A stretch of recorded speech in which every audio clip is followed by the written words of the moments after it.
Welcome everybody to a YouTube live stream. Give the stream a like if you're excited. Sorry if I kept you waiting here. I have been waiting on an email all day that never arrived. We're playing more Nasus. I'm actually going to be working on a Nasus deck guide on Metafy, I think. Very in-depth.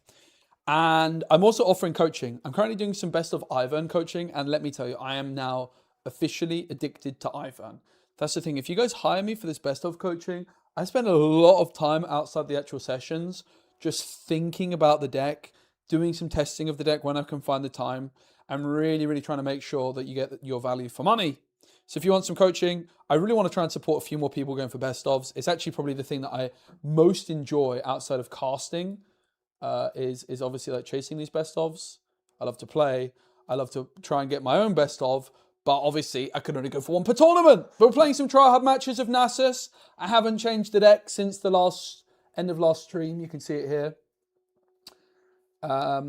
Yeah, we're playing triple. What's it called? Watchful Sentry, one Consult the Past. Still, the Treasure Hoard is the one battlefield I'm not convinced by. Thanks to Card Market for sponsoring. And thank you guys for being here and watching. And if you've been waiting in the waiting room here, I'm sorry to keep you waiting for so long. All right, Premonition, awkward one. We're certainly going to drop the Not So Fast, I think, and one Premonition. Don't want to get rid of both Premonitions. It's a very bad opening hand, let's be honest. This is one of the dangers of Nasus. But this is why we play so many flipping 2-drops. So imagine we hit the retreat now, we're off to the races. This could be that 9th 2-drop that we added. We have Scuttle Crab, Watchful Sentry, and Steel Paws. So we're going to go into here, pick this up, replay it at base, basically, right? We'll go in. Going to pay 1 for the Sand Soldier, score a point, of course. Pick the brother up, play the brother, play the other guy. Definitely not a very good start for us in any way, shape or form, especially because we don't have the Heron in hand. We only have Watcher. The good news is our opponent's start has also been pretty pants. This is a really good card, the Pendulum Blade. I do like this one a lot.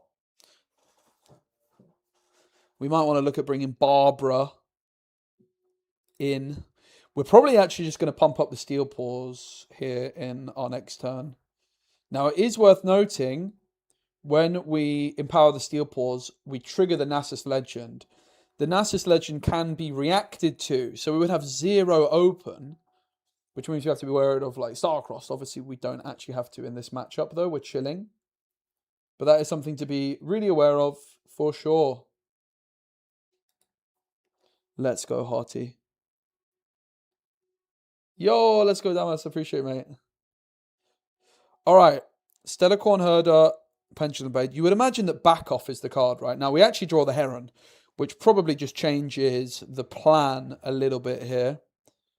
I'm trying to think what else would likely to be hidden. Back off is my expectation. But back off's actually fine for us. So, like, usually the Heron would be so good, but this is a really good example of just how good Steel Paws is. Like, it's absolutely nuts. We're just going to empower it for 7. We're going to trigger our Nasus and ready 2. And now we've got the Defy for the back off. In we go. Pass focus. Yo, Damas, thanks for the support, mate. There's the back off. It's deflect as well.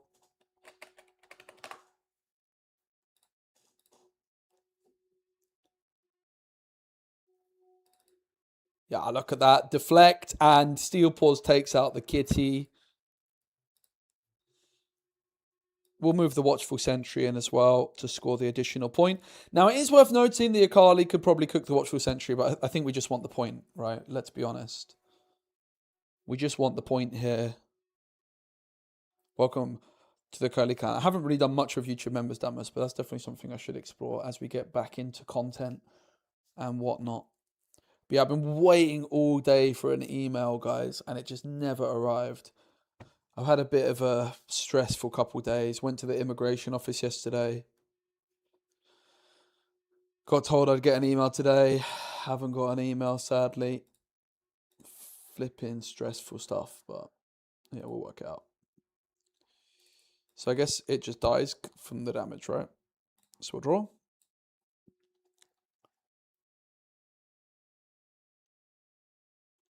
Now, bear in mind, this was a stinker start for us, right? But the power of Steel Paws. Deal to 2 of the battlefield, then move for any unit. So they're not going to deal the damage, sure. Makes sense?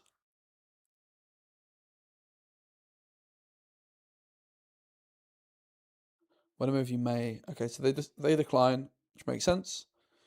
We're not surprised that our Steel Paws has been taken out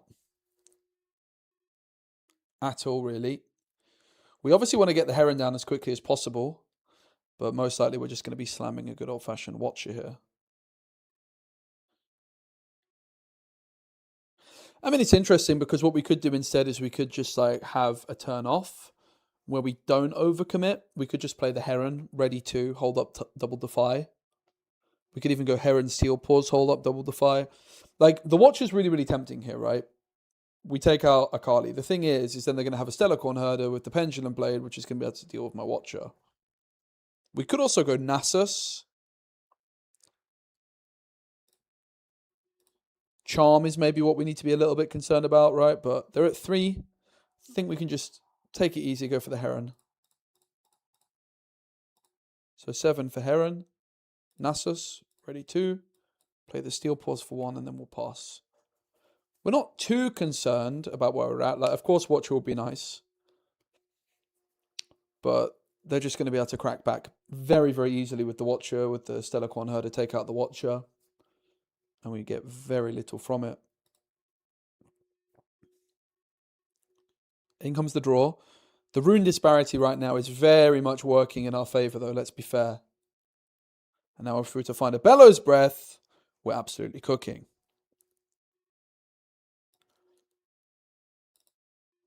Now, the Heron at Abandoned Hall doesn't sound bad. The question really is if we want to be, like, picking up the Steel Paws more so. I think we might be fine to go Heron here. Go to 4.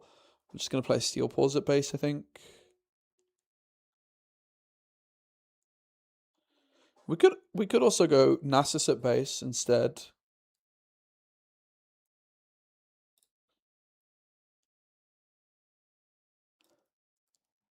Let's go Steel Paws in. Let's score. We're making the decision to bounce this back. Kind of just keeps a little bit more hidden. We haven't played any cards this turn. This is not a card, it's a token. So here's the first card we play. Then Heron effect.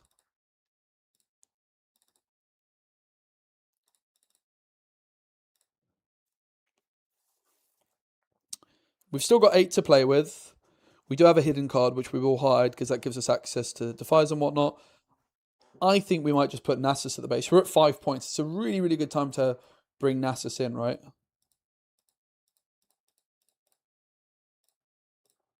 Ready to. We're going to hide a card, which is Consult the Past.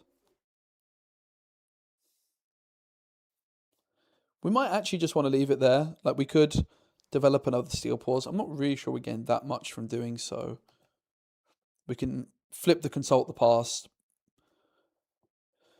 Maybe we draw like a Discipline or so, right? But the Nasus here is something I'm going to cover a lot more in my guide. Basically, I recorded like a video deck guide that I was going to post. And I was like, this is too in-depth for a YouTube video. But it's not as in-depth as I would like. So I think the plan is I'm going to release a Nasus guide. I think that's the plan.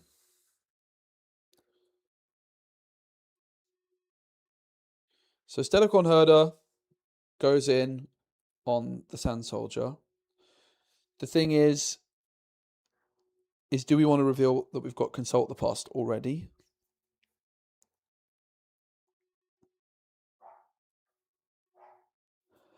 I think we can just let it happen, honestly.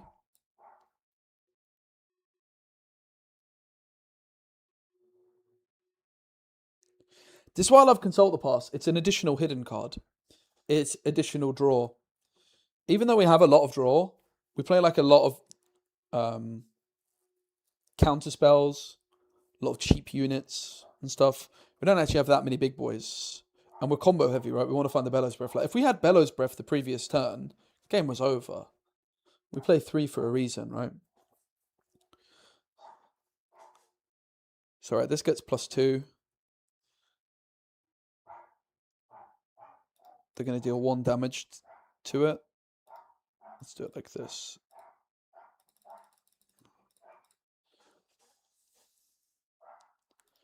So this is a good time for us to consult the past.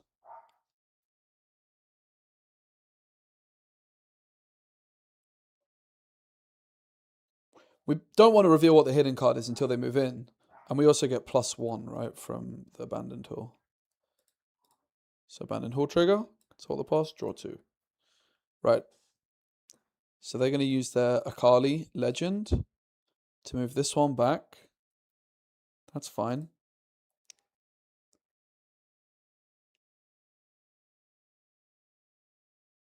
So they're now chilling at 10. We've got 8. So now we go for the Discipline for free because of Heron. And it's going to be +3 because of the Abandon tool.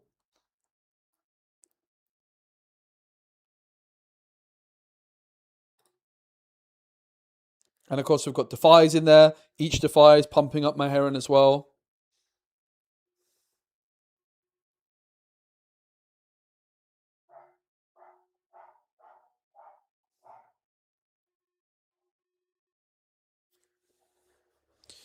Okay, so they defy. We defy.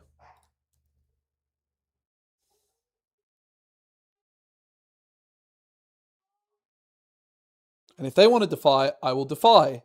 Lol. Which means my defies get all the Abandoned Hall buffs, and I guess theirs don't. They go Discipline. So let's really think this through, right? We're going... I mean, we'll just defy that too, right? Sure, whatever. Let's just not even think it through. Let's just slam it. Did they just add a point? Bro. Getting ahead of yourself there, son.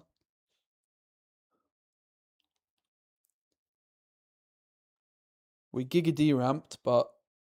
The power of the Heron, right? We left 2 open. Okay, so Defy resolves. 1.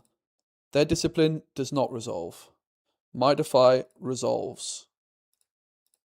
Their Defy does not resolve. My Discipline resolves. 1, 2, 3, draw. Crazy! What do you mean? What do you mean? Yeah, I can share the deck. Okay, and now we heal as well. This is empowered. Wow.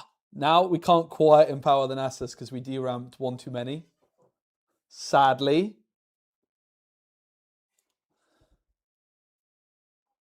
But I think we'll manage.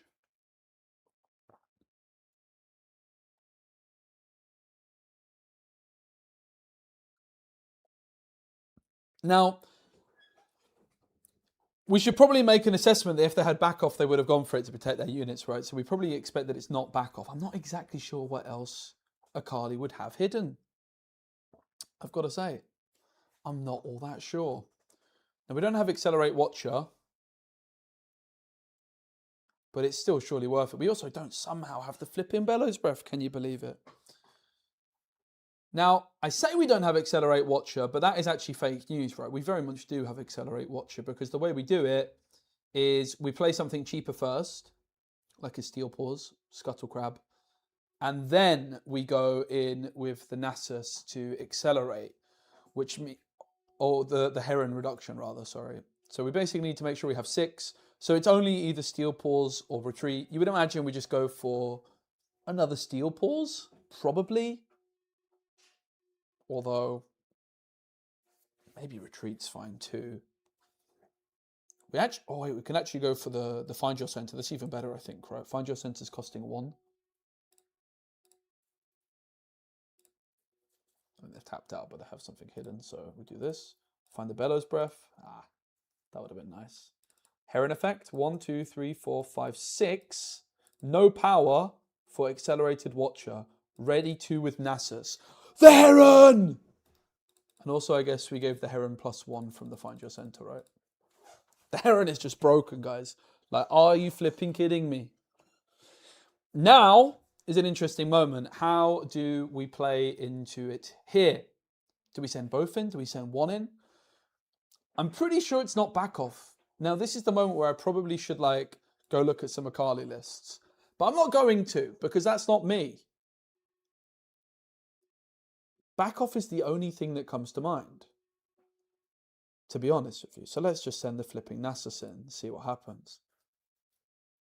I would rather send the Watcher in, but the Nasus is deflect 2, right? So is it in fact back off? It was a pike, sure. We go to 7. Now, you would imagine the correct decision here is to just go for the Giga Hold and not really take too many risks.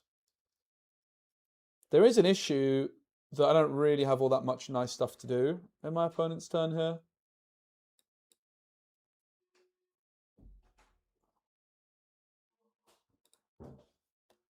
Let's just leave it at that. We'll leave the Steel Paws chilling at home.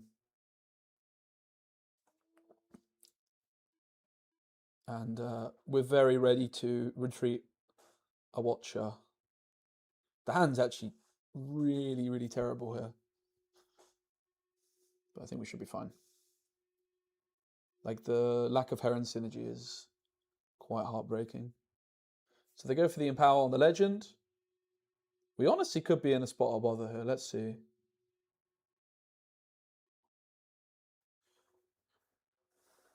Might have been a mistake, actually, to go for any kind of hold. Probably was just way safer at this point with the fact they're still at 5 to just pull back the Heron. We get no Heron value in their turn, right? Pull back, leave the Watcher at base. Develop maybe like the Sentry or so. Or just develop like, go retreat on the Steel Paws, replay Steel Paws. Not convinced with how I've played it, but we're giving them a lot to think about, at least. We're sort of making them spend their resources in potentially unorthodox ways.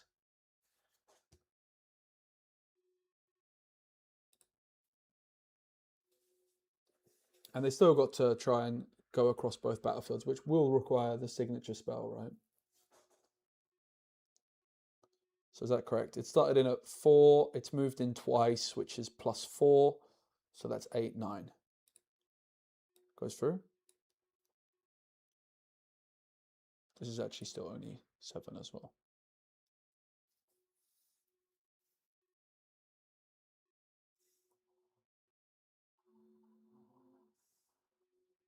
We also just have Watcher in hand to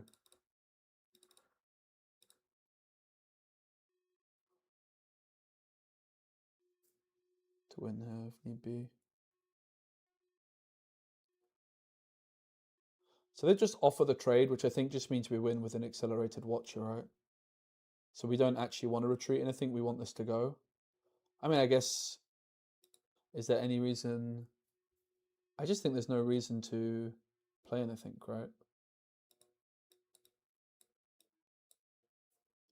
We just win with Watcher accelerate.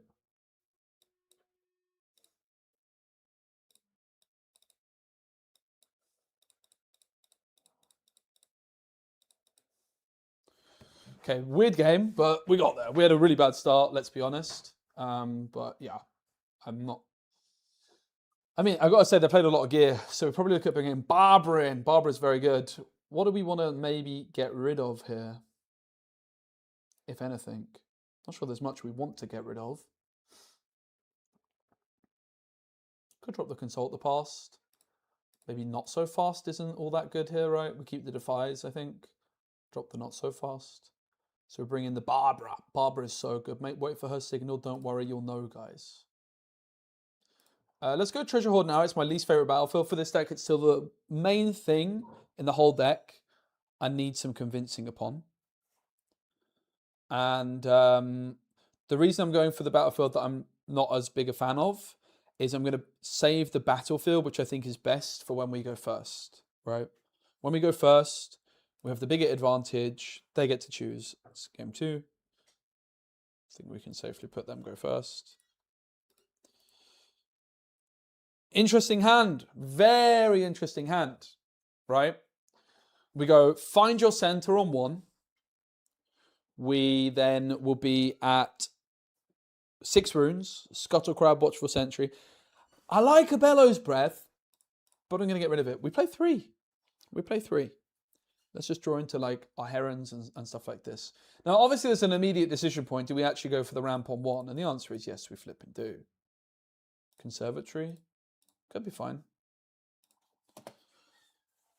Could be fine.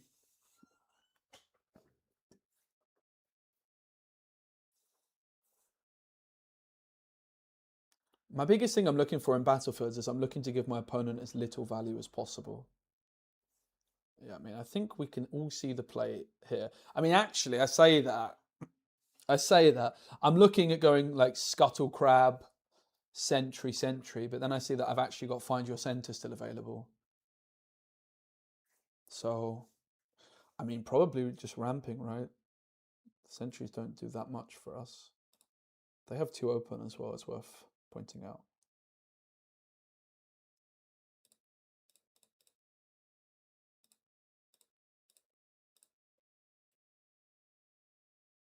It's actually a pretty interesting decision point if we go Sentry or Scuttle Crab. And I think it's just Sentry. The 1 stack could make a difference with the discipline in hand here.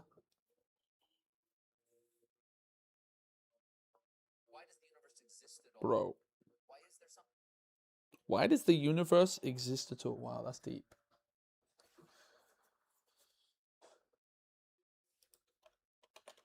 Yeah, we will be streaming every day over the weekend here, I do believe.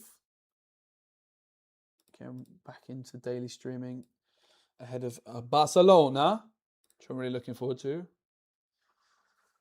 I actually just got announced yesterday as a member of the analyst desk for some big upcoming Disney Arcana event, the European Championships, which is cool.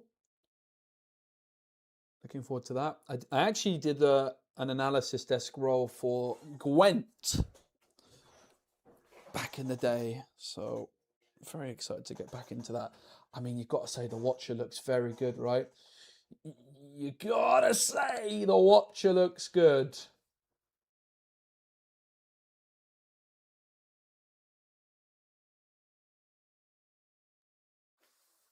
It's just a bit too good to say no to, right?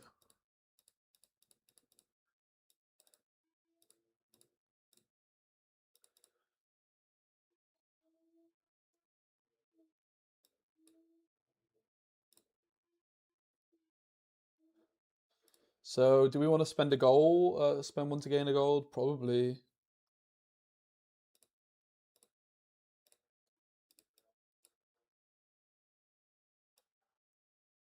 There's no gust threat, so.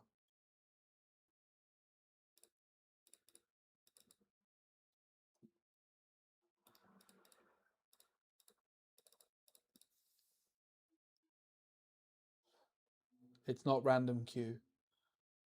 I am playing on a ladder against some sweats.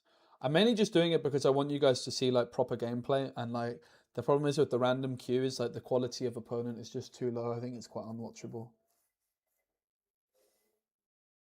I'm not sure if other people are actually streaming this, and I'm not sure exactly what the rules are, so I'm wanting to be a little bit cautious. I'm really not focused on rank, anything like this. I just want some competent opponents. Hopefully that's all good.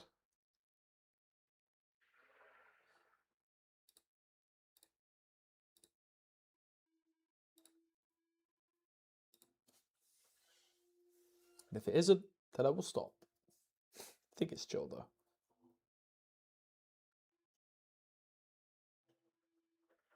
So currently the record with Nasus from the last session, we went 5-2. We're on a 4-game win streak, so this would be the 5th win in a row. This would be 5 in a flipping row, mate. That's quite a lot. You know, Targon's Peak ready's 2 for us. I mean, Targon's Peak's actually quite interesting generally as well. So, do we want to draw off the Sentry? Do we want to bounce it back to our hand? It's actually kind of tempting to retreat it for ramp, but we just let it happen and draw. We have the hourglass for the watcher. They're going to be readying 2 runes. On guard! What we could do, interestingly, here as well, is we could just try to bluff and bait out a defy. Like, what's the odds of them having defy in hand, right? Very, very high, if we're honest. So retreat's quite an interesting line because we just like try to basically find the. We just trade retreat for defy. They deramp, but I don't feel like I need to be too clever here, and I just play the simple line. And then maybe they go for a charm, and we have the retreat also.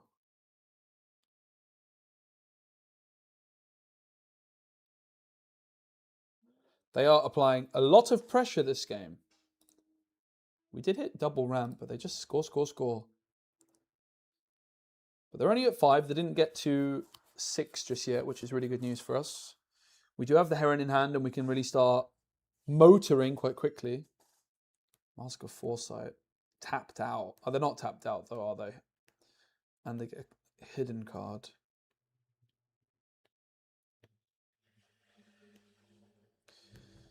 Yeah, I mean, we've got to go to this Telecorn simply, right? I would really like to go for the Darius here. I just can't justify it. We have no Defy in hand, unfortunately. We're definitely in a dicey spot here. Let's go Heron. Nasus ready too. Next card we play costs less, so we just pay 1 power for Premonition. Oh.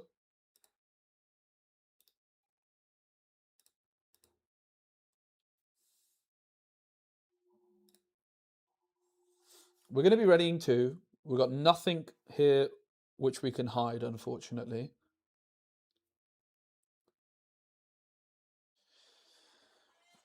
They can't win this turn. I'm definitely worried about us losing, though, if we're not careful. I think it's just Scuttle Crab, right? I think it's just Scuttle Crab, sadly. The question is, where does the Scuttle Crab actually go?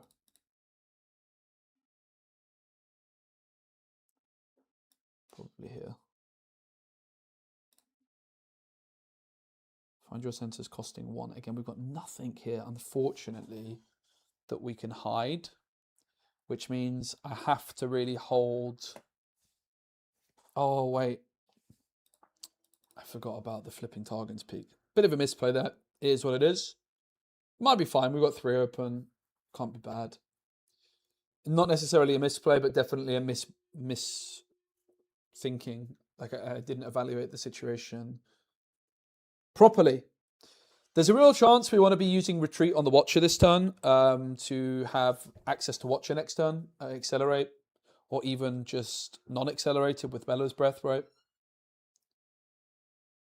I think we can also, if we look back to maybe what we could have done different at this game, is perhaps the mulliganing away the Bellows Breath. I can't even remember exactly what we kept. That might have even been game 1 that I mulliganed the Bellows Breath away, though, to be honest with you, the more I think about it. Darius is a 5. It's about to go to a 7. It will be an 8 when it attacks alone. They just pass, just like that. Fair enough. I mean, we didn't really get the most value from that, did we? I feel like we maybe could have done a little bit better from that. At the same time, maybe I don't mind that much. Retreat Watcher, I think, is just the play here, right? We can't actually get the Akali. The Darius, though, we can get with Bellows Breath. So if we go Retreat Watcher, Retreat, Heron plays for Watcher, yeah.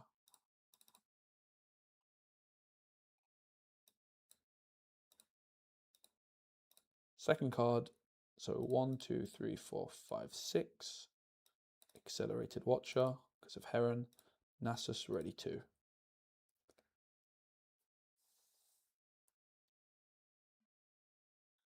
You would imagine that the concern here is I mean, this is a 1. They could defy our defy, right? And it could be back off. But if it's back off, I'm not really sure there's much I can do about it.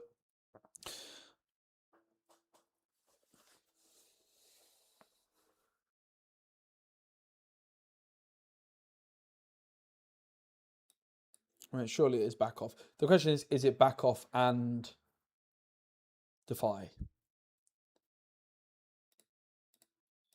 I could have gone find your center first. Yeah, probably should have. I think we're looking pretty bad now.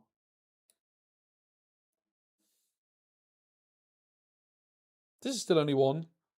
That's 2 actually. This got +2, did it? Oh, yeah. So yeah, okay. I totally choked this game. This is absolutely hideous.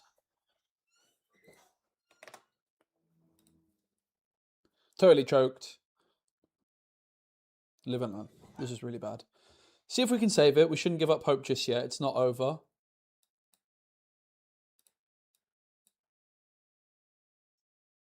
Yeah, TCG Arena.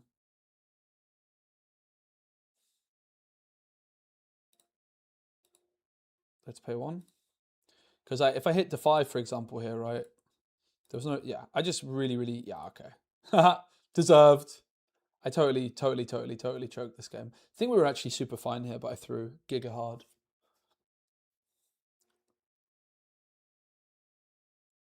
It's pretty horrendous stuff.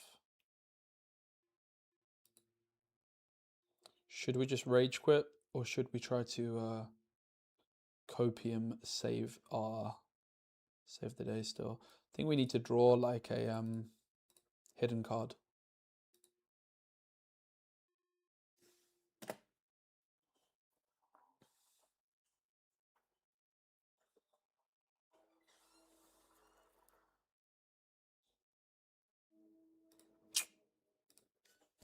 Yeah, okay. Gotta get my head in the game. First game of the day, right? So we'll allow ourselves a slow start. But that was poor. Basically, right, the back off, I should have recognized, okay, defy in hand, which we kind of had to read. It wasn't just that the back off gets us, but also the Darius gets the +2. That's what I significantly underestimated. I was thinking about Bellow's Breath before going in. Yeah, maybe. I think so. Basically, the thing that I definitely should have done differently, like without a shadow of a doubt, regardless of the context, is there was no reason for me to not draw first.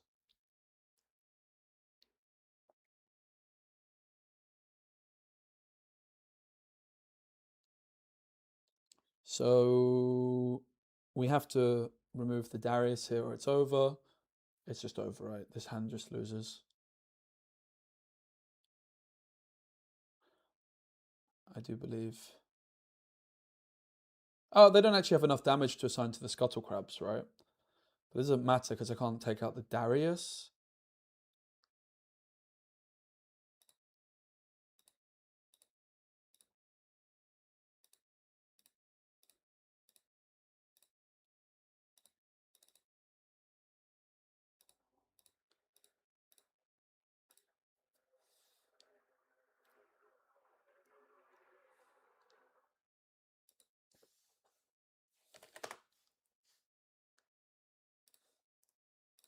So we fumbled. But it's all good. We bounce back. Do we want to bring Sprite Queen ever? We didn't actually see any evidence of gear from them, right? This game, I think.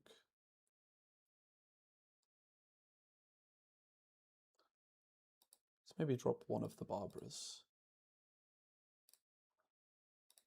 The layer for going first.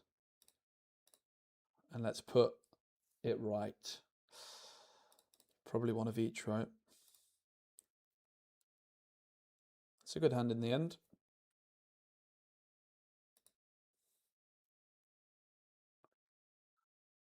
I think the Watchful Sentry is better, right? We already have kind of everything else we need. We'll find your center of this. We actually want the draw from the Sentry to work out. And we want to send them into the lair as well.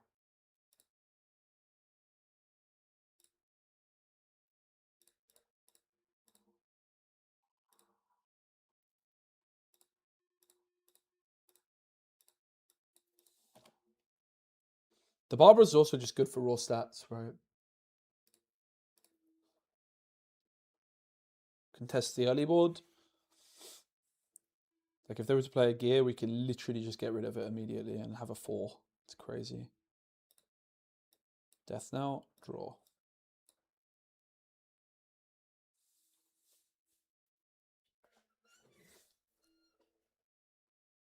And now the Poro is stuck in the lair.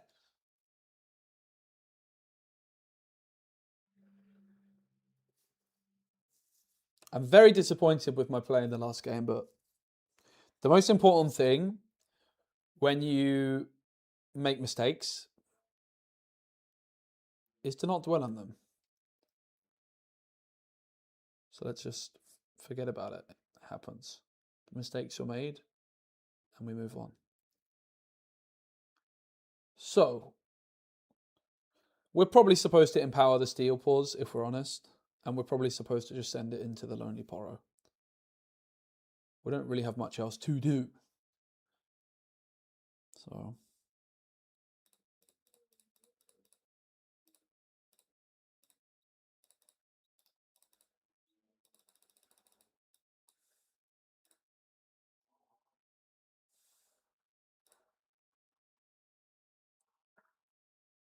So now the interesting question is, do we develop? Probably another Steel Paws is a pretty good threat. Hold up, defy, hide the Hourglass.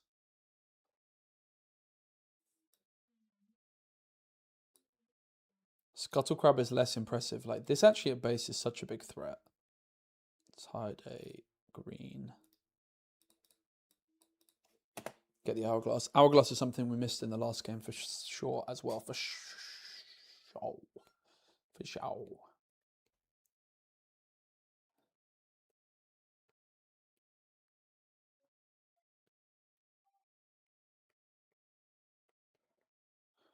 No sign of their gear just yet. It could be a pretty good strategy for Akali to have like gear coming in and out of the sideboard to try and sort of bait and switch the gear removal, right? We saw it in game 1. We saw no evidence of it in game 2. Stellar Corn Herder, Star Spring is rather intimidating.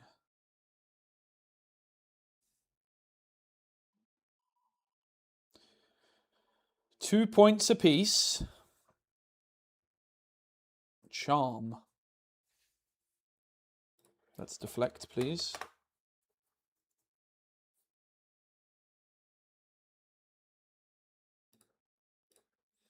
How much do we care? Is it defiable? I mean, the defy is just sat there. I think I do care. I think I do care. If I defy it, though, I also can't play Nasus next turn. So do I care that much?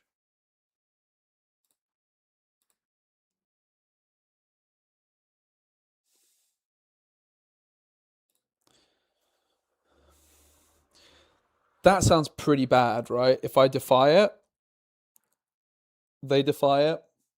Let me just say it happened.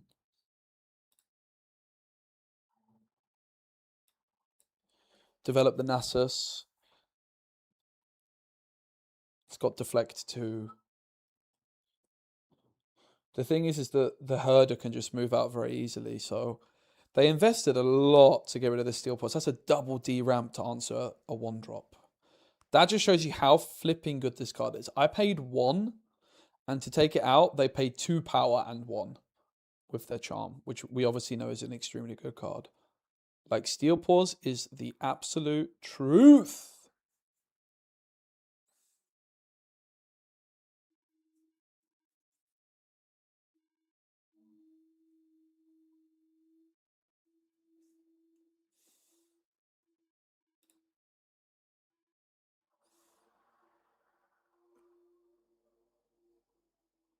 They should have just pulled this in first, right? Like, charm this, and this would be a 4.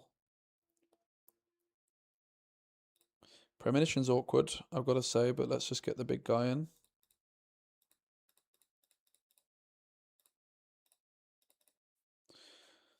So there's obviously an interesting question of, do we go Scuttle Crab? leave nothing open.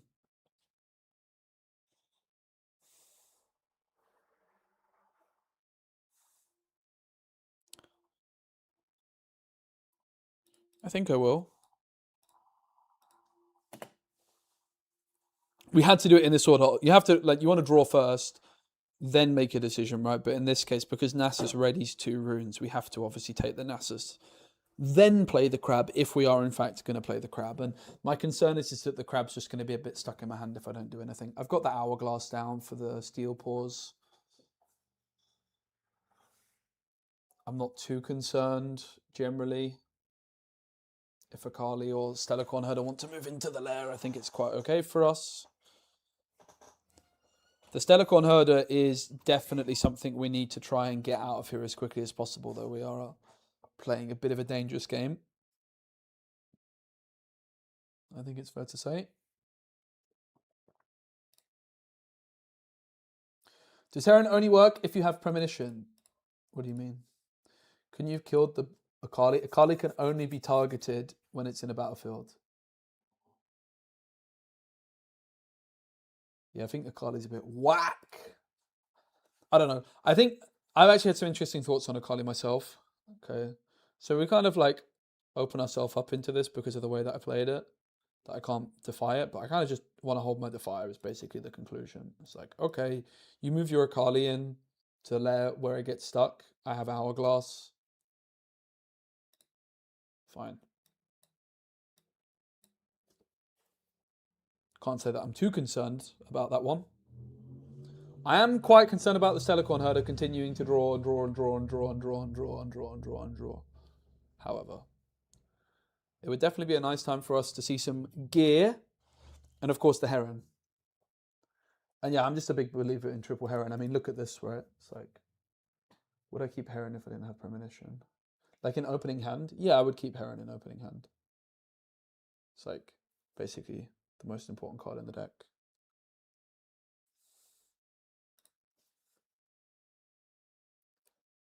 Watcher Bellow's Breath is very, very likely the correct play for us here.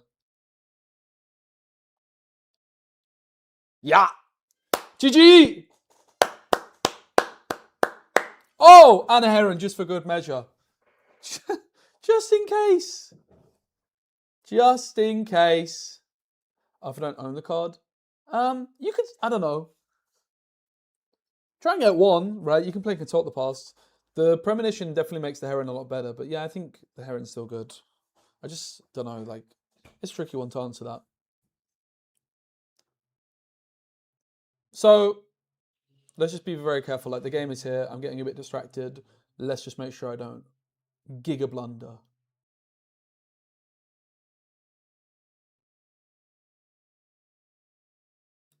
I do this. Bing. Could have looked at the hand as well, but it is what it is. I almost played the flipping Heron, mate. That would have been a blunder, wouldn't it? I almost played the Heron, guys.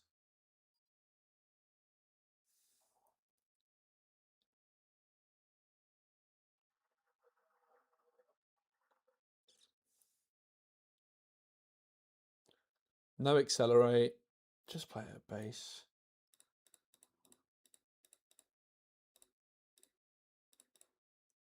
Let me repeat the bellows. 1, 2, 3, 4. We send the steel paws in to deal with Akali. We go to 5.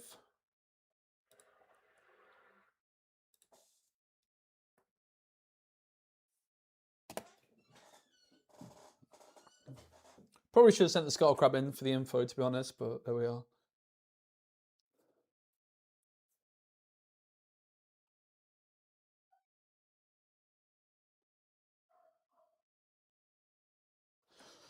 Woo! First time we watch a bellows is GG.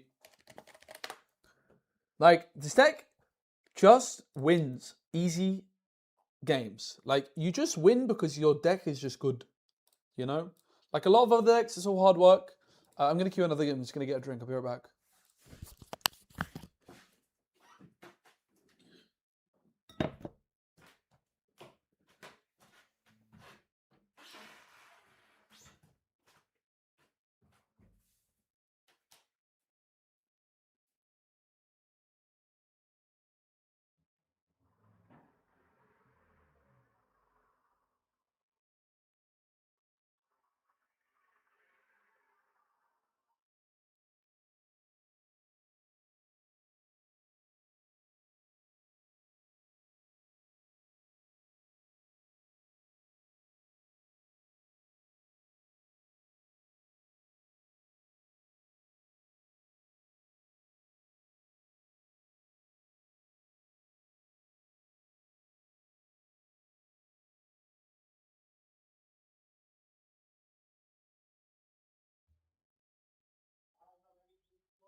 All right, next game time.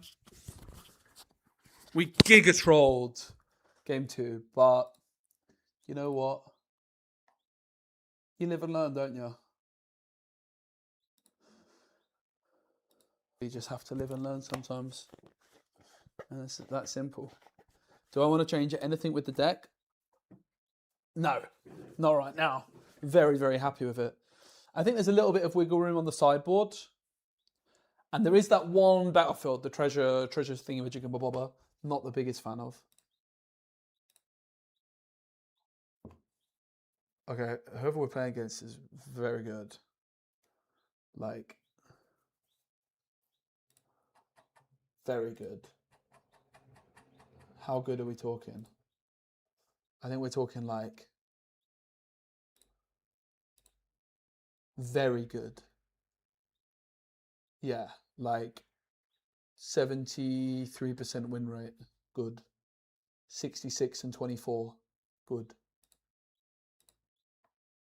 So let's have it.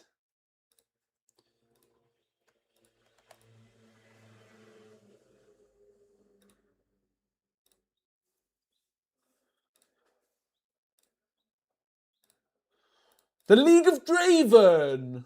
I don't know. Let's go Diaz. Go first. Thank you. Woo! I love Retreat. I think I'm mulligan 1 though. I want to draw into my big boys. I mean, oh, what a hand, guys. What more could you ask for? So the interesting first decision is, do we ramp on 1 and do we want to score? I think I just ramp. I don't know. Screw it. I like ramping.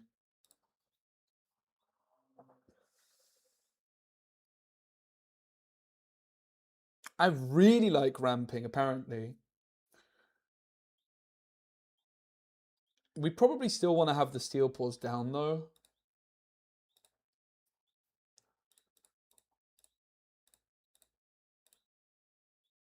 But now that we see the Watcher, we could also just watch it next time, but it's kind of excessive, right? So the question is, with the Steel Paws, it's option A, we Steel Paws and retreat. Option B is we just hold the retreat. The value of not playing the retreat is that we can move the Heron in, right? And we're threatening also to just pump up the Steel Paws. If we go Steel Paws retreat, though, I could go like Nasus instead, for example, which doesn't sound terrible either. The more ramp, the earlier, the better, you would think, right? But like, it's a difference between going to 8 and going to 9. I think I'm just gonna be safe here and just develop Steel Paws. I'm still very happy I've got retreat in my hand. We also drew like the Find Your Center, right, afterwards.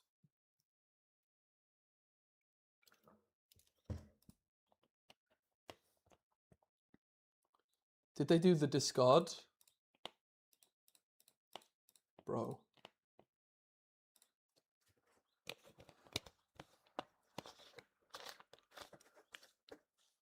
Accidentally on purpose missing the trigger, are we? That's so toxic, bro. The fact that you can miss this intentionally and there's no proof, I think might be the worst thing about Riftbound. I absolutely hate that. It's like, you should not be able to accidentally miss a trigger and your opponent has no idea if it was intentional or not.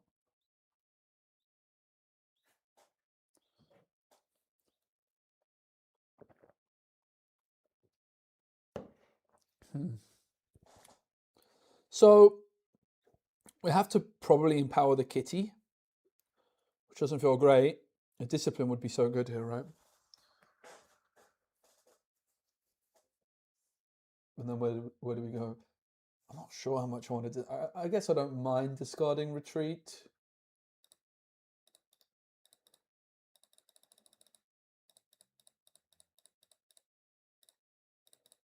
I mean, miss trigger on this is so toxic, man. I'm actually really tilted by this. It's like, it's actually like the example I think of like why I don't really understand why the Riftbound rules are the way they are. Like, you should not just be able to accidentally miss this and there be no punishment. You know? I don't know. Like, triggers should just be mandatory, because there's no way of me knowing if they intentionally missed this or if it's just by accident. Because they could, like, gain an advantage if they don't want to discard any of the cards in their hand, you know? I think I'm going to keep the premonitions.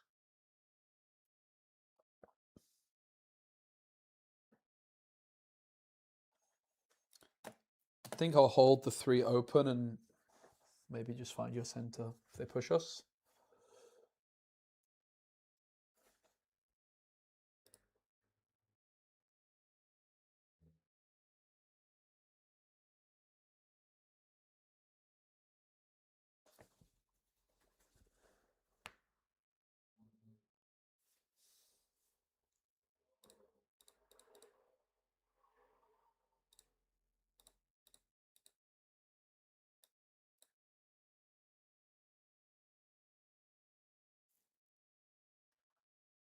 I'm not a magic guy. My feeling is that triggers should just be like the duty of both players to recognize. Like someone like Zolmorans, you just shouldn't be able to miss this, and it should just be the duty of both players to ensure that it's not missed. I just don't like the whole gotcha of missed triggers stuff. I think it just doesn't make any sense really. It's like Zolmorans and Traveling Merchant are the best example, because how do I know if it benefits my opponent to miss the trigger or not, right? So it's like basically players will do it where they don't want to discard off Zolmorans and say, "Oh, I just forgot," you know, which I just don't think that, like, it doesn't help the honest player in any way. It can only harm the honest player, and it can only help players looking to gain an unfair advantage. That's my opinion on it.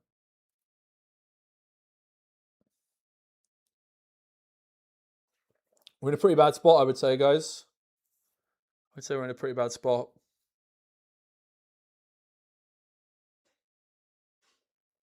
No Bellows Breath is the issue at hand. The tentacles have been a menace for us. We don't need to panic too much. We need some flipping defies as well, right? Bear in mind, I played 2 Not So Fast and defy. So we could go for the Nasus.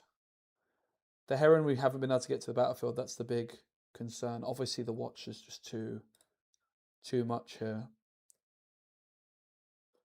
We could also go like Consult the Past Heron, or like Nasus actually hardcast Consult the Past. Or I guess actually even the Premonition could be hardcast at this point.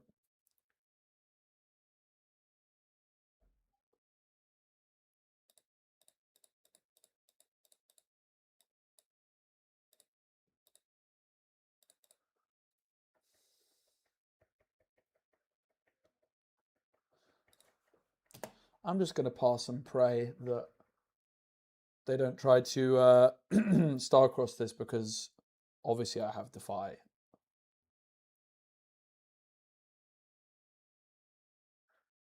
Okay, we obviously end up spending basically nothing, which is the problem there, but...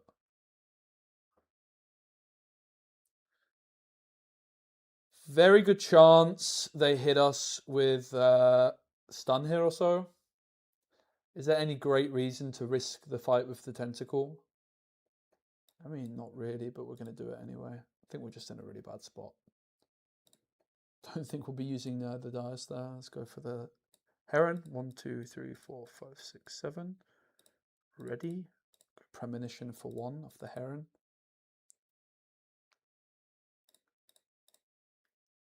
Okay, we draw a counter, which is good. We're going to hide the Consult the Past. We could actually develop another Heron, interestingly, if we just need to go for the Giga Hold. Don't totally hate it. Don't totally hate it. Obviously, they could go for the full stack to the other side, but we do have Watcher. I definitely don't like the idea of double Heron. It just leaves us a little bit too tapped out, right? We're going to have the potential to draw a lot off the Premonition. So I'm not going to go for the Heron. I think I'm just going to play Scuttle Crab to base.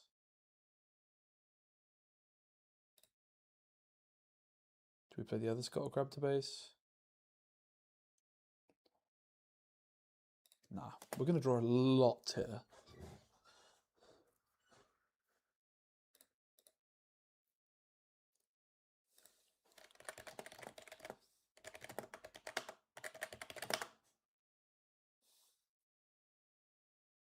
It's like, bro.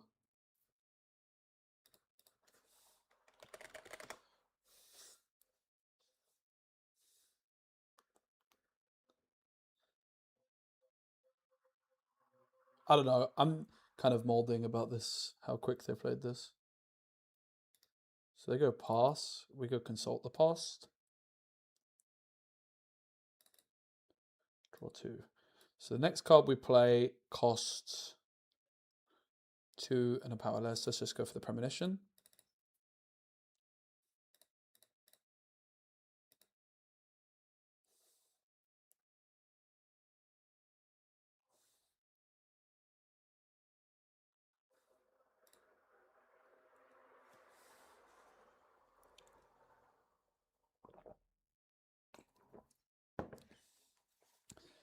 Doesn't look great for us, does it?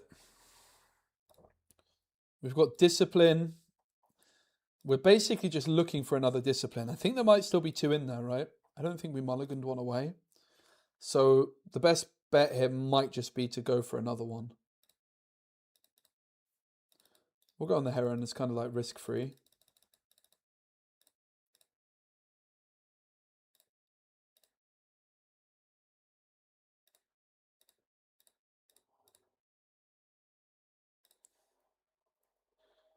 Wait, we should just bellows, right? While these are...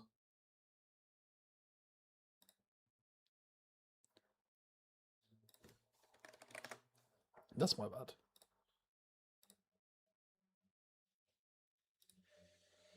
Do we repeat it? I think we don't repeat it, right? Just go bing, bam.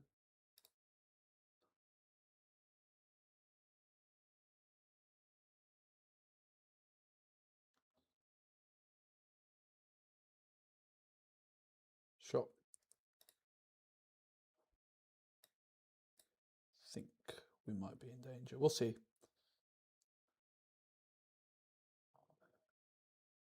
Yeah, I don't have enough for the rebuke. All right. Kind of bricked. Kind of just could have done a bit better there. Rebuke is unorthodox. Sprite Queen feels like it would have been really, really good with the way they played this against us. So let's bring that in. If we're bringing 3 Sprite Queens, then we do need to be a bit cautious of our top end being very heavy. I think I will drop the Consult the Past.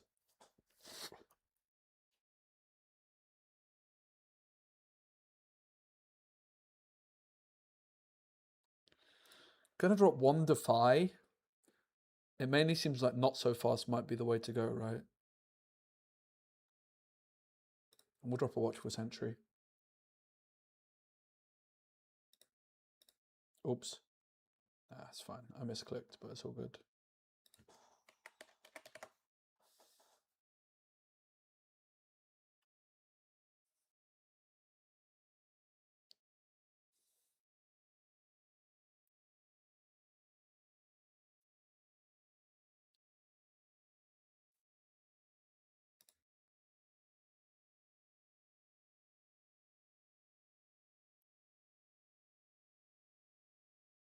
Link the card list? Sure.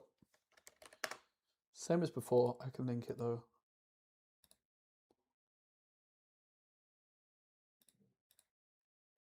I guess it's still sideboarding. Sideboarding.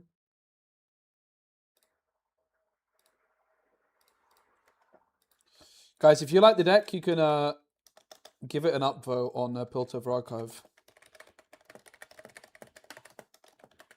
And like the stream, of course.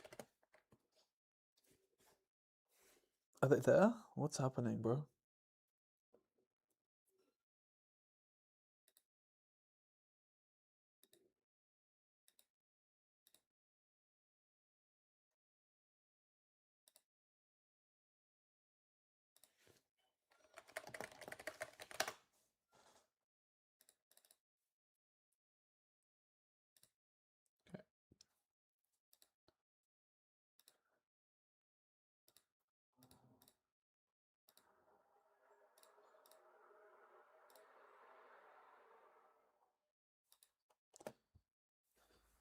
We did drop a 2-drop,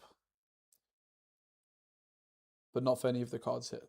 Not that that really matters, but...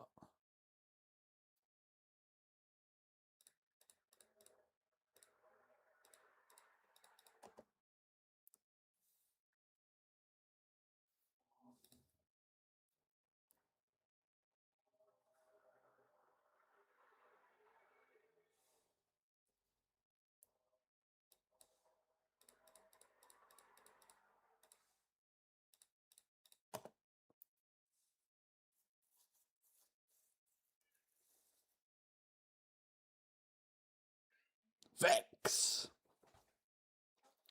No sign of our bellows.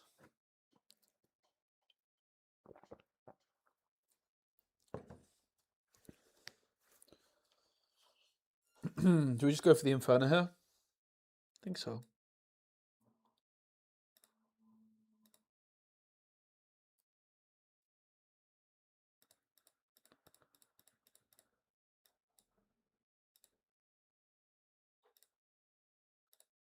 They don't have 3 open, so this is somewhat safe. Premonition from Heron.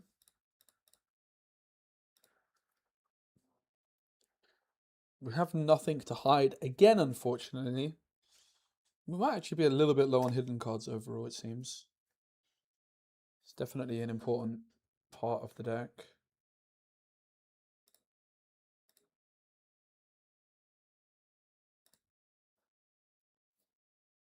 I just want a chance to think, you know? I don't think it's too unreasonable.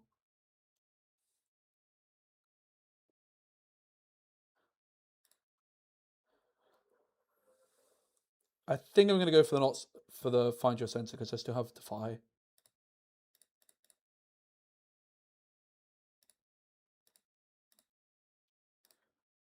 It's definitely a little on the greedy side, but...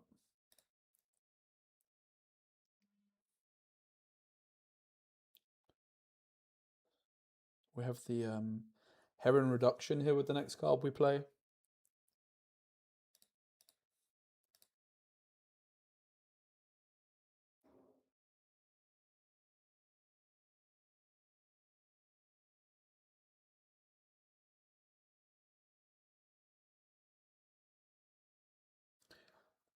It's also the lair putting in a lot of work, right? Because, okay, maybe they can invest a lot to take out the Heron here. But if they do, the Vex is stuck. So switcheroo.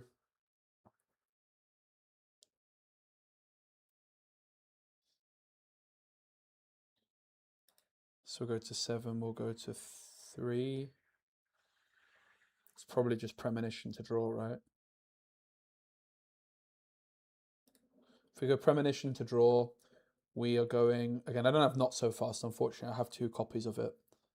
Maybe we could have brought the 3rd in. Maybe that was a mistake, to be fair. Probably was. Yeah, I think we just draw, right? Heron effect.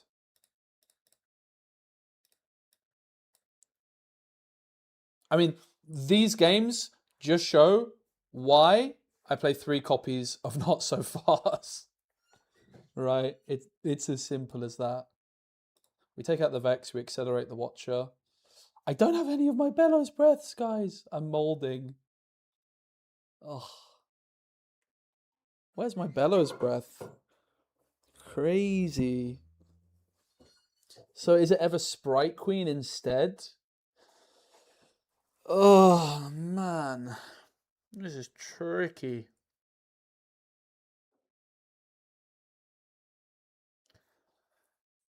Do we ever just go Heron and just try to hold and say that, okay, we can't break this because I don't draw my Bellows? Perhaps.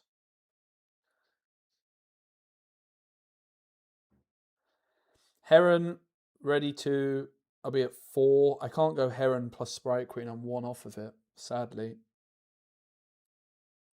So if we were to go for a Heron play, I would be doing nothing, really. I can't go in here, that's for sure. I think we're just losing.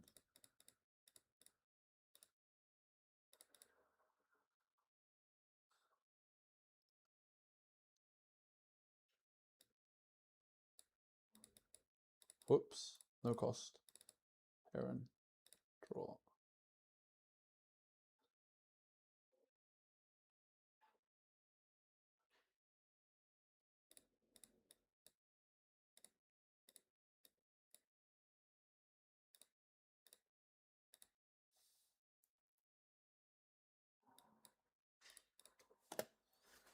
No bellows, no party, I think, sadly, guys.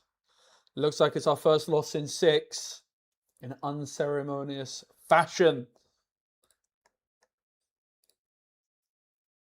But we missed the not so fast when it mattered as well, right? So I think maybe there's an argument we could have got the sideboard wrong, that we should have brought in the third not so fast.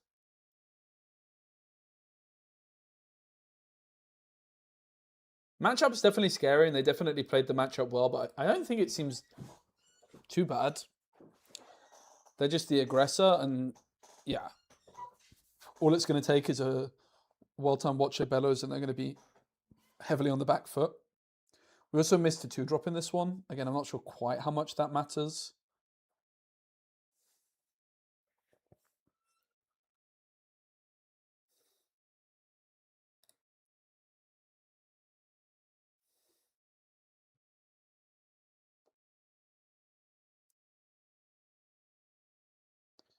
Where's my flipping Bellows breath, guys? I'm losing my mind. So, Heron reduction. We'll just go watch it for 8. We can recycle 2 anyway. Ready 2 of Nasus. Everything's at 1. Discipline on the Steel Paws. Oh wait, that costs 0, right? 0 because of this. Draw.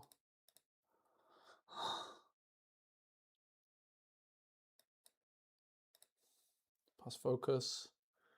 This is a 1, this is a 1, so we would take out 2. Okay, so they send it back. I also don't have not so fast or bellows. So we go again for the discipline to 9.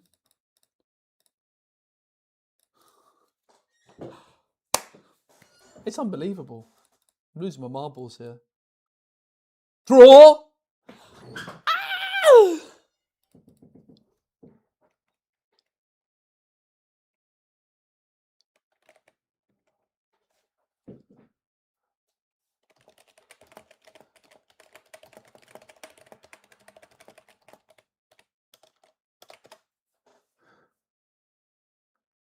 I mean, the only thing we can do here is like double defy it, right?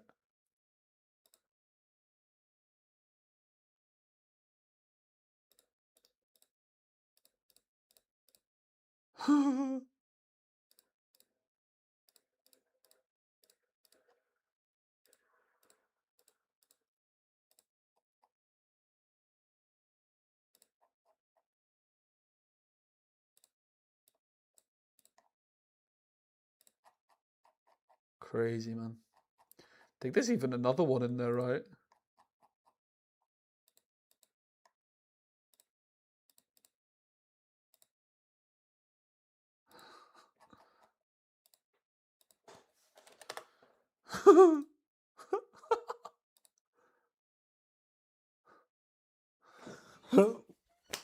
Well, you know what?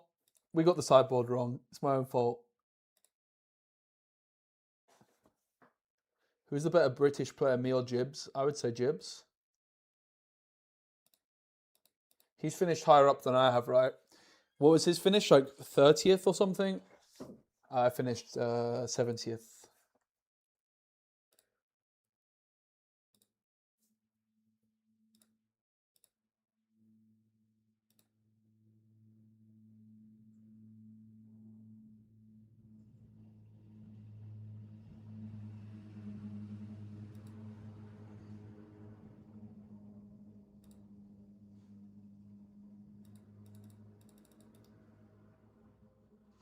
Let's go again. First loss in 6. The really good news there is like both games We had like a lot of counterplay. We just didn't quite find it. I definitely got the sideboard wrong. That's a really good thing to learn. We should have brought the third not so fast in. First time against Draven, we learned a valuable lesson. I'm sure I didn't play it perfectly either. That was fun. Losing is learning, guys. We can't win them all. You guys don't want to see me win them all anyway, right? Let's be honest.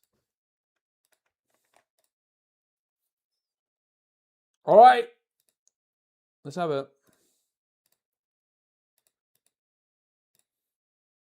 I still don't really like the treasure hoard, I've got to say. Vi! All right, now you have my interest. I'm a bit of a Vi fanboy. I've done some best of Vi coaching in the past.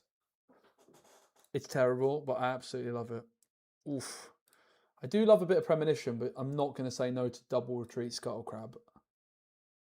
There's absolutely no chance I'm saying no to that.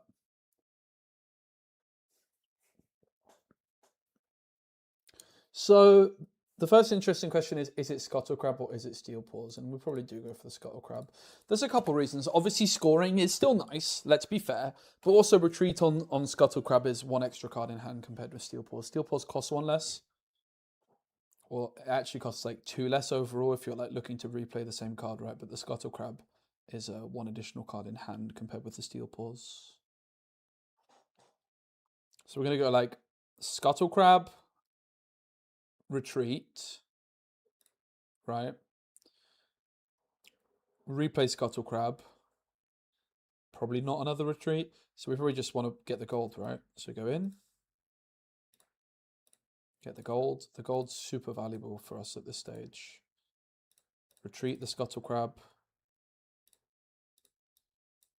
Replay the scuttle crab. Draw. Pass.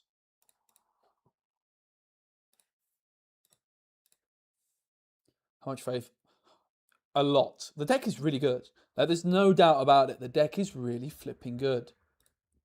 I do think that it's probably weak into Aurelia, and Aurora is not like the most appealing matchup in terms of how it sounds. I have not really played against it. We do have some counterplay to Aurora, I will say. We have Not So Fast for the dragon. We have 3 orange, like anti-orange decrees. And we also have Barbara, which is probably the best gear removal in the game, and a way of ramping into it. So it's not doomed. We can go non-accelerated Watcher, Discipline on the Scuttle Crab here. Trade for their guys, don't score. But, like, I mean, they're almost out of juice already, right?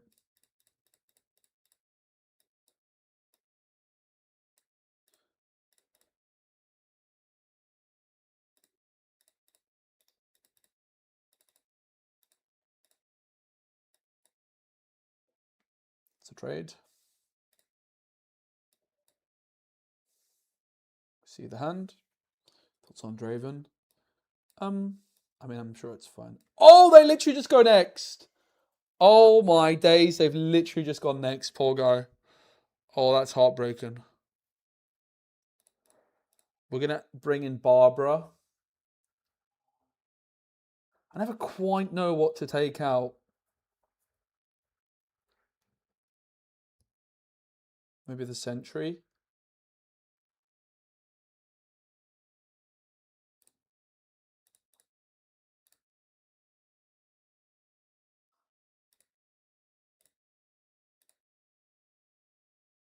Poor Vi, man. Ooh! I don't know. That is a weird hand. I don't want to mulligan my retreat, but I just dropped 2 drops. It's like, I'm going to be probably regretting mulliganing the retreat. But I just feel like in this, and I already do, I just feel like in this matchup, the only way we can lose is if I don't find Watcher's Bellows. I'm not. This is just like, this mulligan is a complete lack of respect for what I'm playing against. Respectfully. Like, I respect the deck a lot. If that makes sense. Because I really want it to be good. Because I'm a Vi fanboy. But it's like me not respecting how strong the deck is. Like, I'm just too confident that I don't have many issues into it. If that makes sense. that I just feel like if I have a Watcher and I have a Bellows, I'm probably going to be fine.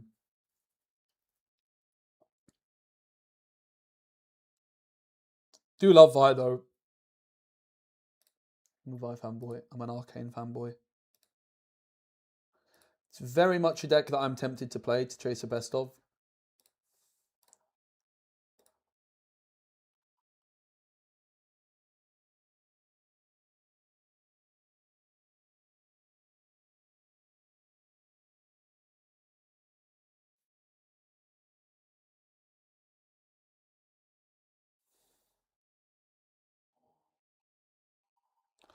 Barbara!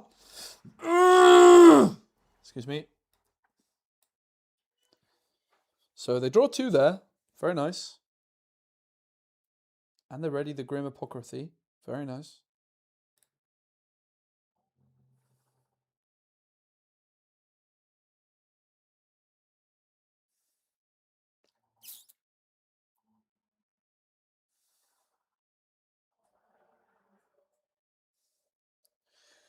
What does this deck hide? Probably Pike. We actually need to be like a little bit cautious here. This is like where things can go wrong for us if we're not respectful.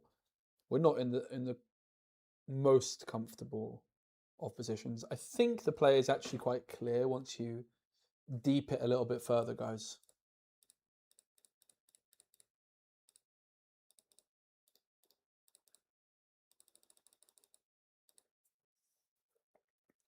I mean, we should probably also just check. Like, do we? No, actually, I don't want to do that. We just trade, right? I just hourglass and then score.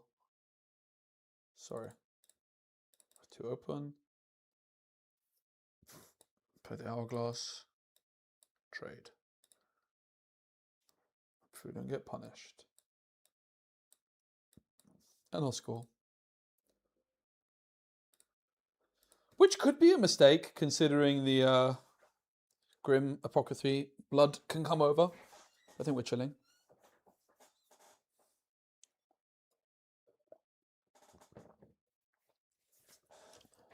We've still got the Barbara. The Hextech Gauntlets does not stand a chance. We're just waiting for our moment. Heron Barbara. Oof. Tasty Folk didn't like it. Sprite Queen's solid. The thing is I think these cards are not main deck cards, either of them. And we have been pretty impressed with the Sprite Queen in some certain matchups. Like against Ezreal Discard, against Victor in the mirror as well. It seems to be pretty impactful. So yeah, that's the general gist. It's like, basically the conclusion is that Nasus is good, but Heron and Watcher are the best 7 costs. And then maybe in some specific matchups you want some additional accelerate options. I'm not totally and utterly sold on Sprite Queen. Like, I'm not, I must play Sprite Queen at all costs, but I think it's good.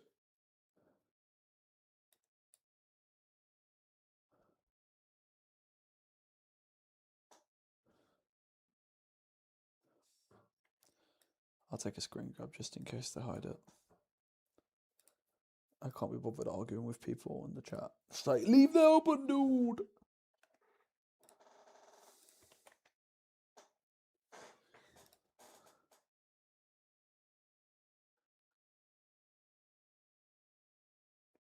So that's Hidden Blade.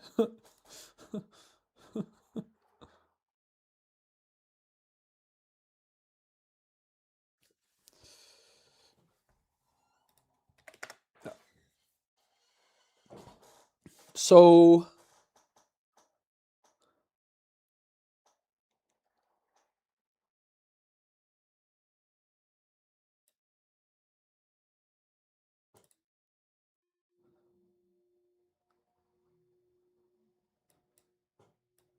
I'll go here.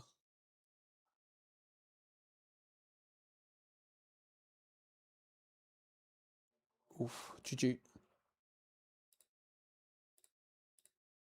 I was hoping they might do that.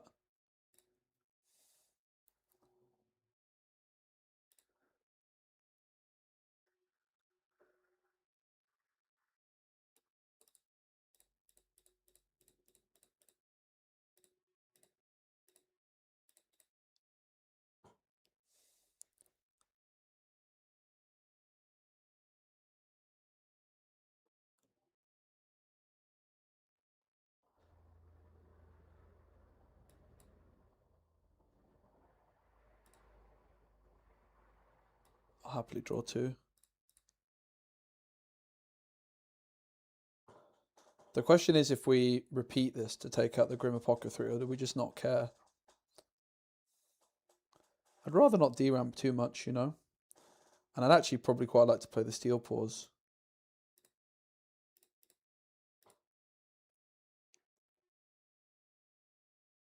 I think I need to do that still, right?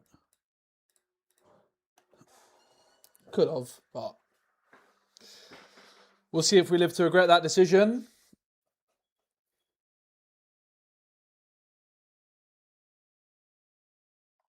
Fair play to them.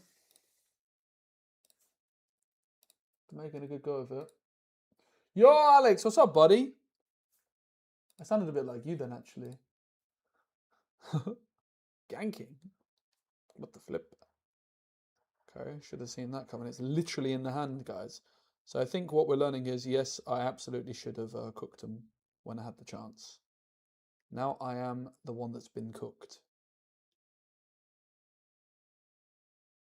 I got a bit too confident, didn't I? It's literally in the hand. The good news is they don't get the draw off the gauntlets. The bad news is I'm making a bit of a meal of this. Let's go here.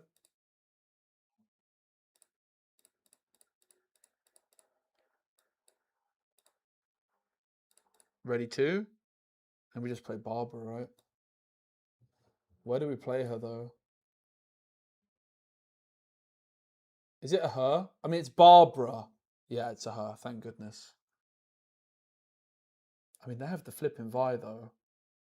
I don't know if I like how I'm playing this one, guys.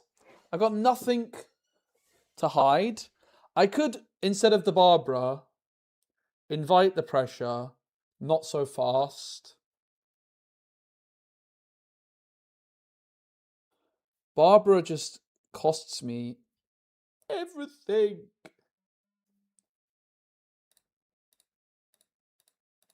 Heron effect. I think we're losing. I messed up.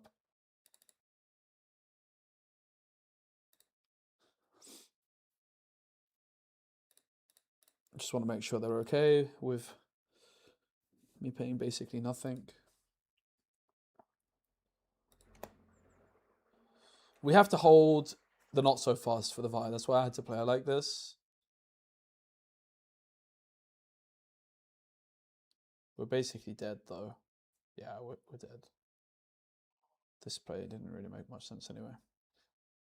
But they might, like with 2 open, they might not fancy it. But yeah, we just lose to Vi, right? I get controlled. If I just paid the 1 for the Bellows Breath, I was chilling. Game was ours, right? Fair play to them. You got to respect it. Making use of the Hillock, make use of the Jam Jammer. I revealed that card, I have you know. Nice card. I told you guys the Gem Jammer was good. My goat.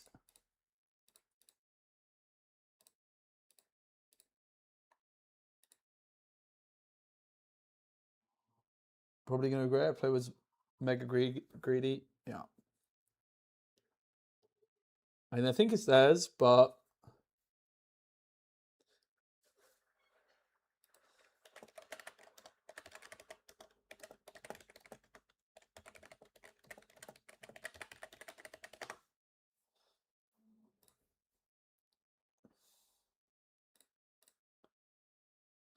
Okay, it would already be stunned.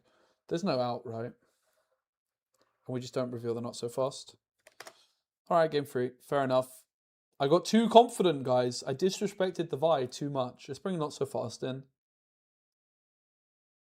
I mean, the Barbara's got to be good, mate. Is Defy even good? Probably not.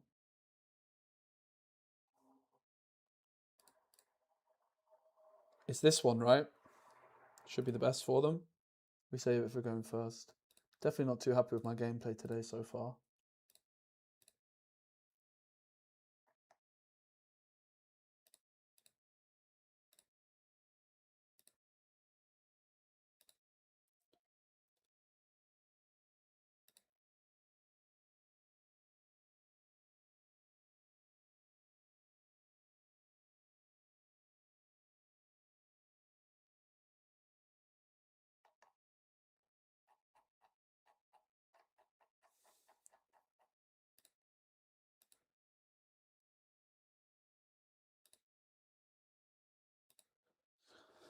think it's fair to say that people are taking a little bit more time thinking about their sideboard than I am. I should probably slow down a little bit. I'm always paranoid about taking too long, especially after I got roasted by LS, mate. I still can't believe I got roasted, bro, for taking too long over my plays. Do I look like someone that takes too long over their plays on average, guys? No. No, I don't. But flipping LS roasted me when I played on stream against Aurelia. It's like, this guy's just winding down the clock. How did I lose the game, guys? On time. Make it make sense.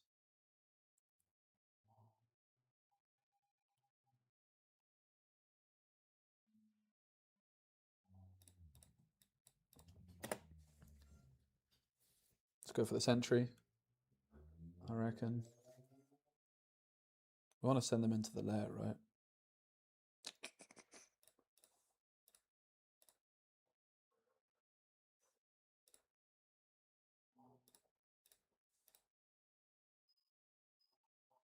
I mean, actually, we probably go for the dice, which means we should have gone for the crab. This is definitely a big misplay on my part, not going for the crab. Bro, I got a flipping sew down, I guess. But we move on. Move behind us.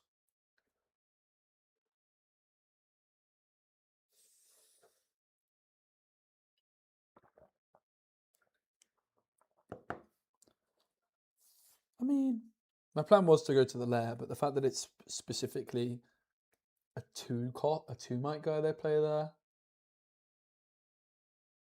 The logic was, okay, this worked out really well for us. The logic was that I was planning on moving into the lair.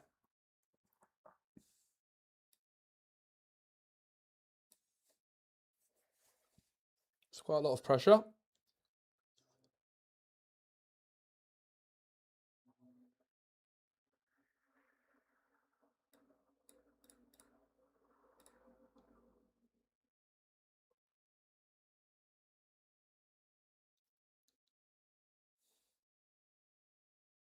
Such a bad turn. I'm a bit bummed out as how this is going right now. I really don't want to burn the Barbara. They have so much gear. Maybe they've taken it all out and I'm just getting metagamed. We're making such a meal of this, guys. But you've got to respect the Vi. It's not easy playing Vi. It really ain't. I like the builds. Nothing I've seen about it I don't like. I love the Jam Jammer. I think it's absolutely fantastic in this deck. I think everything we've seen from them are pretty impressed by the Grim Apocryphy. Is unorthodox, but a very good card. Quite underappreciated, actually. There's like a new card in this set, which is like a 3 for 3 with Ambush. Is it maybe in yellow? Same stats as Grim Apocryphy, but Grim Apocryphy has like just extra upside. So I don't really want to slam a Watcher, guys. I've got to be honest. But they've got 6 open and a Vi. I mean, surely we've just got to slam the flipping Watcher, right? I don't know what choice I've got here, guys.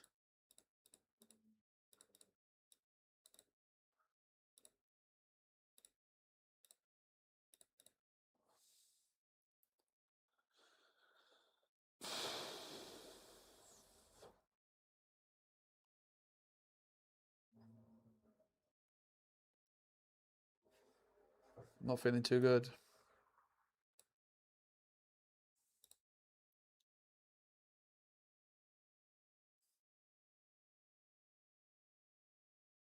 Okay, Vi's no longer a threat.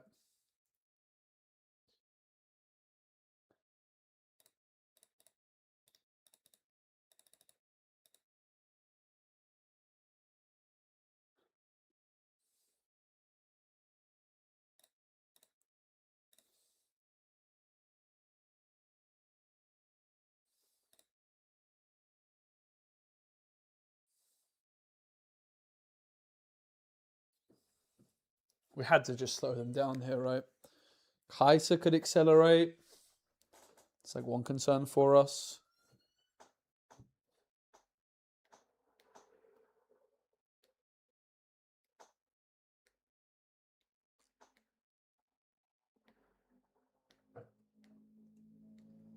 I'm Not sure about that. So it's like 1, 2, 3.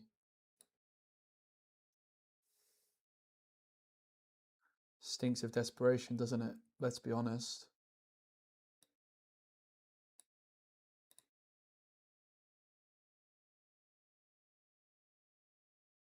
What? That is outrageous. Holy hell.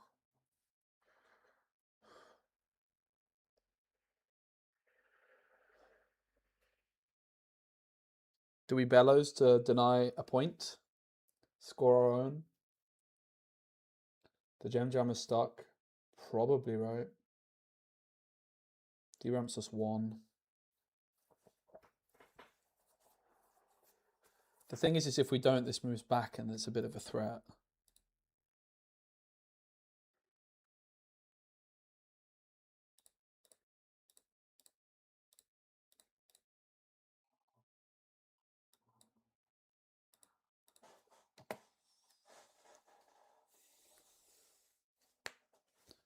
Would have also been interesting to develop steel paws at base, I will say.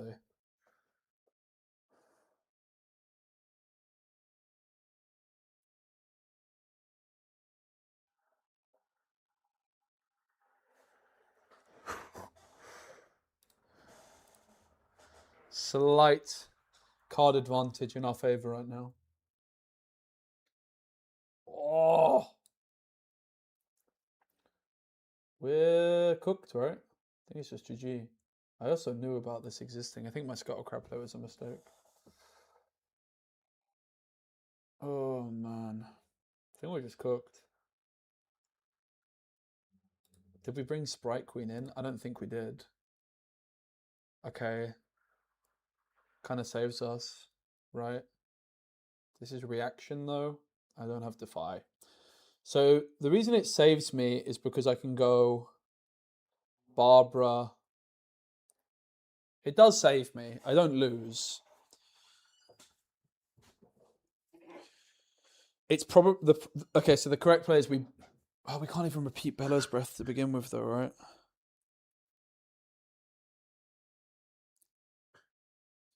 We still don't lose. Like Death Grip, we still beat. Flipping heck, man! This I'm not happy about what is happening. I'm not happy about this, guys. Can I be honest with you? I'm feeling like I wish you guys weren't watching what is happening to me happen right now.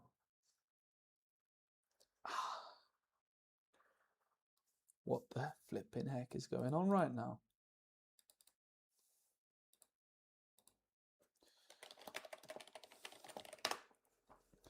So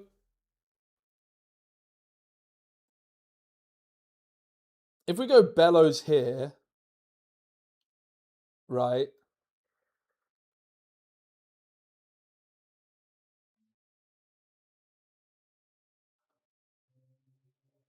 And then they Death Grip, it doesn't matter because we still don't lose. So we should probably just play it rather safe and just like...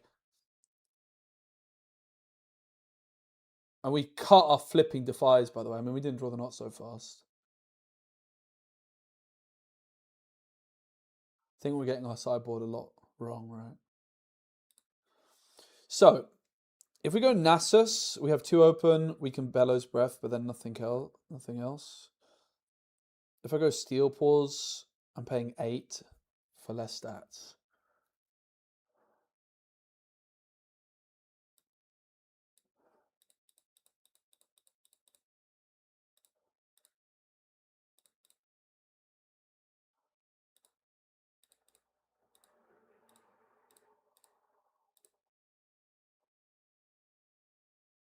We lose to Kaiser off the top.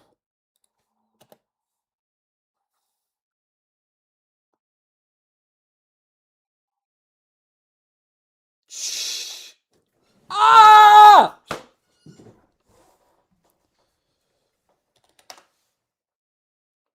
I'm so tilted. I can't believe I lost that. Oh.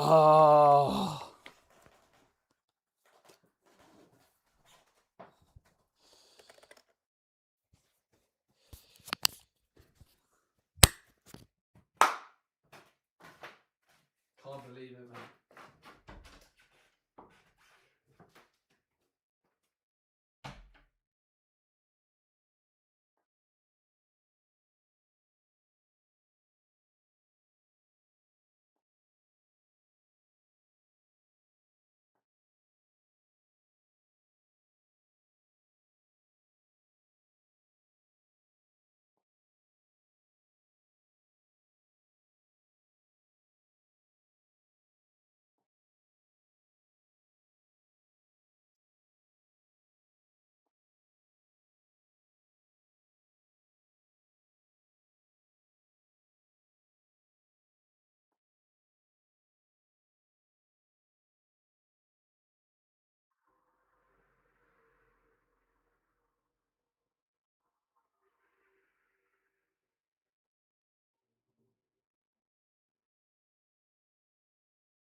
You know what, guys? This was needed. This was a reality check. I need to charge my phone. That's not good. This was a big reality check. Let me go charge these next door. I don't have an extra wire in here, I think. Maybe I do. Nah, it'll be too slow. I'll charge them next door. Easy. Hi, cats.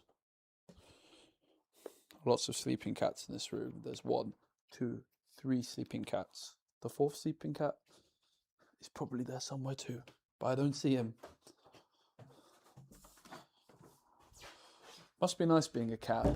Although, no RIFTBOUND if you're a cat. You know? Draw 1 card now. I can't believe I lost that. I definitely really bottled it. You know what's interesting? It's actually been my sideboard decisions that have really, really let us down. So that's good in a sense. Do you know what? Let's just take a moment to, after a couple of tough losses, to be fair, tight, tough losses, let's just take a moment to... Any luck? I haven't played against them, so no. Let's just take a little moment. This card is still... do you know what? I actually think one thing that we struggle with is not having enough hidden cards at times here. I do like the back off. I think we've shortchanged ourselves ever so slightly on the hidden cards.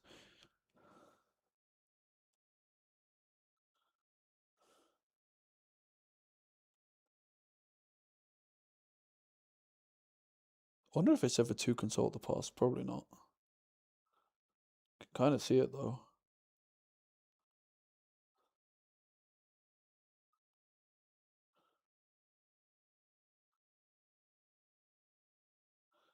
It's the back off, isn't it? That's probably what we're looking for there. I don't know. I think the deck is super fun. I'm actually going to keep it exactly the same. Let's just go again. I think we got the sideboard decisions wrong. I think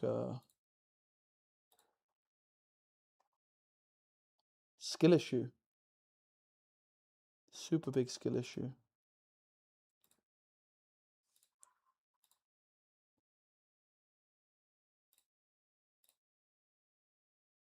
Like basically the problem was in this game I took out my defies and I got unbelievably punished for it, deservedly. So we learned a lesson, right?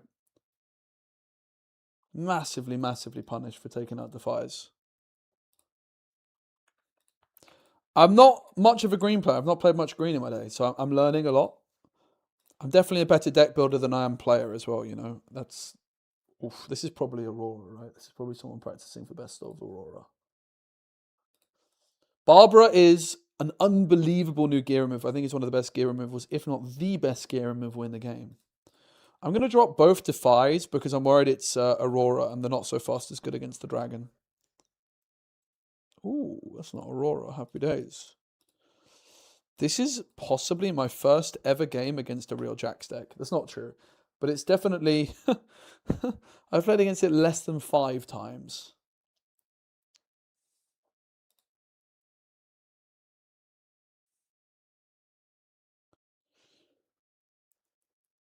You never get what you need. I don't know. I feel like we've had these last couple of games are the first time where you've really looked at the deck and thought, oh, it's not consistent enough, to be honest.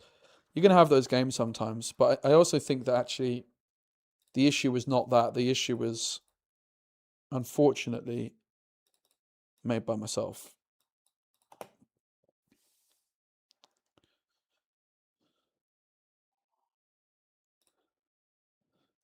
I still think Sprite Burst is a pretty interesting card, by the way.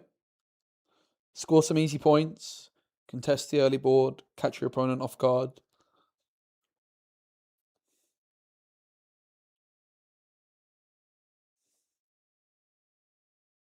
Ricardo's a bloody good card, that's for certain.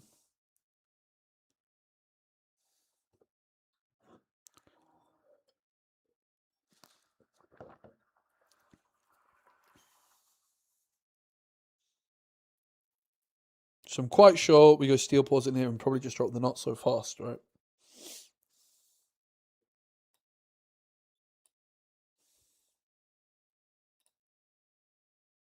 I barely even know what Jax does, mate. That's how little I've played against him.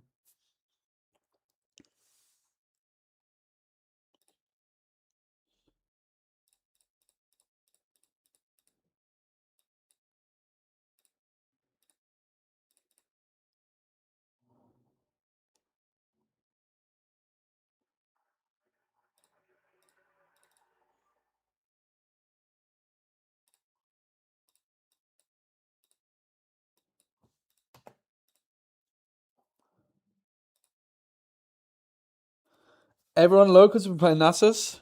Nice. It's a good deck, man. It's a lot of fun too.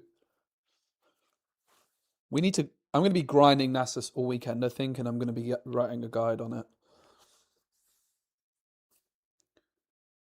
Riven? Right. I mean, there was one tournament where Jax was ruled in a certain way, which it no longer is, right? I can't remember exactly what it was. Was it that you could, like, detach equipment with it also?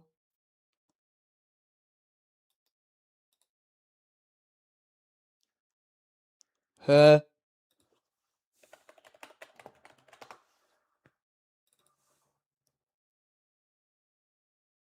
Gold +1. Okay. So they're saying they moved it in at 6, brutalizer. Okay. Guess they're gonna do another one, but doesn't seem very good.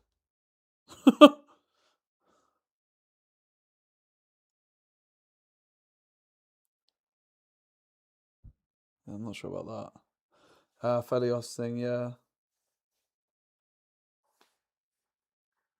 Thanks, Edric. I appreciate it, mate. I should definitely look at making more use of filter of archive.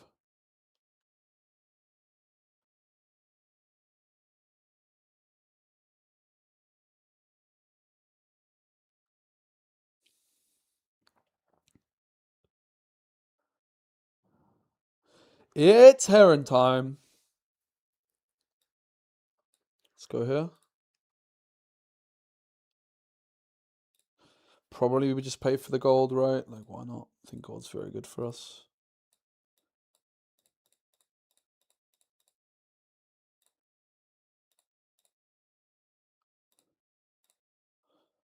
Heron effect, pay 1 for premonition.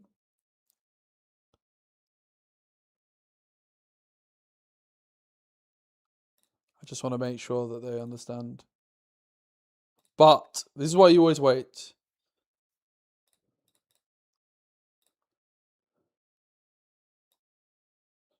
What do we want to discard here? Probably one of the draw cards, right? It's a bit excessive. Got all of them at once.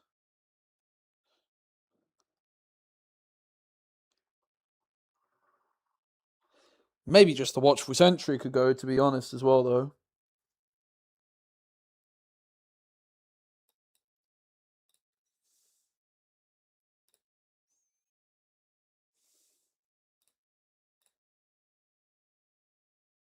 Yeah, screw it.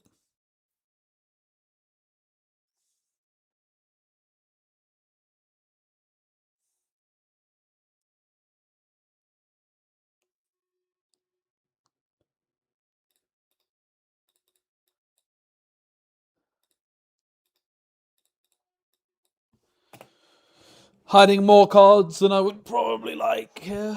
Power's a bit dodgy at this stage. It's a weird spot. Green Akali's such a good card, man.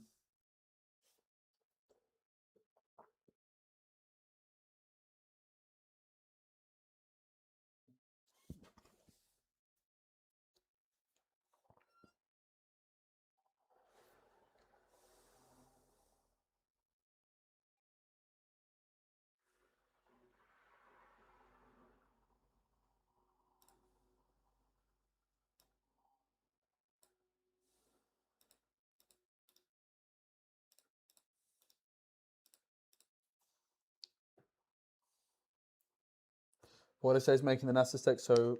It's just good. There's just lots of good stuff about it. It's a ramp deck that doesn't play Aurora and can't play Aurora.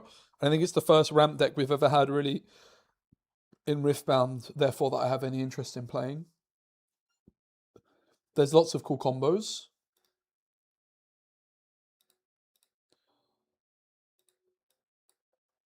Let's just resolve this.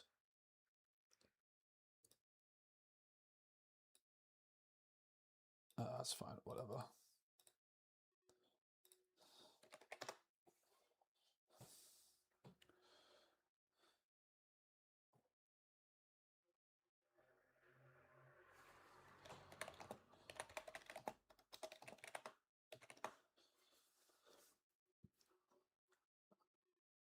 Tried using Tasty Fey Folk?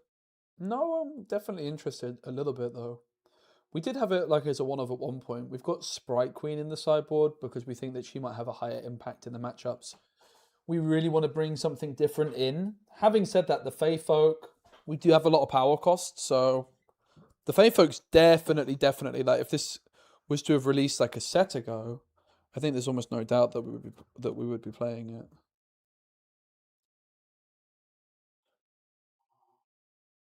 Six. Yeah, sure, makes sense.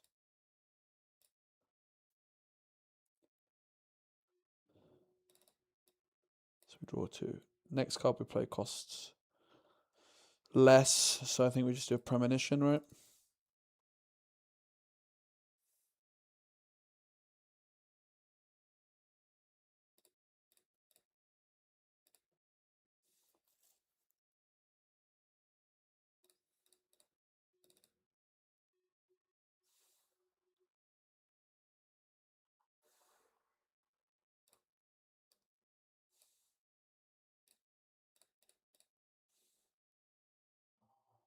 Oh wait.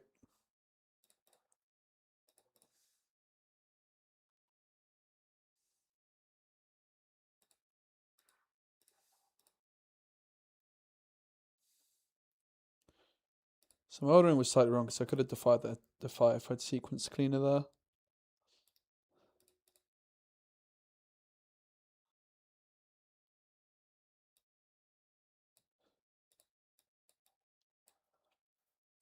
Oops.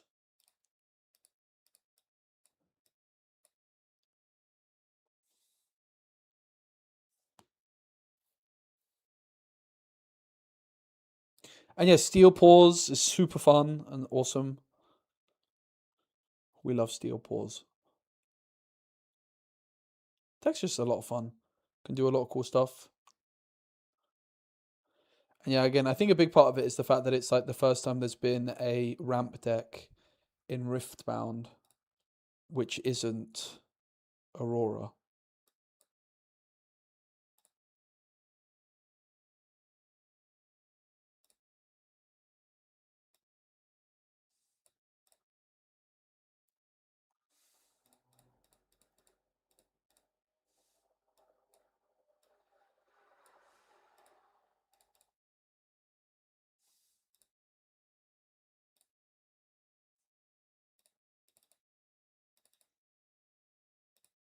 It's free because of Heron. There you go. Bam. Bam. Draw.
Poor guy.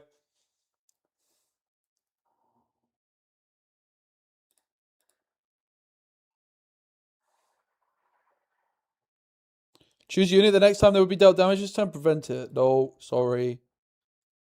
Poor guy. See what I mean, though? This is the thing with this deck, right? You can just see the levels. When you see a match like this, you're like, oh, okay, that's just like... We're playing against what you would describe as a pretty fair deck, and we're doing some pretty unfair things ourselves. Drop the not so fast, I think. I do take the Consult the Past out very often. Right? But it's when you want to be bringing in something like Barbara. Something has to make room.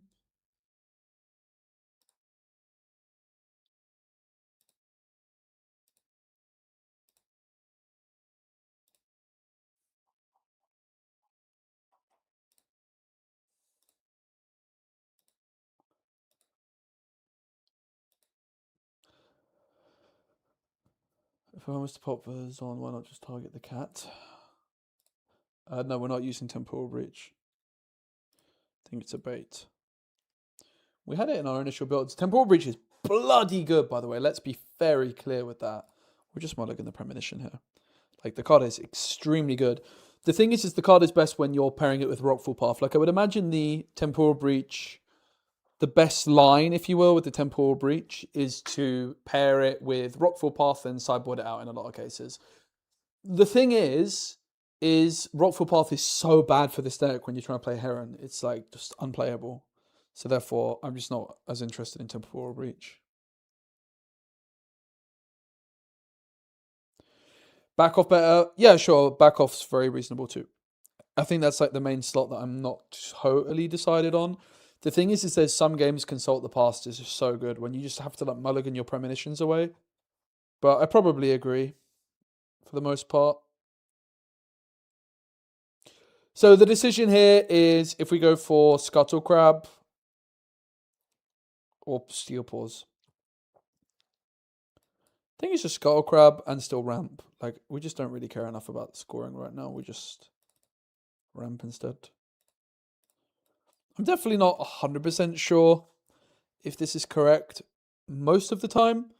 The logic is, when would it be correct? Well, it will be correct in a matchup that you are the control player and you can just afford a slow start.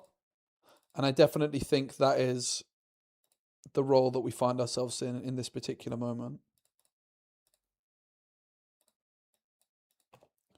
We just sacrificed a point, but we had one additional rune to play this turn, right?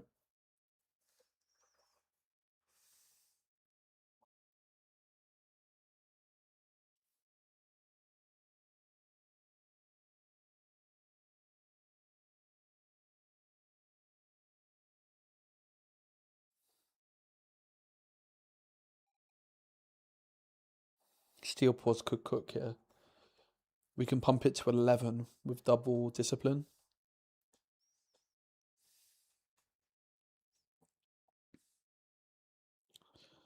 I mean, there's also just an interesting line here to just, again, sacrifice a point. We're just really saying, okay, in this particular matchup, I don't need points, right? I just have to survive the early game and apply pressure. That's what I'm saying with this play. Rather than scoring a point, I just want information. And I'm just saying I'm confident with where I'm at in the match.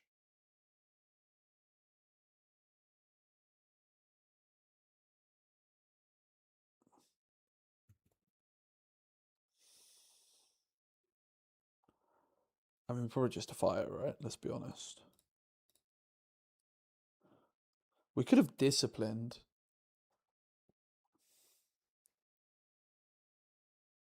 That's fine.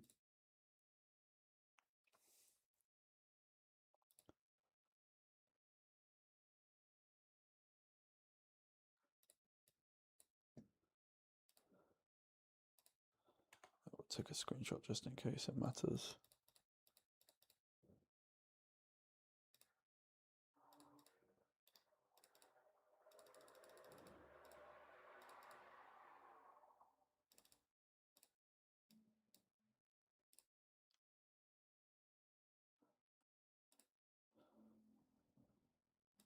Pay 1 for the hourglass next to the battlefield. Boom! So, like, we just played this, like, unnecessarily safe, right? That was the logic of this one. We're just in no rush. They reveal their hand. Okay, fair enough. Bellow's breath.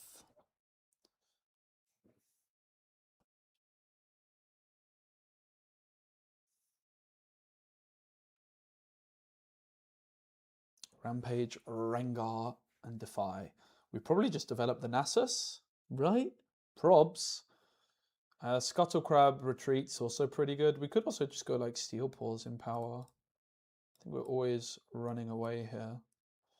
The question is it better to go Steel Paws or Nasus? And I think the Nasus is better.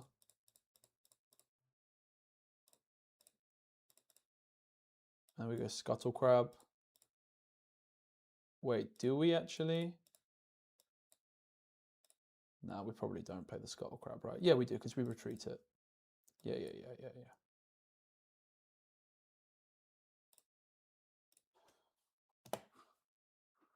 Oh, they can defy it, though. I was supposed to... Okay, never mind. I done goofed, guys. I was supposed to retreat it in my own turn to play around the defy here.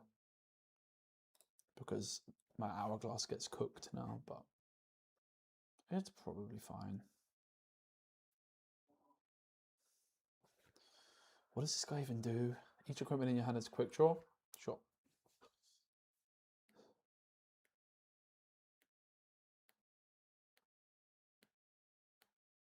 Never faced a Jax Aurora.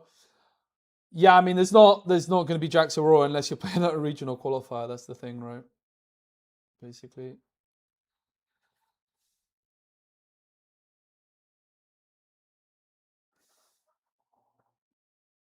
Okay, so they can go for the Rampage.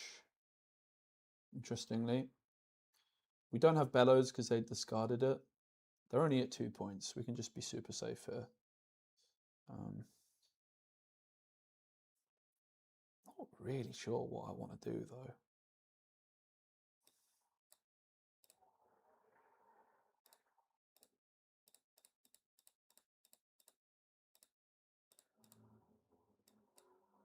Whoops, I'll go here. I'll go here.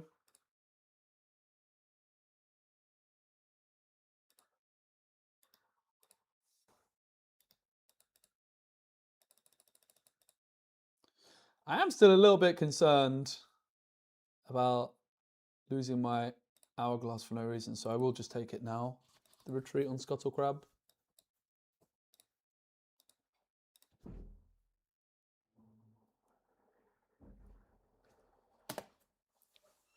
Bit weird, isn't it?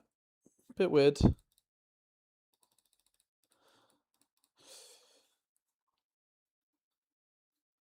Not convinced I like how I played this one. You know, I did all this spiel about how I'm the control player, and here I am double conquering because I want some points. Feels a little bit aggressive. Overly so, right?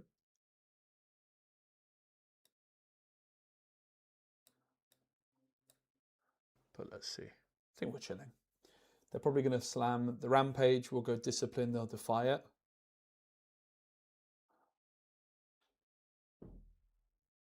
Will also be a double D ramp for them in that case.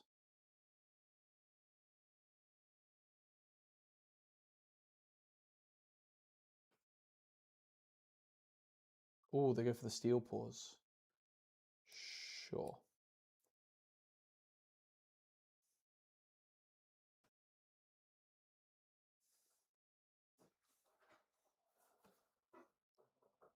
I think it's fair to say they're putting in some serious impressive work here. Oh my god, the degree of strength's actually cooking us so hard. We lost Watcher and Bellows.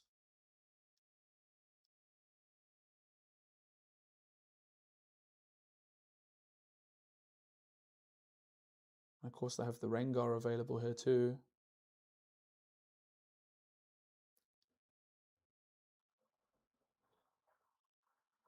We take the Lucian.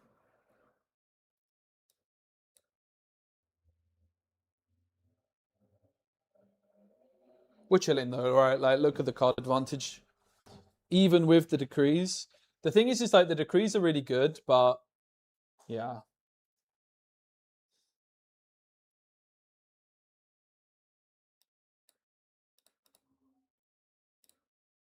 Like going 1-for-1 is not actually as good as it might sound.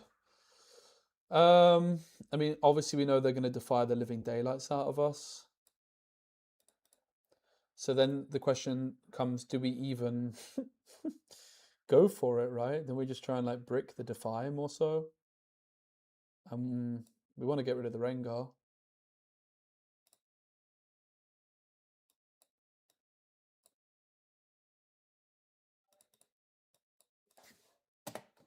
What a weird game.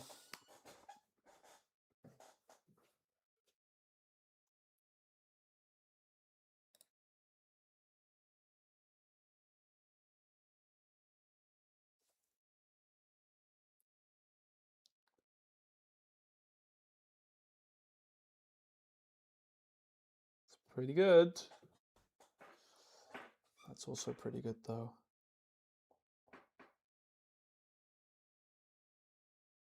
So they don't actually know the hand, right? Apart from the discipline.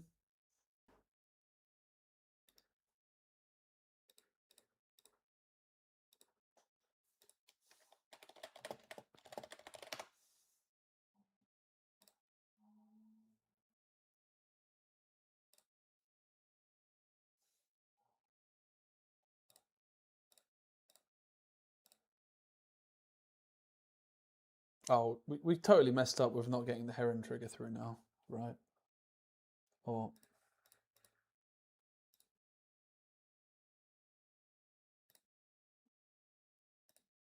we floated one previously.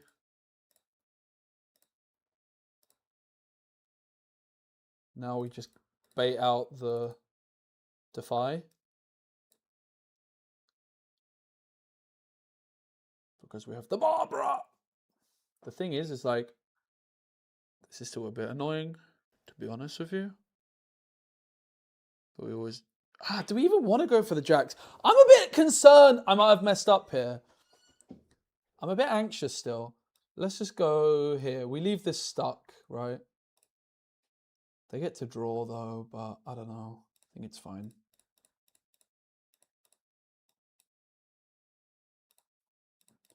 I definitely messed up though.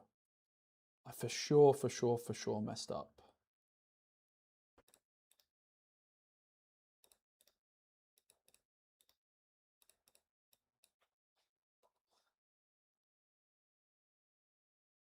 And honestly, I should just play this, right?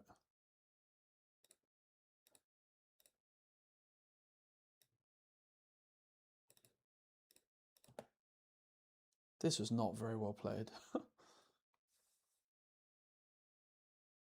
Imagine they give this ganking somehow. The misplay was not... Yeah, I mean, it was so badly played. It's unbelievable. I flipping choked so hard. Holy moly, guys. What a choke. I'm so bad. I'm really mad at myself. This was so bad.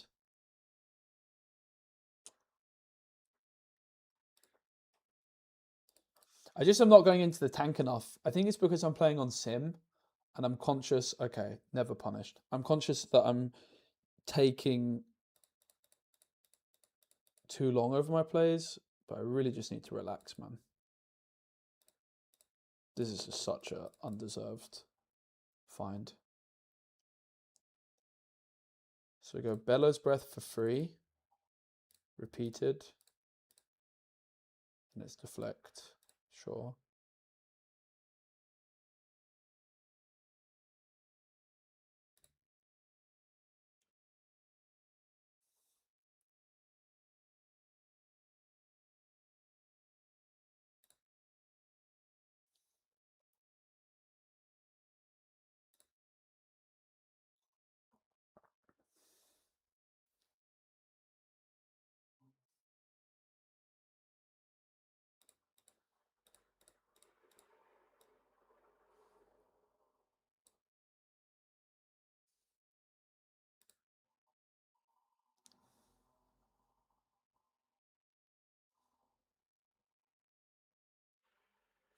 Means that's gone. Should have also sent the Scuttle Crab in first, right, before we did anything differently.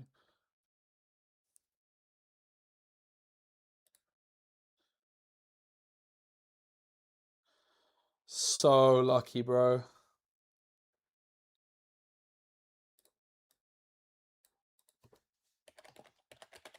How does this work, guys, when you... It's even? I think so, right?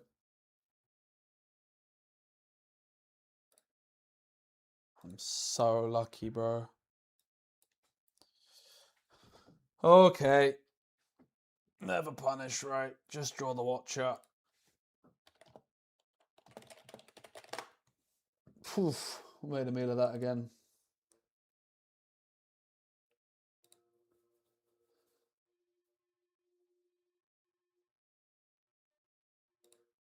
All right, let's go again. Let's go again. Let's go again.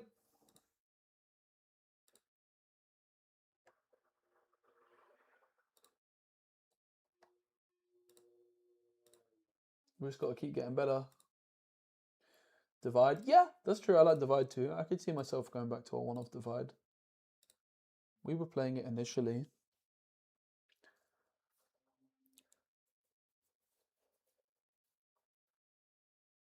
My mind still tells me that the Consult the Past is not the most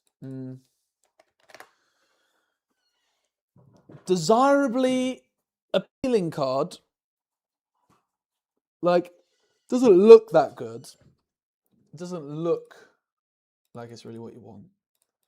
But I've just got a hunch that it just might be what we want. Treasure Hoard is pretty solid so far as well. Like, we have a lot of power costs, right? All right, they're going first. Ramp.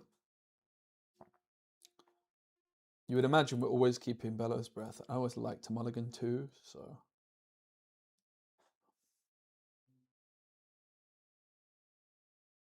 Time Warp opinion, I think it could be good inside as a tech for some matchups. Wanted to test it properly against Aurora, haven't done so yet, but it's like fine. It's definitely not a main deck card. That's for certain. We did pull off a 6 energy cost, no power time warp with double Heron down once. And then we had another time warp to follow it when we were testing it. So, I mean, that was cool. Not sure it's good though, you know.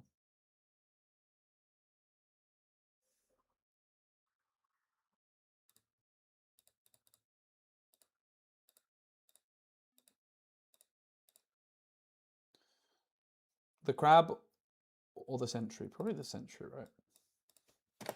We've got everything we need.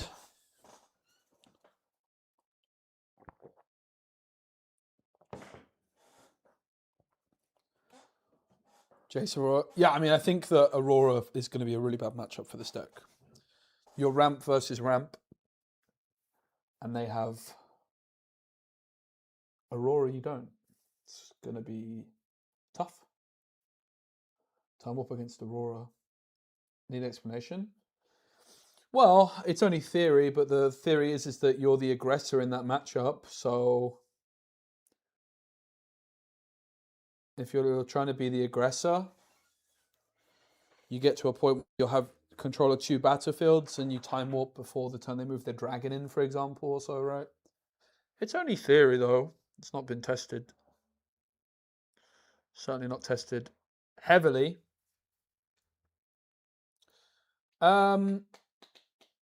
Bellow's Breath doesn't win the game, right? Because they have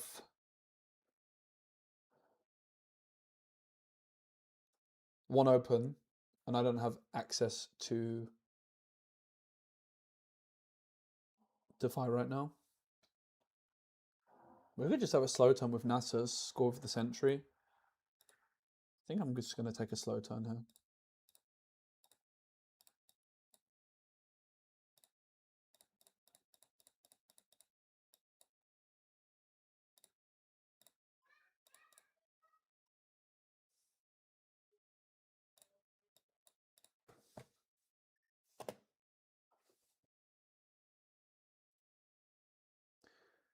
Salvage.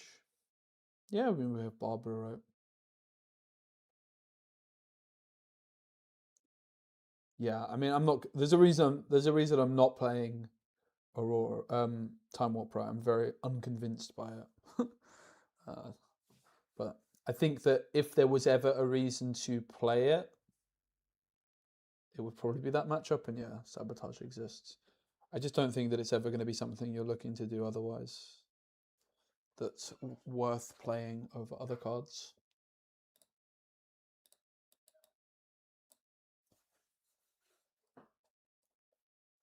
We're holding one open, which threatens Defy, of course. Not that I have it, but certainly is going to make them think twice about deflect costs, you would at least hope.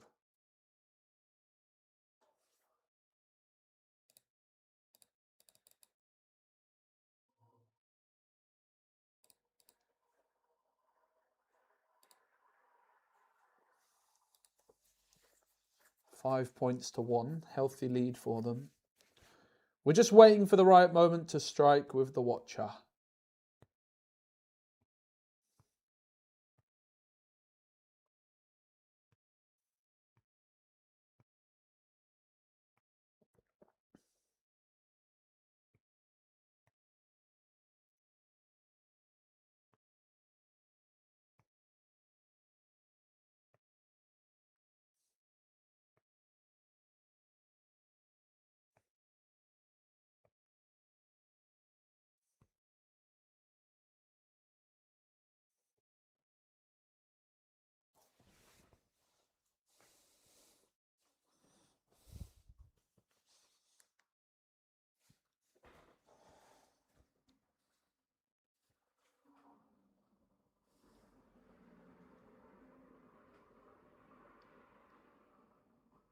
What's the best way to build Renekton? With dragons, the honest answer is don't, sadly, but probably some dragon pile. Like, let's just say you just, like, Aurora's banned, right? You can't play Aurora. For the love of God, please can we pretend that you can't play Aurora? Because realistically, you're just supposed to play it with 0 synergy Aurora. That is the best way to build it, without a shadow of a doubt. Like literally 0 synergy Aurora. For sure. But if you want to build like an actual Renekton deck that's not just like some total nonsense Aurora, I would say without a shadow of a doubt, it's got to be the dragons, right? There's some nice synergy though. I think the leader's just quite pants. I'm also curious if you could like build it with like lots of seals to pay for the costs, like a 6 seal deck. But like, where's the draw coming from, right? Maybe the dragons. Do I think the blue Nasus will get any play? Absolutely not. It's so bad. All right, let's focus up. Let's focus up. I'm a bit anxious about this one. You would imagine I'm just supposed to flip and slam the Watcher, right? We've got the Defy, so. Bam.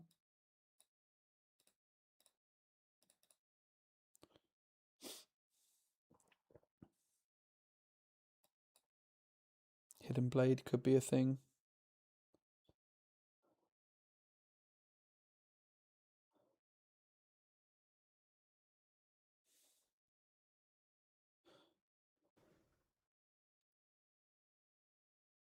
So we go in with the Deflect 2 bloke first.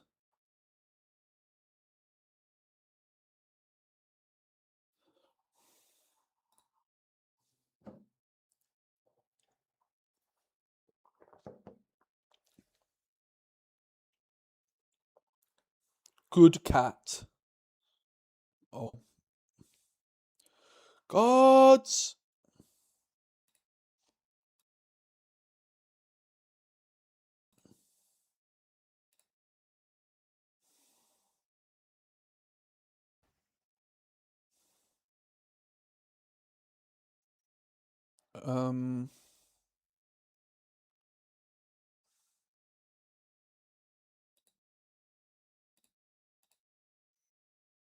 That should do the trick, right? That's GG.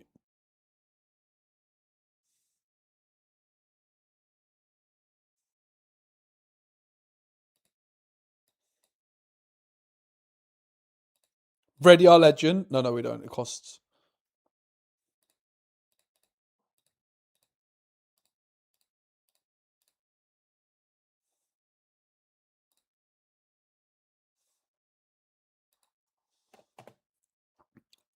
Did I add the additional point? Yeah.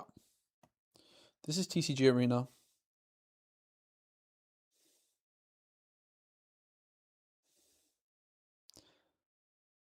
I mean, I messed up not getting a gold, right? Let's be honest. Something went a bit wrong there.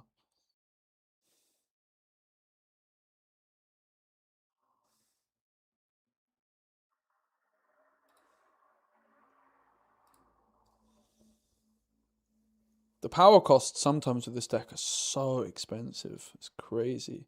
Holy moly. Are we cooked? Are we actually cooked? Greedy didn't go for the hourglass hide. Probably almost certainly should have made the read that they had another one of those actually ready to go.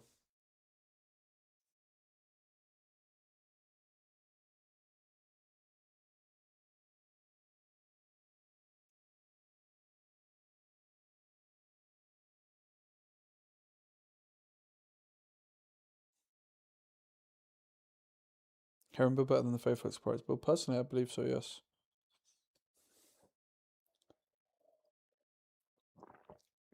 Heron's just a crazy card.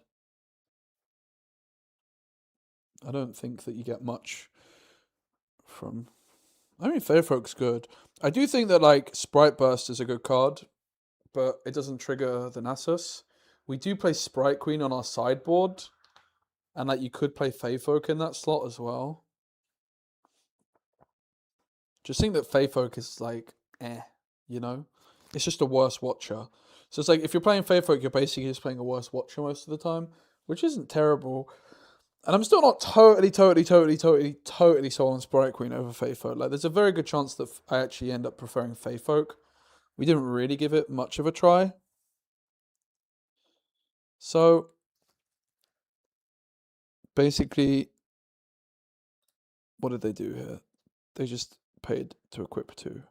So this guy is a tank, and he has 9 stats. Sure. But if we go...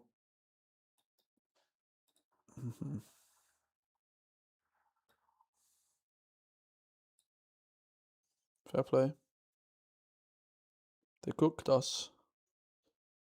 They certainly cooked us, guys. I really didn't see that one coming. I really should have. I actually have very little experience playing against us here. Did they even play anything this turn?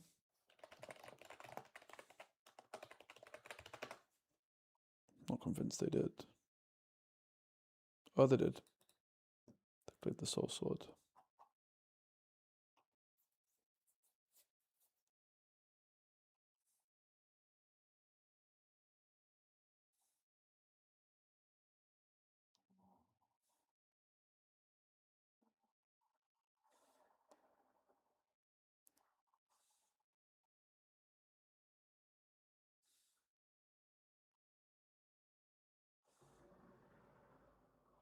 It's not looking great.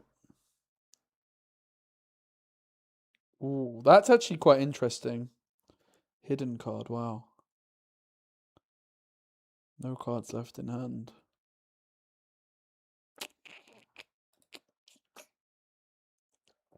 We're always just pumping this up, right?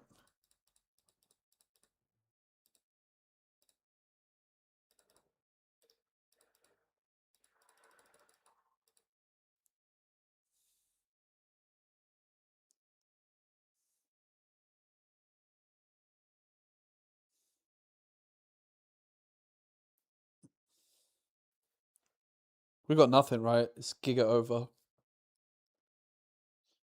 Any realistic line we could go?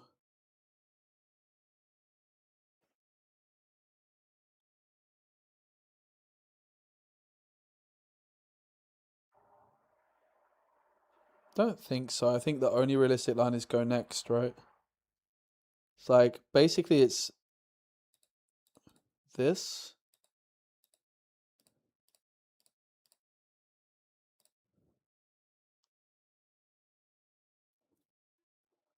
So this goes down.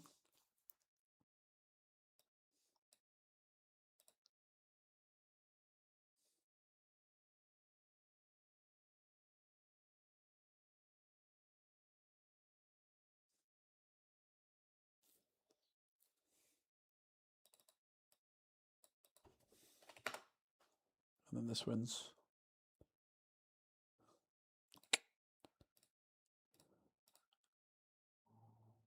Barbara comes in, guys. Of course she does. Barbara's going to do the business. What do we drop? Couple watchful sentries drop out, I think. We might just go back to 2 sentries generally. 3 is a lot. And then the question is not so fast worth it? I don't think so, right? We don't have Windwall currently. The Defy was good. So it's like, do we want Sprite Queen, perhaps? Seems pretty good. Could see a couple.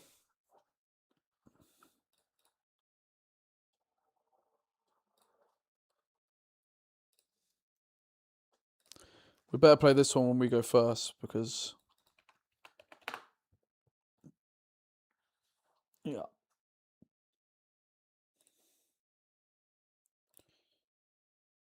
I think I'm just going to double mulligan.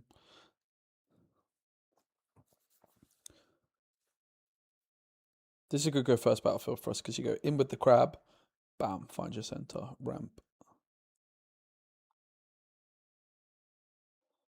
Times 3 Sprite Queen should be main board of running herons.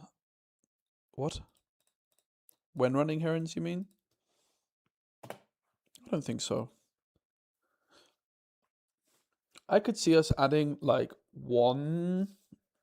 maybe one more 7-drop overall. So we have 3 Watcher, 3 Heron, plus 1 more. Maybe.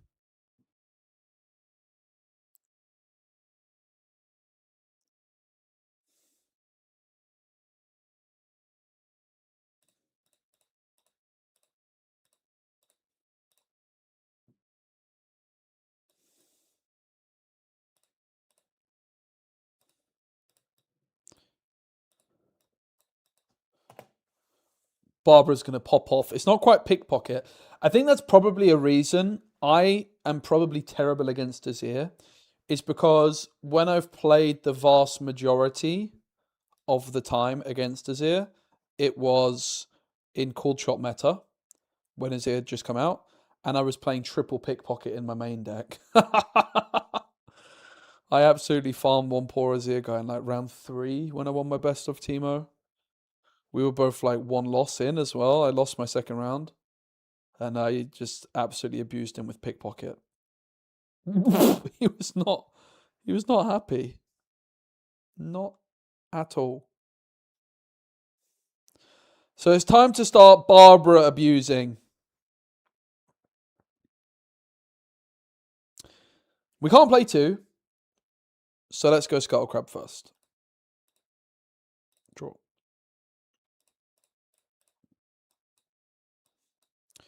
Now the question is, which do we go for? My gut feeling is it's the Eye of the Herald right now. We'll develop the Steel Paws as well.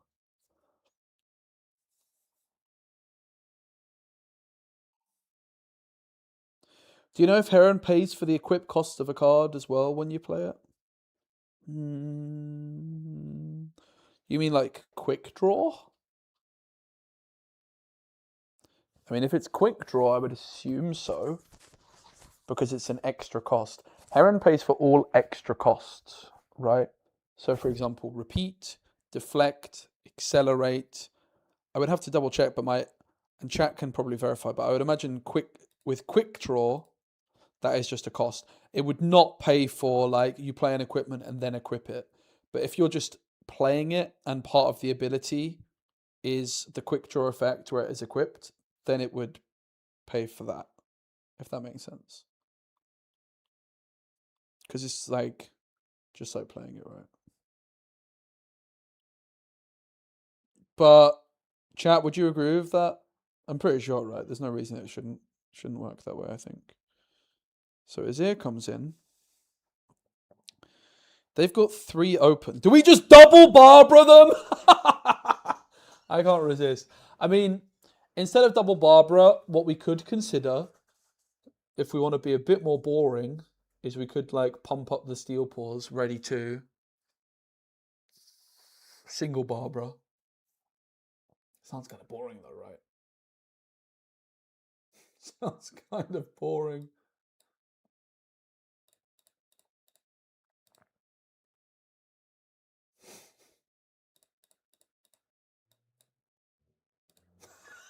I mean, my sequencing's so bad, guys.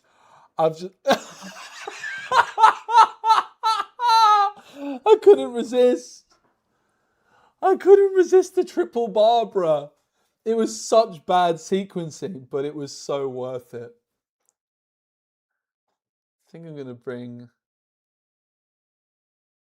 I don't know about this. I don't even know that I like this Bright Queen here. Let's bring the 2 drops back in because we need to ramp. The flipping Barbara, guys. What a card. Okay. Well, I'm never getting rid of my ramp and I'm never getting rid of Barbara, so... Oh! What a hand. We've got the Scuttle Crab, ramp, and the Barbara. I love Barbara. It's so good. It's not quite pickpocket. It's not quite pickpocket, right? But it's not a million miles away.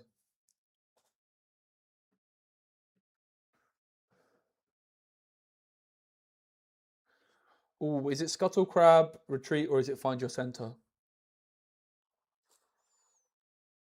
It's probably Find Your Center, right? So the logic there is Find Your Center is a bit more rigid. It costs 3, whereas like Scuttle Crab, Retreat, we can split up across a couple of turns. And Retreat's also like got more utility than Find Your Center, right? The only reason that would be different is if like we're concerned about, you know, we can get Find Your Center through where we are paying 1 for it, but we're miles away from ever being close to that.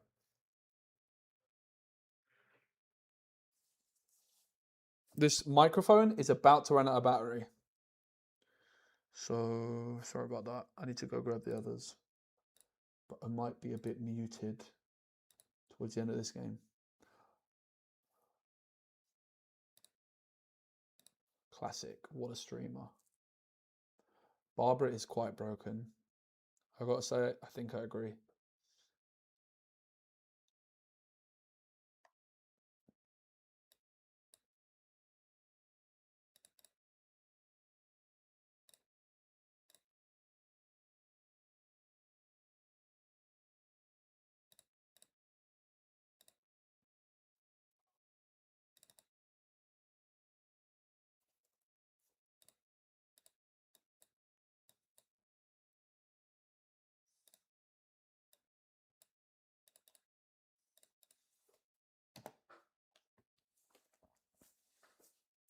We could have gone for Watchful Sentry instead of Scuttle Crab, but whatever.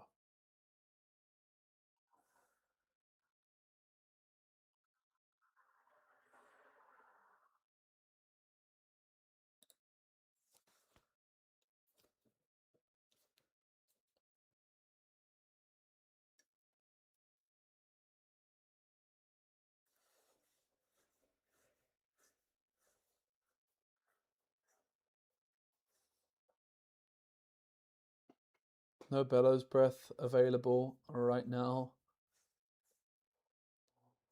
We've got to get the Barbara through before they start arising, right?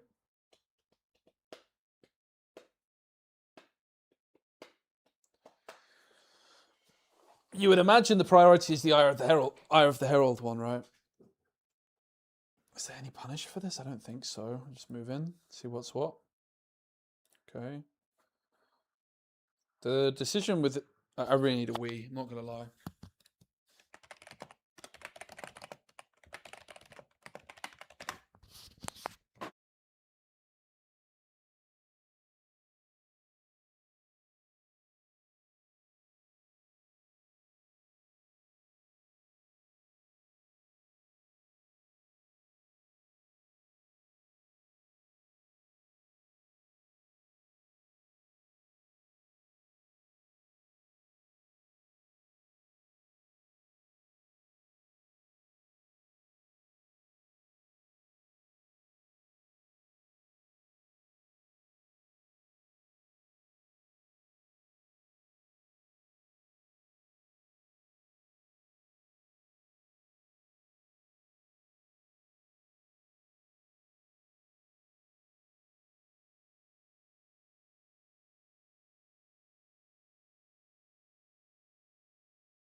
Sorry about that. I would have gone in between the games, but it will happen so quickly. All right, so let me remind myself where we're at. Scuttle Crab is chilling at 1. We've got Barbara. If we go Nasus, we can't Barbara. If we go Watching on Accelerate, we could.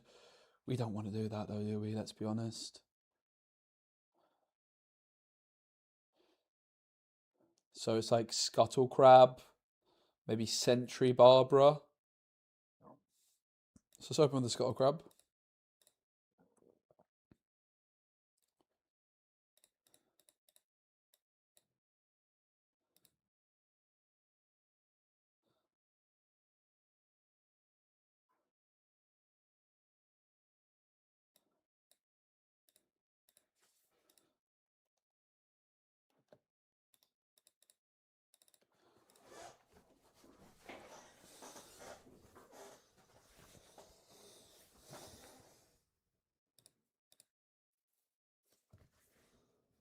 I am curious if the Fae folk should be looked at a bit harder.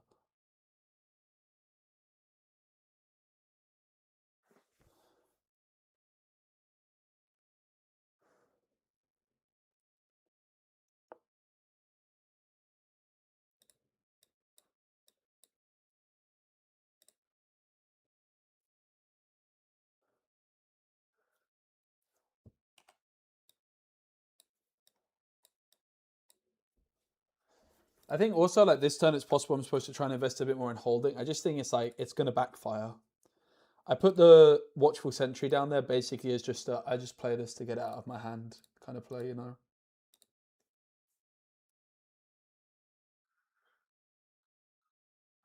So I can find your center for 1 now. The issue is I'm not going to have a window to do so.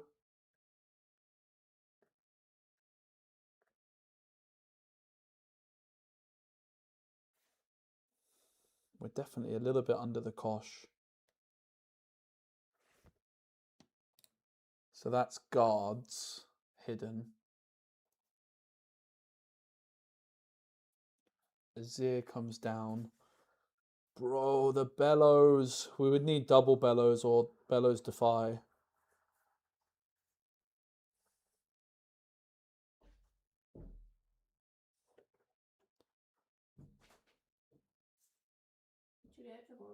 Probably tomorrow if that's okay. That sound good to you? Huh? Is that okay with you? Mm-hmm. We can go early in the morning. Yeah, because Alex comes tomorrow. Oh, she does? Mm-hmm. Okay, nice. Is she here the whole day? What? Is she here the whole day? From 1 p.m. Okay, yeah, perfect. And let's just start off with 1 cost, find your center, right?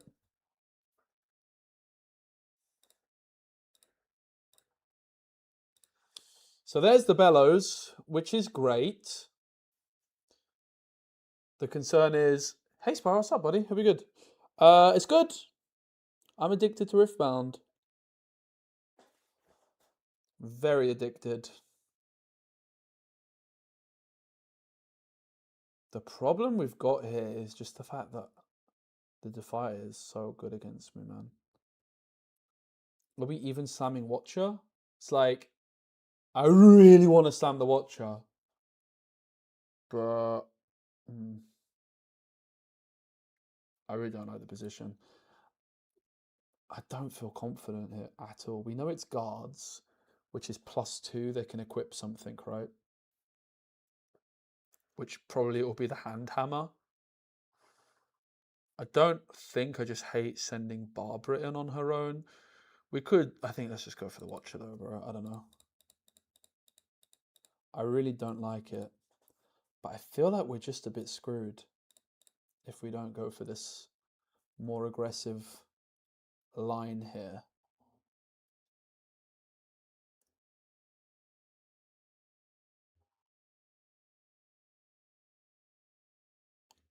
I think we're in a bad spot. I don't like the play.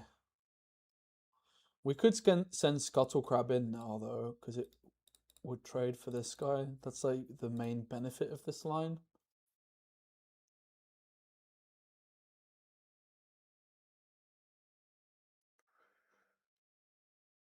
Okay, and now they can't stun us without opening themselves up to Bellows Breath. So the on guard resolves. The question now is, do we discipline?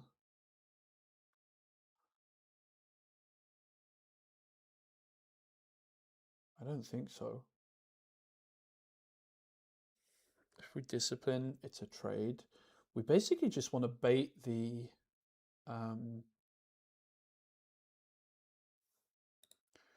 we just want to bait the stun, right? But if we discipline, they still have the guards. That's the big spanner in the works.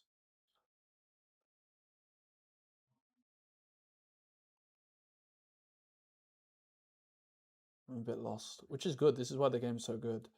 In these spots, this is definitely where I'm not the best player. And I have to practice.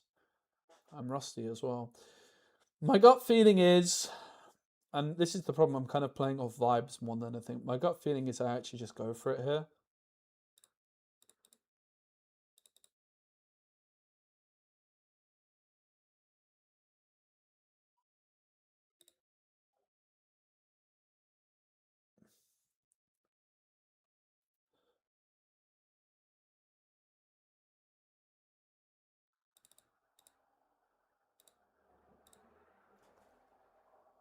There comes the guards.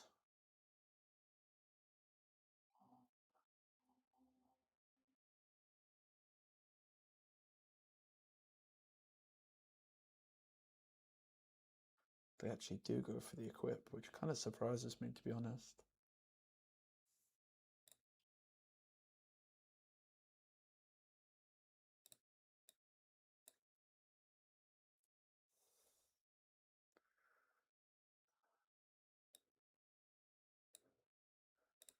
Now we want the stun to come through, because then we just bellows breath them. Yeah, baited. So it does resolve.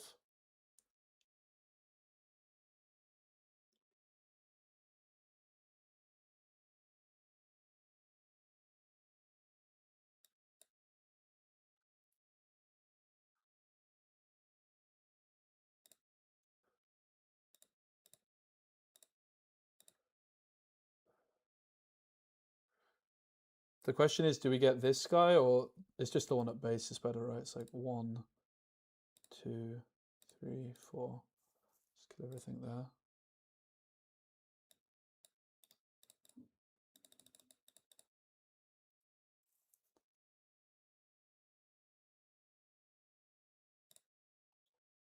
We don't know the last card in hand. How much do I care about risking the D ramp? I don't want to risk the D ramp. So what would be the punish? We lose a Barbara. They would go to 7. I have double Watcher.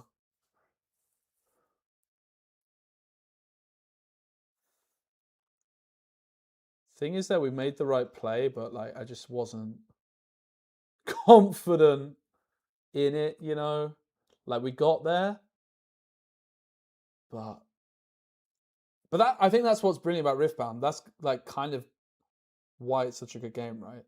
Because it's like flipping heck, that's a complicated decision. We're definitely not out of the woods just yet.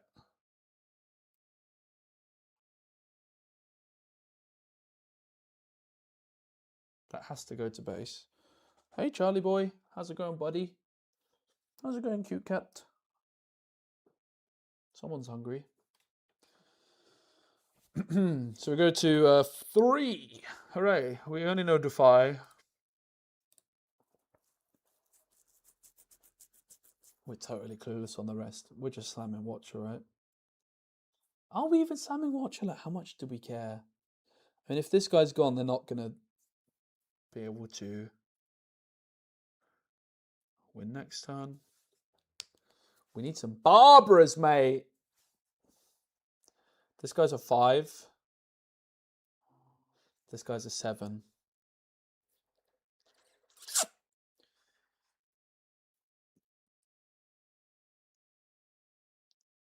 I would love not to slam the Watcher, to be honest. But I think we're just slamming the Watcher.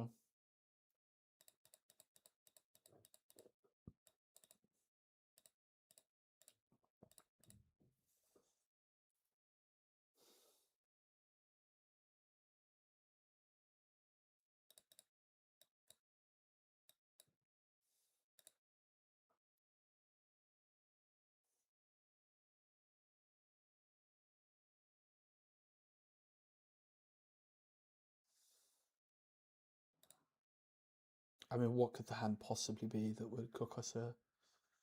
That is the hand. That's unbelievable.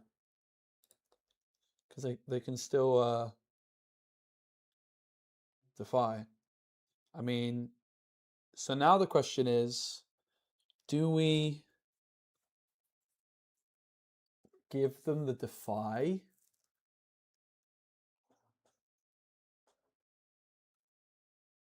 Or do we just not care? I mean, they're just always going to have it, right? I guess. But then I can develop double steel paws, which isn't irrelevant.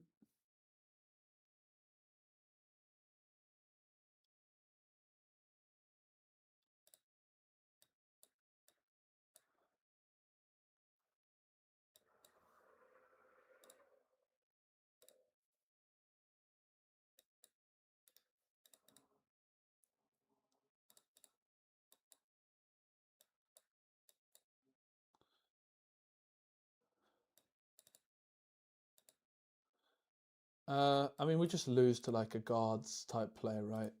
I accept that. That's where I'm at right now. What's up, Inferns? Moderated 2 years. 2 years of bad luck for me. Alright, it's GG.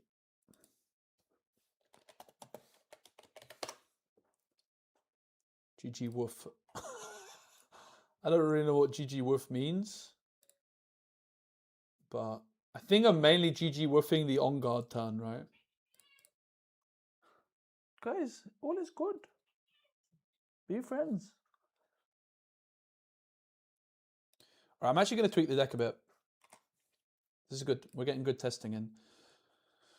I think I'm going to go back down to 2 Watch for Centuries. I think I'm going to drop the Consult the Past. I'm definitely keeping the triple Barbara. I wonder if maybe Feyfolk is kind of calling my name a bit. I think I want to try it. I think I want to try the Feyfolk, guys. Channel 2 runes and draw 1. Sounds kind of good. You know? It does sound kind of good. So, to be honest, do you know what? I'm not sure about the Feyfolk. Do you know what I'm going to do? I'm going to main deck 2 Barbaras. This card's busted, guys. Like, holy moly. We know that, like, turn 1, like, game 1, gear removal was good. And this is, do you know what? I might even put flipping 3 in, bro. I'm going to put 2 in. But, like, it's just good enough for the main deck. It's a 4 for 4. Play against this here. No, this card's just so good, though. I mean, look at it. It's so good. And actually, what it gives us is it gives us something to play. I might just put 3 in the deck, guys. I might just do it.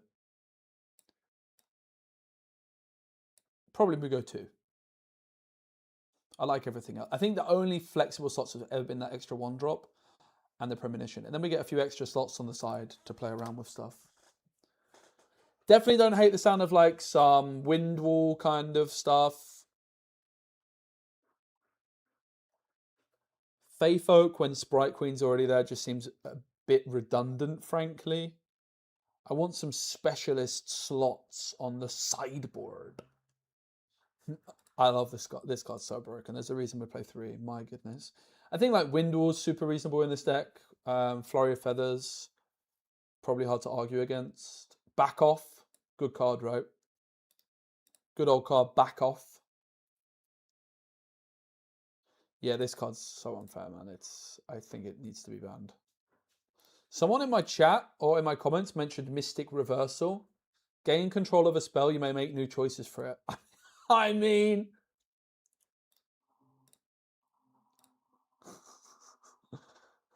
I'll take your Arise.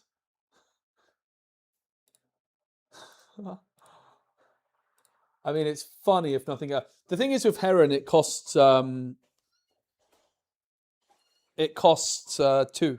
right? 2 and 1 power. The main issue with it compared with like Flurry of Feathers or so is Runation. Doesn't give us any protection against Runation. There's also like Deadly Flourish. Like, to be honest, maybe we should be looking at like these kinds of cards, right? I don't think so. I think I'm quite happy with the Barbara in main idea. The card is just so good, man. 4 for 4 is fine. I think, to be honest, I unironically want to play Mystic Reversal. I just want some like specialist sideboard cards, you know?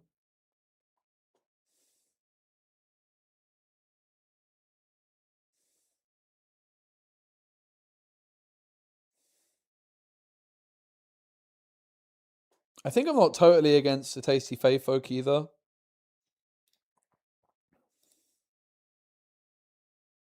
But yeah, I don't know. There's no way of like playing more Bellows in this deck, right? It's not like I have any kind of like recycle shenanigans. Like a Fizz, I mean.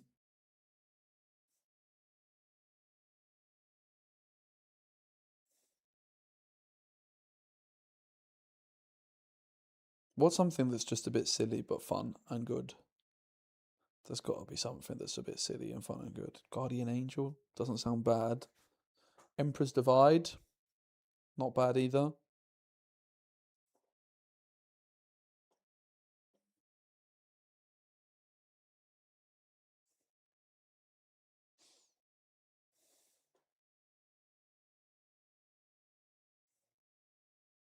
Could just be like a wind wall as well, right? I could see it being like 2 Sprite Queen, 2 Fae Folks. Let's try that. And I think I don't want to play Treasure Hoard anymore. I'm not a fan of the Treasure Hoard. I'm not really a fan of most things. That's the problem.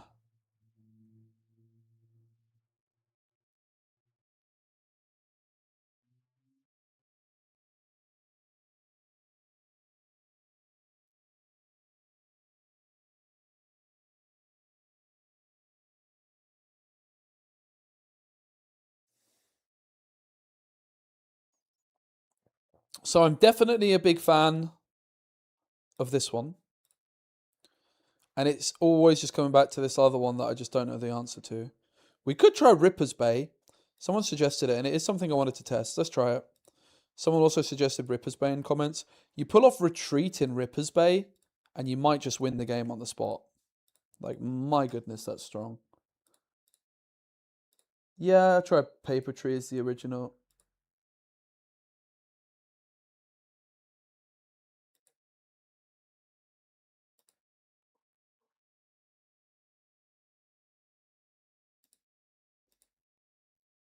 Let's go again.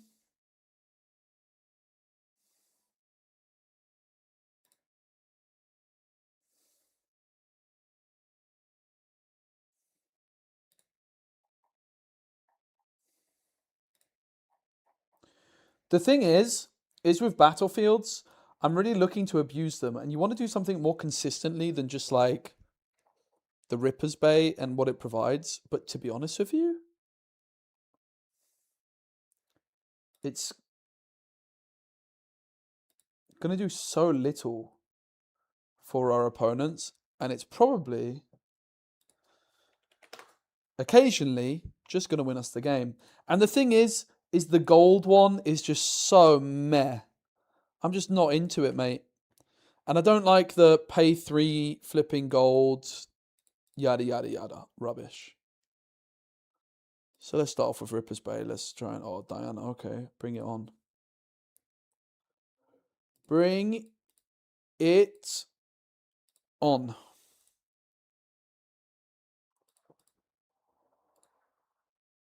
Probably. Okay. I've had better hands. I've had better hands, guys. I'll be honest. Oh, not anymore. No, it's the best hand of all time. Definitely an argument I shouldn't have played the Hourglass, but let's see.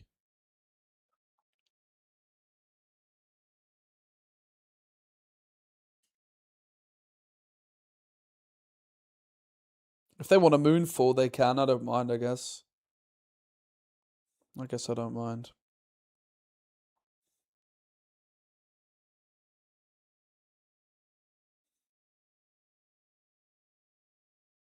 Woo!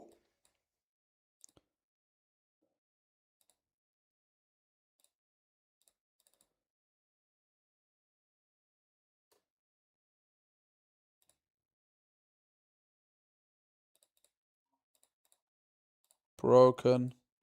Guys, that's broken.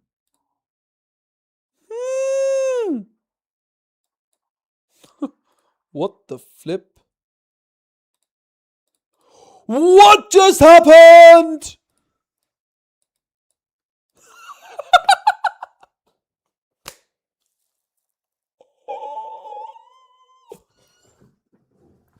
What the flipping heck? I just ramped 2 off my battlefield. Ho ho. And then you look at the flipping gold battlefield we've been playing before, and you're like, yeah, maybe not. Maybe, actually, not. Shame this game is still cooked. Is it though? So we go Heron, Nasus this turn, right? We can play both.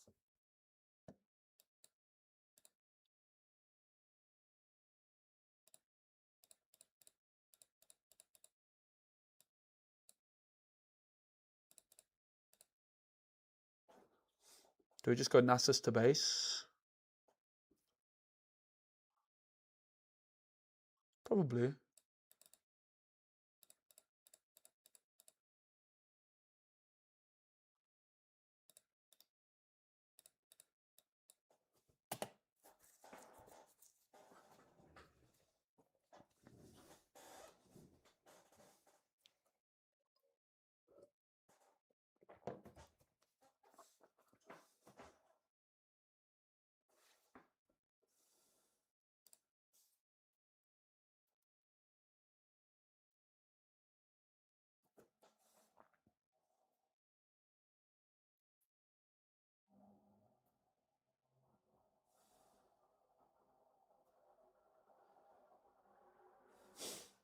The Hourglass Hide is questionable at best. So they go for acceptable losses. The thing is, this is only going to protect the Scuttle Crab, right? Anyway. Wait. So if we, hypothetically, defy, right?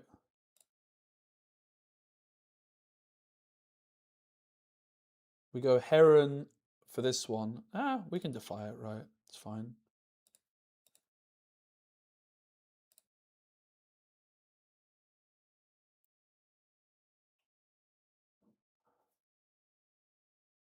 So the next card we play is free.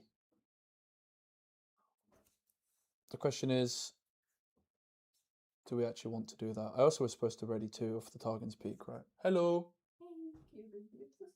Can I what?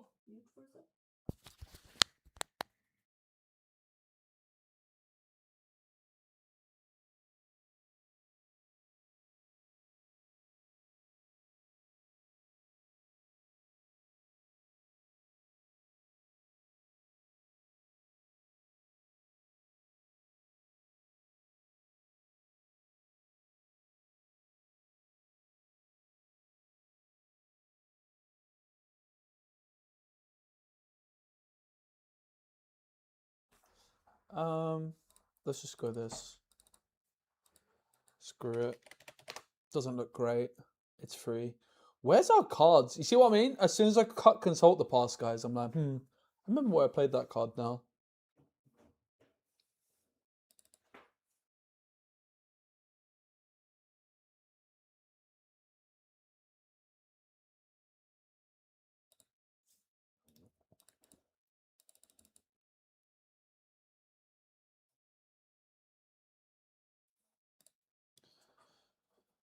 So we're going to do Heron with Hourglass.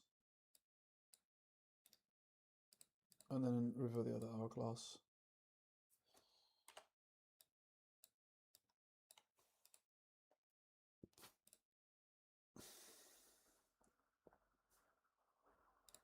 I took a screenshot!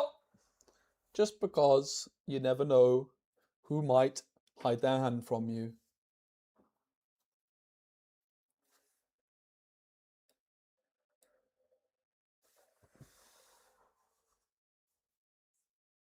Bro, where's my draw?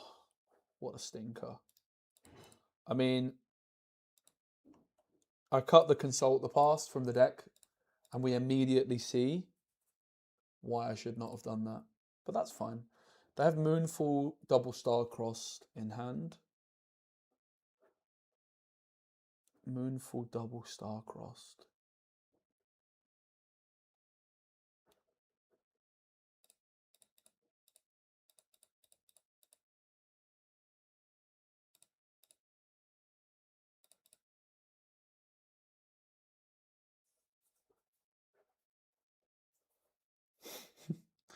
Oh, we're giga cooked. Like, just no draw, bro. That's the issue here.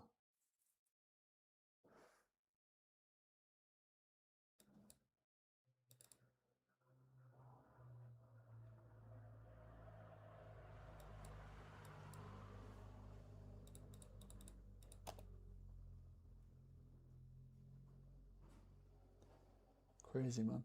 I'm putting the consult the pass back. I got baited so hard, I think,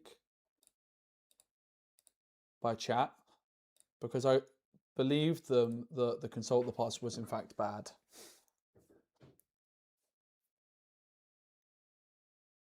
I think also I already don't like the Barbara in main.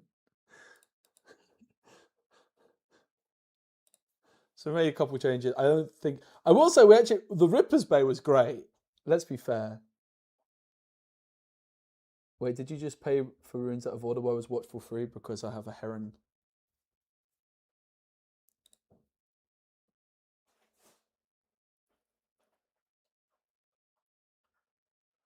Do we bellows breath our own?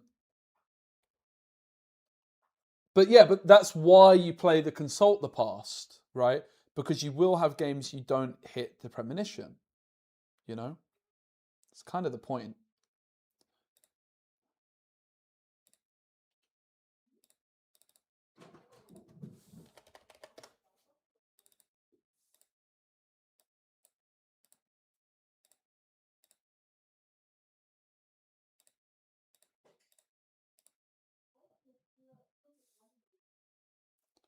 Bro, I should have repeated it. Missed opportunity, eh?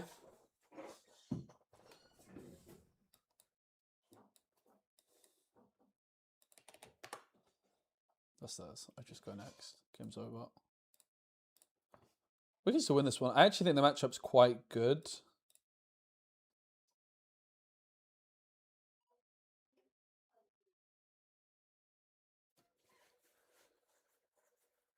Do we ever want to bring in Mystic Reversal? I mean, I want to try it. We definitely bring in Not So Fast. Don't hate the sound of Tasty Fae Folk at all, really.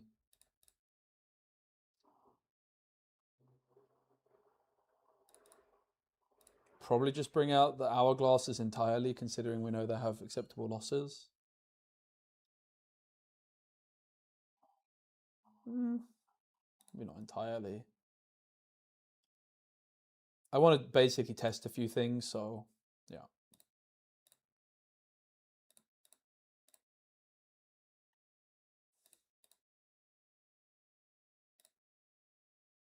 I'm really not sure about dropping the Watchful Sentry too much either, but we'll see. It's probably correct. The great news is, even though we lost, we popped off with the battlefield, and I think we're locked in on that now. That really, really proved its worth.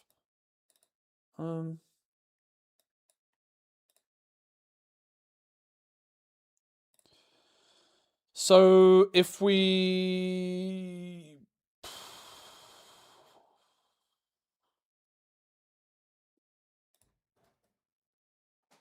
do we want to do it? Go Bing, bit of 2. Nah, we don't want to.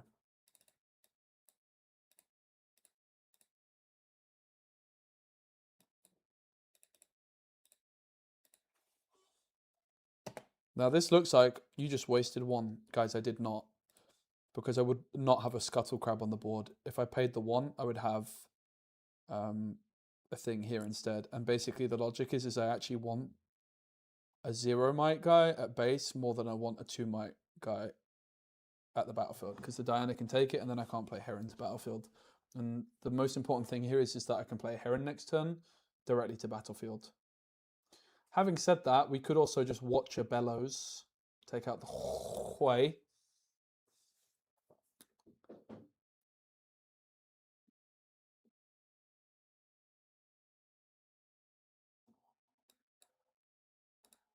think we won't though.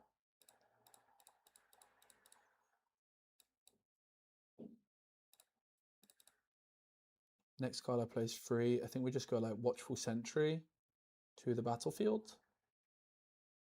Or is it ever the Scuttle Crab to the battlefield? Probably the Crab. Maybe to base.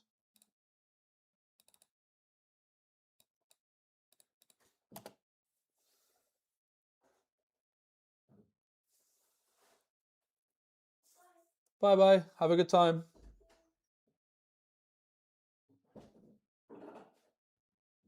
It's definitely going all a little bit wrong at the moment.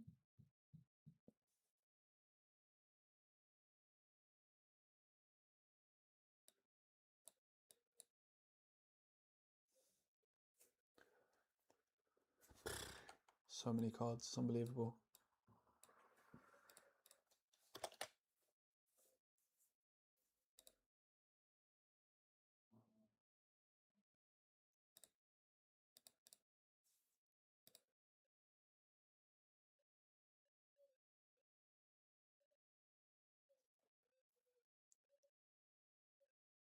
Yeah, I could have just gone Sentry. That's true.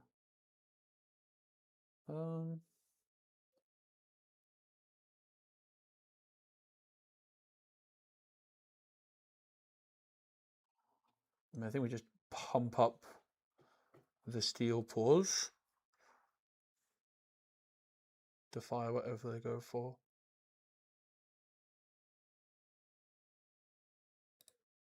I love Steel Paws, man. So good.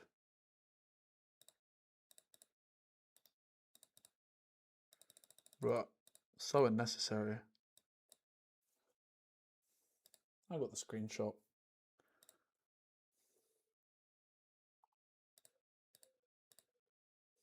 Nope!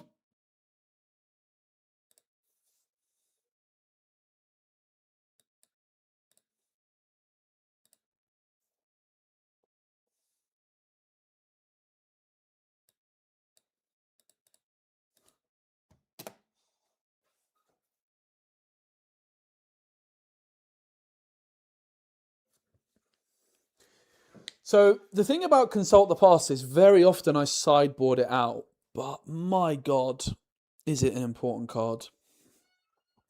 It really, really is.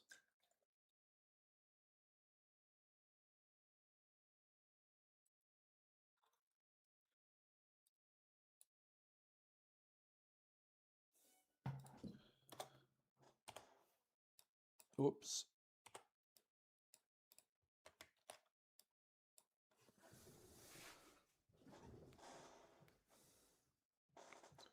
Moonfall.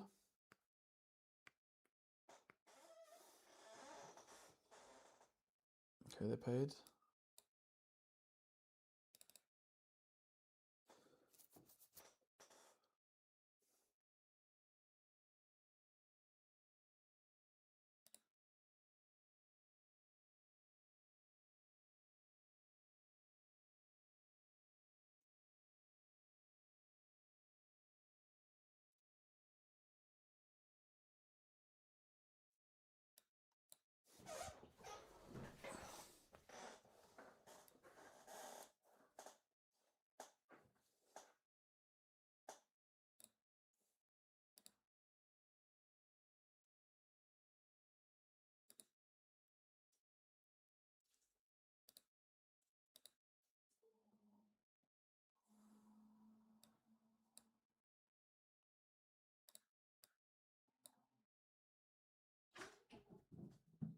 Could we ever play Seals in this deck? Is that maybe what we're doing wrong? Why aren't we playing Seals in this deck, guys?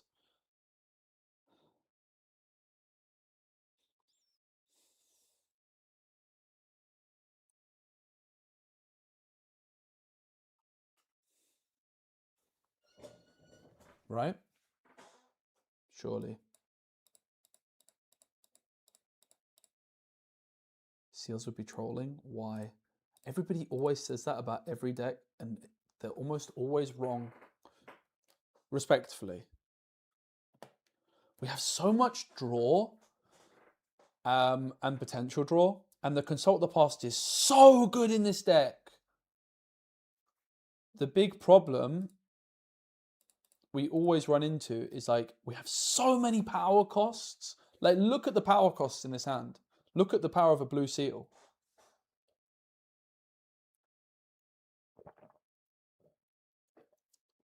Feels like we're often losing to not seeing the cards we need. Yeah, so then we can just play more draw, and we can like Consult the Past easily and actually play Premonition. Like, I think that's the thing, is like I'm 100% testing it. I'm 100% testing it. I love Seals, guys. What are we cutting? I don't know. Something.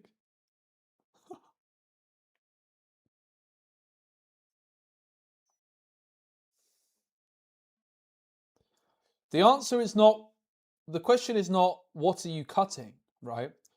The question is, what are you not cutting here? I don't know. I'm trying to be philosophical. I don't think it's working. What did they have in hand that was hideable? Literally nothing. Okay. What did they play in their deck that's hideable? Tide Turner? So my expectation is this is a Tide Turner because then they're going to swap it with Vex, right? And then I lose. But it's fine because I have Watcher Bellows anyway. But then, what the flip is this thing? I mean, I have to just try my luck anyway, right? Like, this is a Tide Turner probs. Yep.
-1.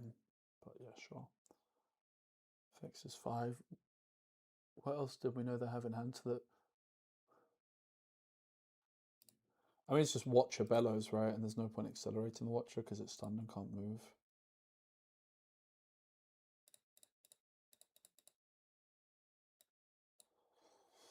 The question is, where do we play it? And it's probably just still at base, right?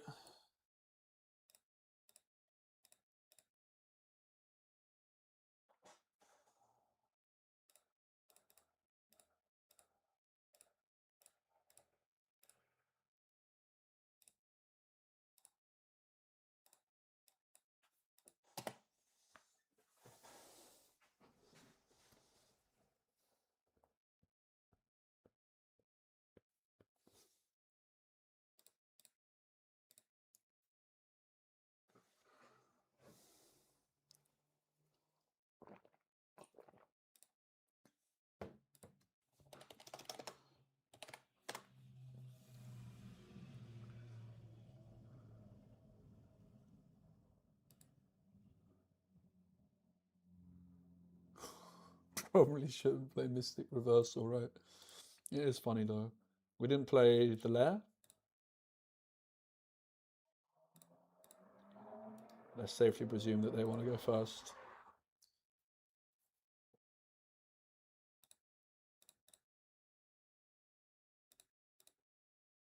I could actually see us keeping the Fey Folk.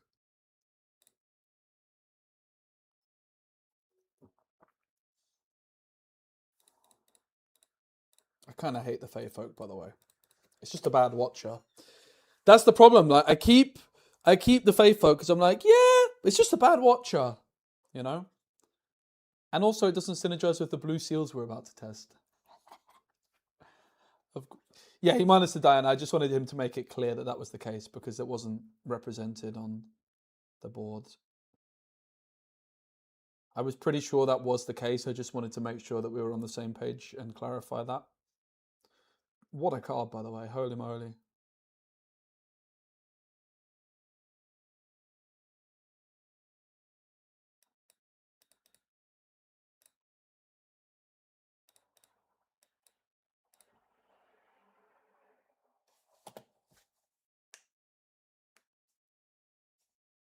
Talking about being power hungry, it's 2 extra runes. Yeah, it's a good card. It's interesting. I'm very curious on the guy. No doubt. 2 runes is a lot of runes. But also paying 8 for 6 stats, kind of terrible. You know what else is terrible? Respectfully, I think this line by our opponent. Bellows at the back, right?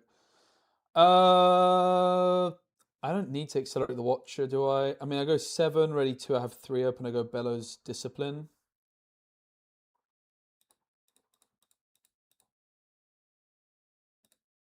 Do have 1 for this, but...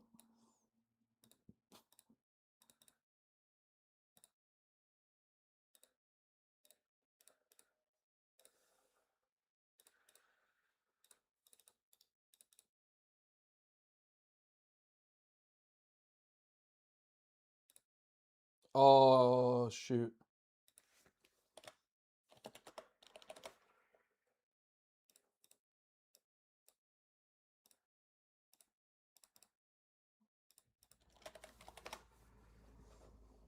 So I did need to accelerate the Watcher. Oh, that's fine.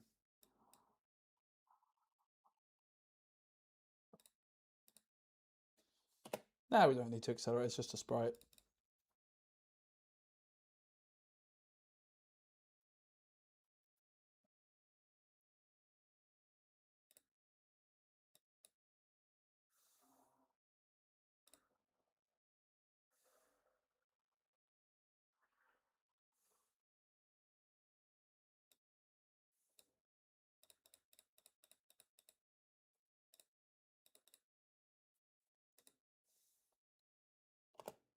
Hold up for the not so fast, right? And here I hold for the conservatory trigger.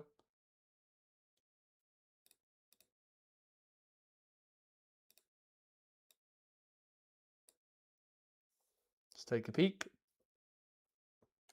It's not a very good hand, is it? What do they have in discard? Stack deck only.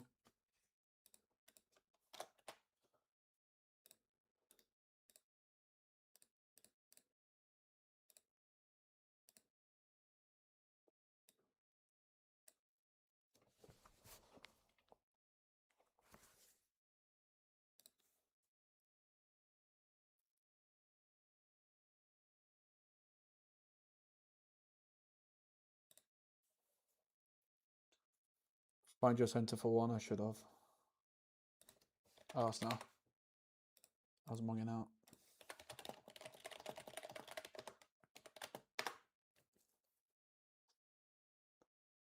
I mean, do I actually want to?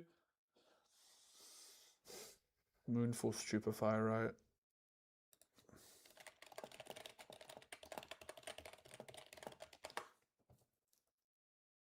Yeah, whatever. Yeah, just draw the Defy.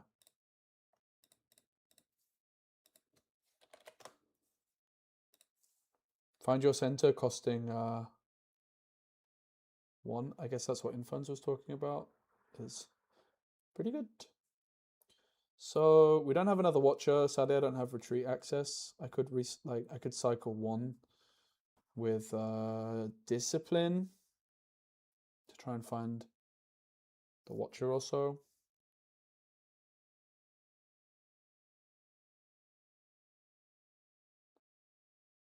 The way, yeah, I thought so.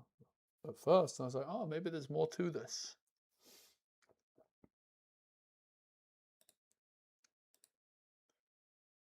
We're basically digging for 3 retreats, 2 Watchers. So there's 5 outs out of, you know, it's a 1 in 5 to draw off the Discipline, which probably isn't enough to justify it. We're not in the world's worst position, but we're also in danger of them. I mean, we can go to 5 and then it's Nasus at base, right? That's the play here.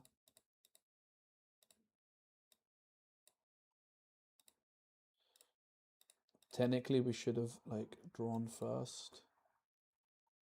See what they draw, I mean. Okay.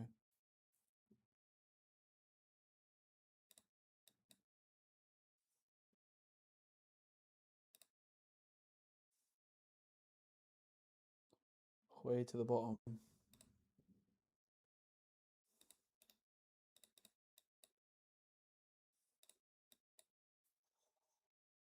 So I'm being very risky by leaving Nasus at base, but basically the thought process here is that I'm trying to win with Nasus in power next turn.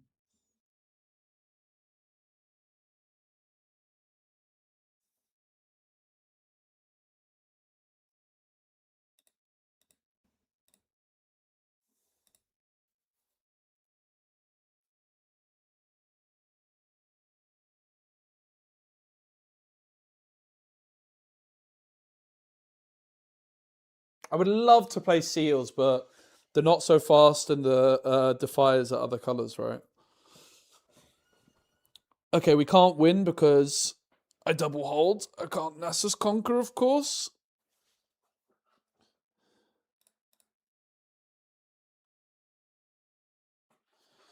Do we just slam the Premonition, draw the Watcher?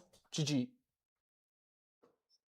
The thing is if we go Premonition, the retreat is no longer enough,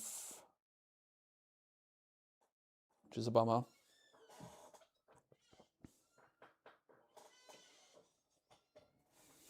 Bellow's Breath does take out the student.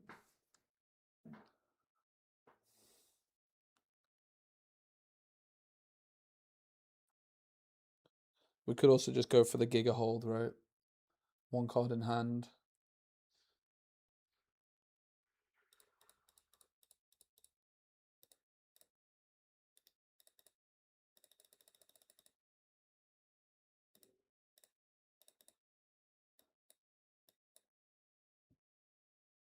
Or split it.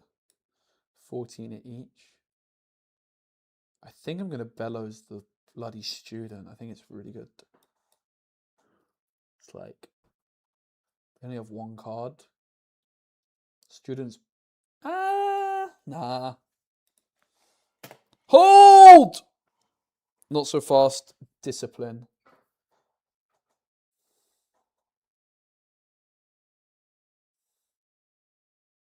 I hate the Fae Folk, guys. It's so lame. I don't even like Sprite Mother that much either. I do want to try looking at the unthinkable and actually playing Seals, because we hide so much flipping stuff. 8, 11. They go for the Diana trigger. I'll allow it. They bring in 11. They find stack deck. We're at 14, they're at 11. That's fine. Stack deck resolves. So the student is now out of our range.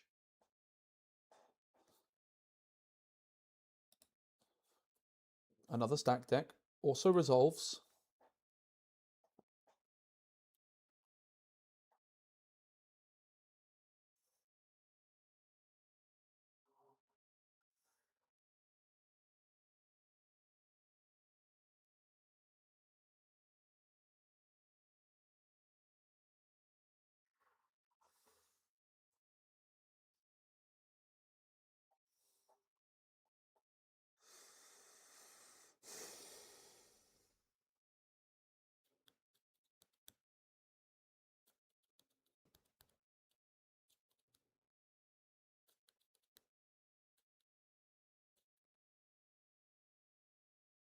This is probably why we're not so fast.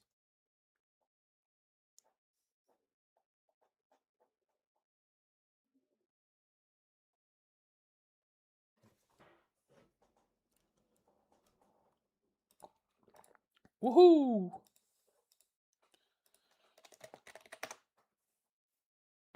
Let's win. With a slightly wonky version of the list, but we got there. I'm going to go put these onto charge. Take a loo break. We're going to tweak the deck. We're going to test, or are we at least going to look in the deck board at Seals?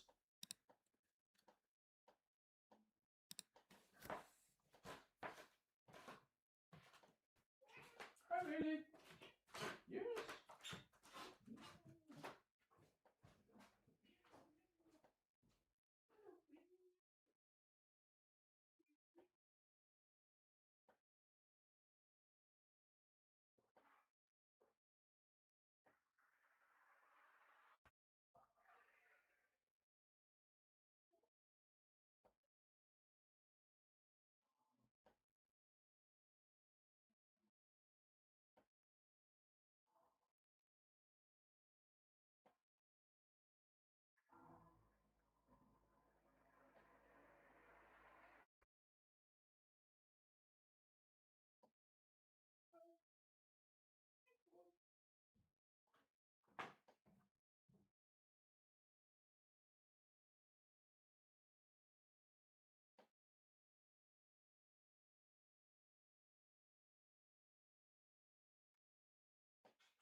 Right. So it was a win with a slightly wonky version of the list. So let's do the classic, how I like to build decks. When you're looking to make some big sweeping changes, you don't think about what you're cutting, but rather you reevaluate the whole thing. We're basically going to change nothing. I just always like doing this exercise. So, Retreat. It's a very good card. We're going to play 3 of them. Find Your Center. We're going to play 3 of them as well. We're going to play 3 Watchers. We're going to play 3 Bellows. We're going to play 3 Heron. We're certainly going to play Steel Paws and Scuttle Crab as 3s as well. These are pretty much the most important cards, I would say. Obviously the one of Nasus as well. Defy. Discipline. Deck kind of builds itself, to be honest. That's the thing, right? Like, the deck kind of just builds itself. Like, the only thing you could really, like, question here is the Heron. Hourglass, broken.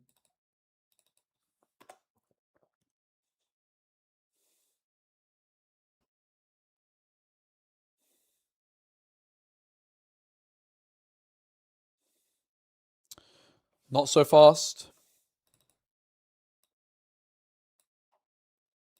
2 in mains performed exceedingly well. The other thing is, like, the Watchful Sentry. I think you probably want 2 copies of for retreats. You just play it mainly because you want something to retreat. It's not flashy. Now, Consult the Past, I think is really good. And what if, hypothetically, we were to play Triple Seal, would the deck actually look like? Like, what would we be cutting? That is now the thing to ask. Like, which cards haven't we put in the deck? Because the cards that I haven't yet put in the deck are the cards which I could conceivably say are not as good. Well, the Premonitions, they're pretty good. Maybe it's even just like 1 seal, right?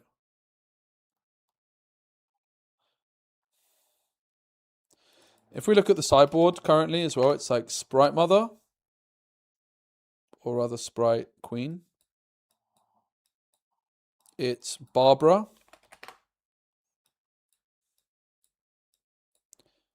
And then I think the last slots are the more flexible ones, right? Oh yeah, Decree is just good. But it's like,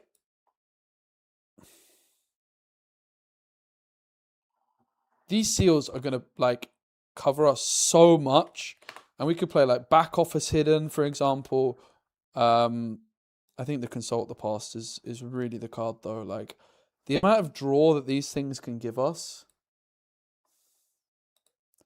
Helm of Suppression. I think the card's terrible, right?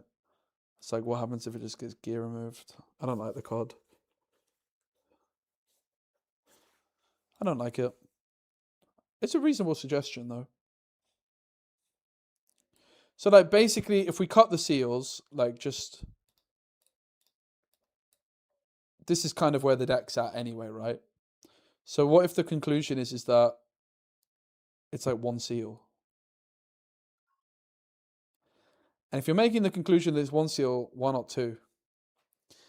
No? Let's be fair. Why not? It's going to put in a lot of work. Hides his cards. I think 2 seals is the amount I want. And I think I want to play a second Consult the Past. I really do. There would have to be big sacrifices in order to fit that, though. Particularly because the sideboard is already, like, bulging.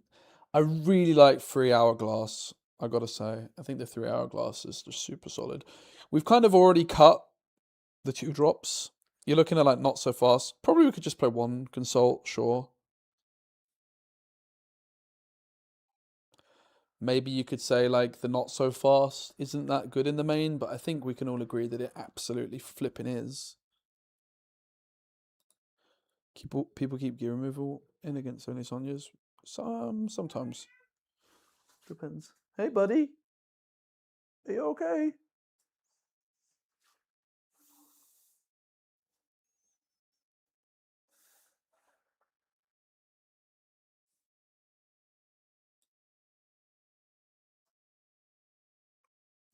Double seal, I think it's going to be really good. I've really got a good feeling about it.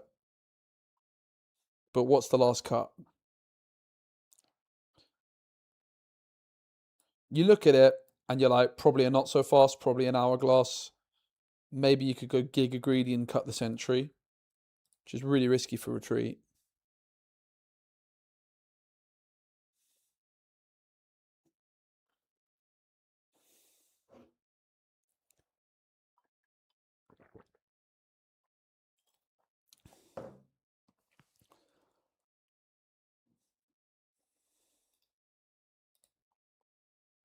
Three Sprite Queens is a lot as well, you know, like 3 Sprite Queens on the sideboard. I mean, we could just pull out a not so fast. Let's just test the idea. Not so fast has obviously performed very well for us, in all honesty. But let's give this a fair old testing. Now, is there also anything that the seal synergizes with? Yeah, I mean, part of the reason to play the seals is the premonitions. Like, because we have so much draw, the seals are helping us pay for the draw, right? That's kind of part of the point of what we're looking to do there.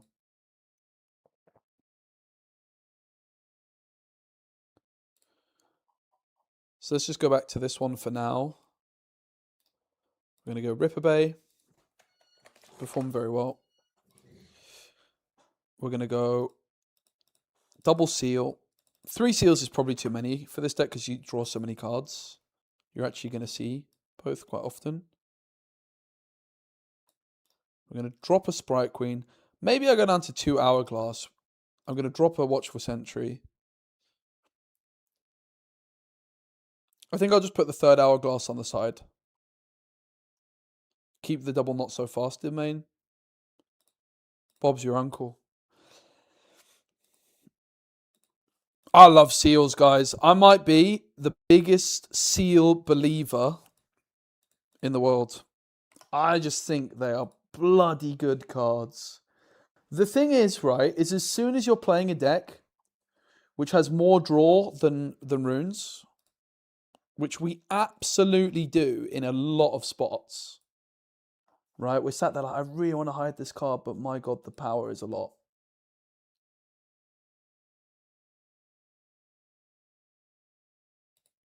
Oh.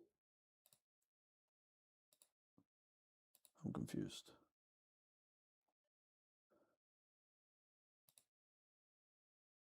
But yeah, we'll see. I'm the biggest seal hater. Twitter links don't work. Oh, really? I changed my at about 100 times, and I'm not a very organized content creator. I'm at Joe Cards. There you go. I don't really tweet very often at the moment, and I was actually looking at it. I was like, I have not tweeted about RIFTBOUND in so long. I've only been tweeting occasionally about Volcano. Now. I'm not really much of a Twitterer. I'm a bit of a scroller. I'm waiting for a game here. Most because I can't afford them. Well, Blue Seals were my OG. I was a big Blue Seal Teemo believer. I think Blue Seal Teemo is like the most underrated deck in set 1. I think the deck was really good. I was like looking at everybody like not playing Blue Seals, and I was like, guys, Sprite Queen or Sprite Mother? Poof, crazy card. Hey Anouk, what's up, buddy? Everyone, I think is good. I'm certainly good. I've been worse. I was supposed to go to the gym this evening, guys, but I've cancelled to play RIFTBOUND.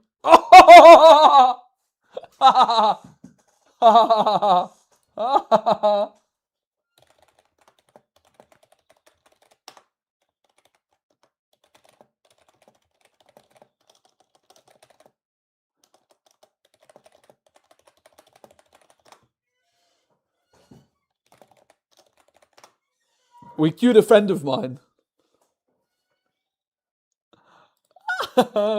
We just queued against one of my best buddies and someone I've been helping prep a bit for Barcelona. Let's go. We're about to play against a GOG game. It's a grudge match, guys. It's a grudge match.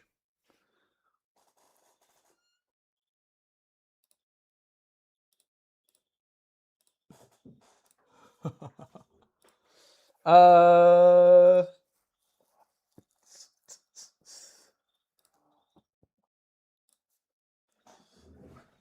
think he's playing Yi. Master Yi. This guy's going to be trying so hard. He knows I'm streaming. Been on Pedestrian Live. Let's go. Awesome. Class. Mel? What? I didn't expect that. He's trying to show off, guys. He's trying to show off. So look at me. I can play any kind of deck. All right, bro. All right, buddy. I go first. Suck it. Not so fast goes, I guess, right? Keep the rest. Please don't rebuttal my ramp, buddy.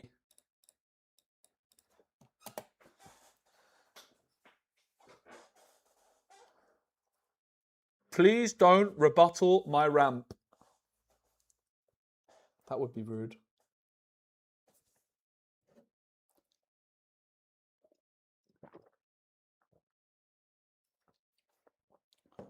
Resolves. Yeah, big Nasus. It's really fun. It's pretty good. We're trying to make it really good, though. What about the honey fruit, guys? Is honey fruit ever good? Hadn't really considered it too heavily, but maybe it's good. Because it pays for both costs, right?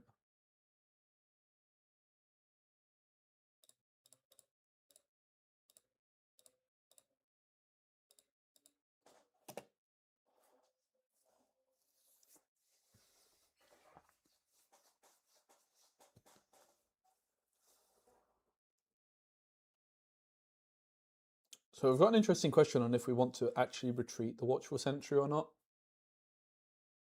Basically, it's first at 8 points. You gain 1 point by conquering a battlefield or holding a battlefield.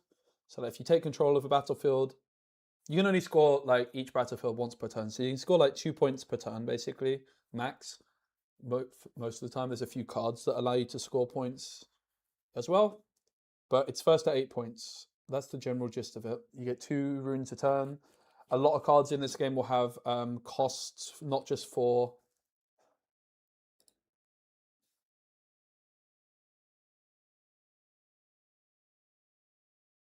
I think it's fine. I want to get my Heron down, right? I shouldn't have even said, I'm not sure. But he might go for the Mel. Goes for the Hui.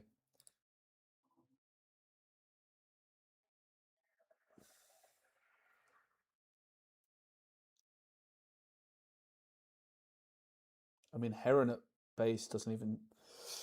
Heron at Conservatory doesn't even sound that good, to be completely honest. I probably should have gone for the Retreat still, right? I think we're happy to leave this guy there. We have Defy available.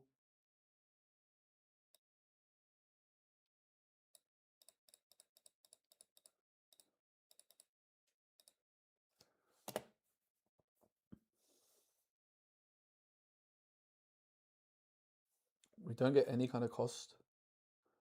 Oppose them. Yeah, a little bit. Basically, like each of you bring a battlefield to each game. So like this was his choice, this was my choice, but we're fighting over the same battlefields, but each battlefield kind of in a similar way to Marvel Snap has different abilities, but you actually get to like choose which battlefields you play for like synergies with your deck and such. So it's move trigger first.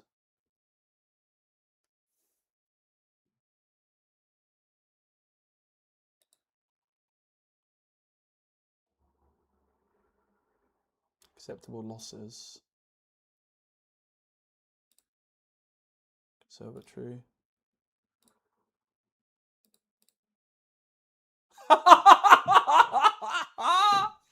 No, my secret sauce.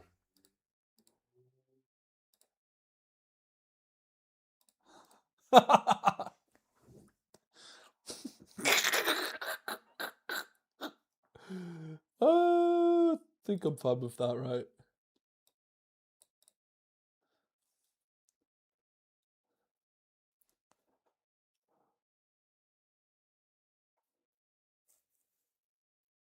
Yeah, so like he had more stats than me here, so he won this fight, so he goes to 3.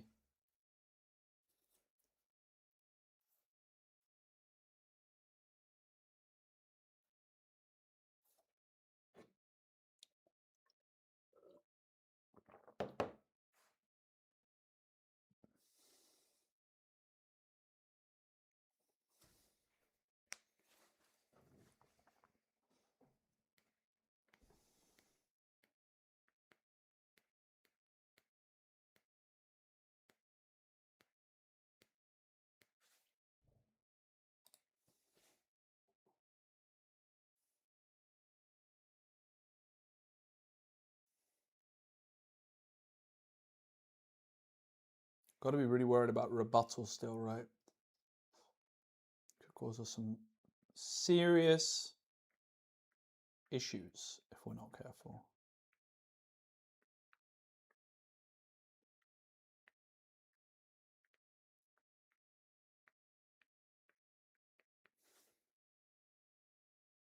Have got no value from the legend yet.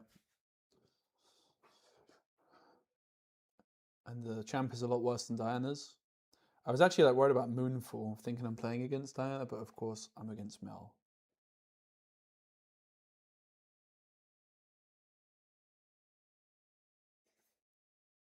Okay, so they have 4 up. We don't have like any kind of hand information, right? You would think we just flip and go for it though, to be honest.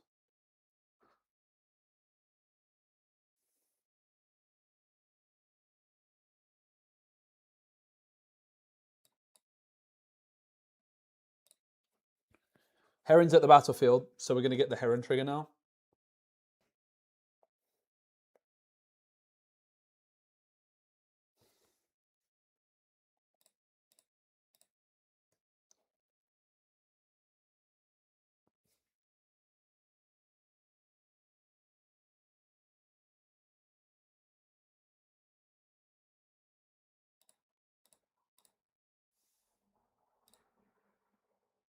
Out countered.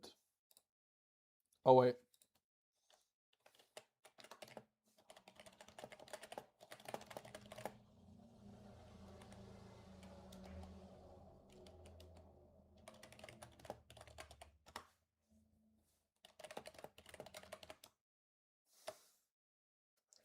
I think I don't get Heron reduced cost.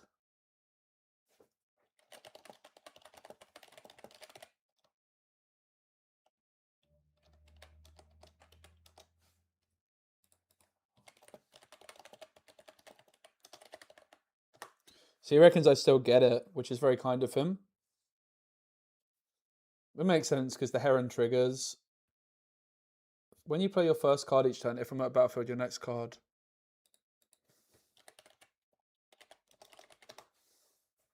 What do you think, chat? He's not supposed to recycle extra rune.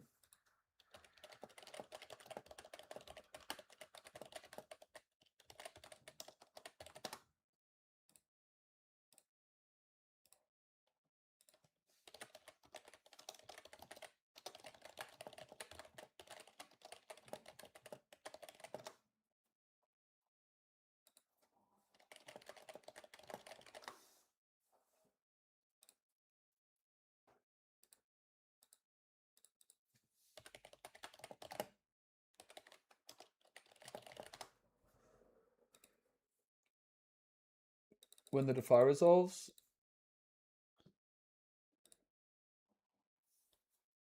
Okay, I mean if I get Heron reduction, then I'm just chilling, right? Because like 1, 2, 3, 4, 5, 6.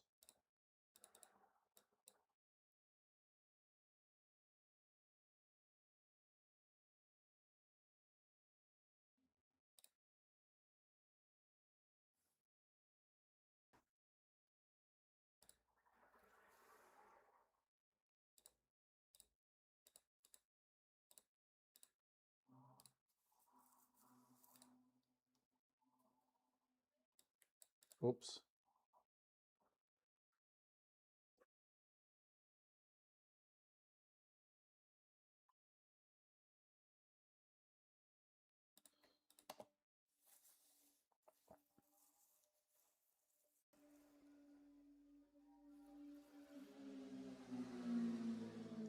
Play is resolve. He can't pay the extra cost until resolution. I'm confused on this one. Either way, like the difference is I wouldn't have been able to accelerate the what? Wait, maybe it does make a big difference. It wasn't just accelerate Watcher, right? It was like, I don't think I could afford it. I'm very, very unsure on that ruling. Would love to get that clarified.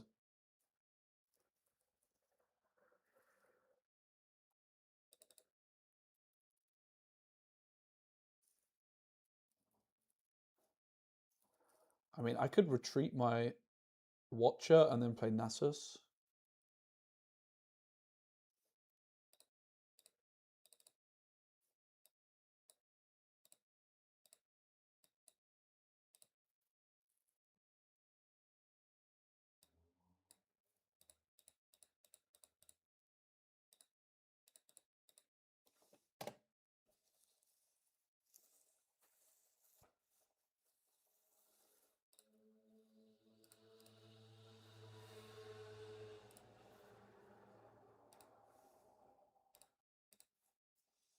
So for game 2, do we want to keep the seals? I'm not even sure that I do. We definitely want the not so fast, right?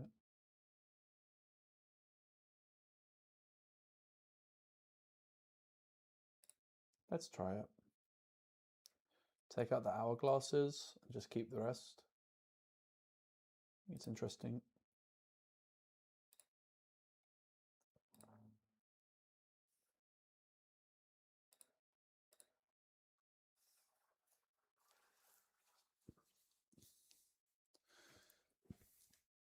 So guys, what's the verdict on the ruling there with Heron?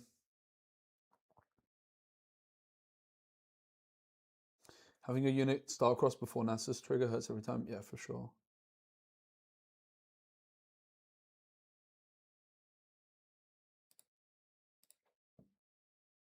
Yeah, Bellows Watcher is really the backline removal combo, right?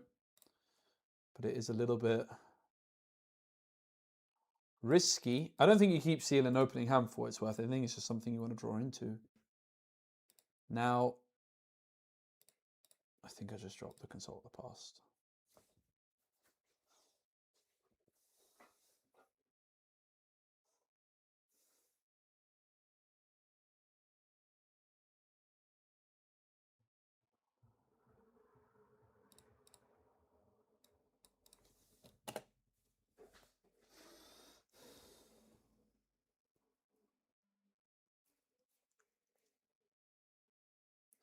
Play 2 Defies. So I don't think that's how it works though, right? Because you haven't played a Defy until the Defy is resolved, right? So when I play the first Defy, the Defy has not resolved, which means the Heron trigger can't come in. So when I play the second Defy, I'm for sure paying full cost for the second Defy. But then the question is, when the first Defy that I played resolves as the second card, or as the first Defy I play resolves as the first card, does that mean the second Defy would be cheaper? See what I mean? But you've already paid for it, which means you still get the reduction.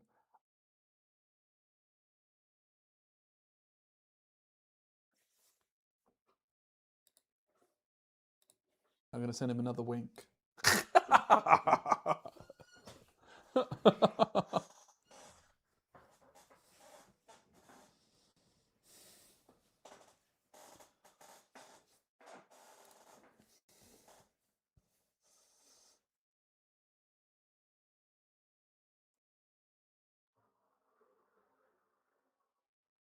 Ooh, not the applied researchers. So we should scuttle crab first, right? To see if we draw like a discipline.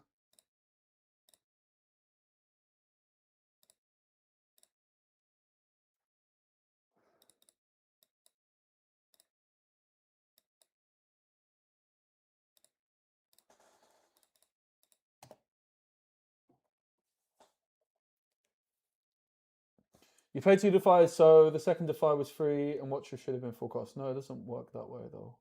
I still am not convinced. My gut feeling is that you just don't get the cost reduction in that case on anything because you've already played both cards for full cost.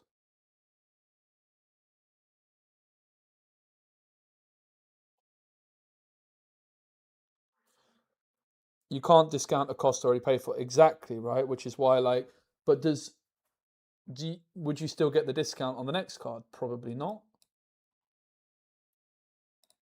I guess. Oh, triple Heron, flipping heck.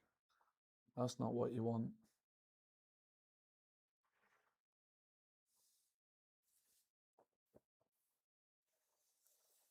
Triple Heron, guys. It's all gone a bit pear-shaped.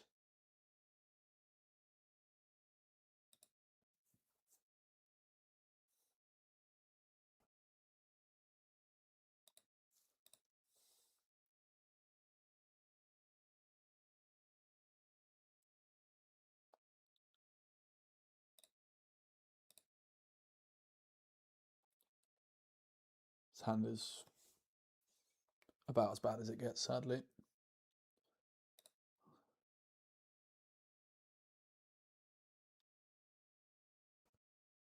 I know he's also played quite a bit of Nasus himself, so I think he just knows that. Yeah, this kind of snookers me a bit. Watcher Bellows is kind of interesting. Could just go for a slow turn, right?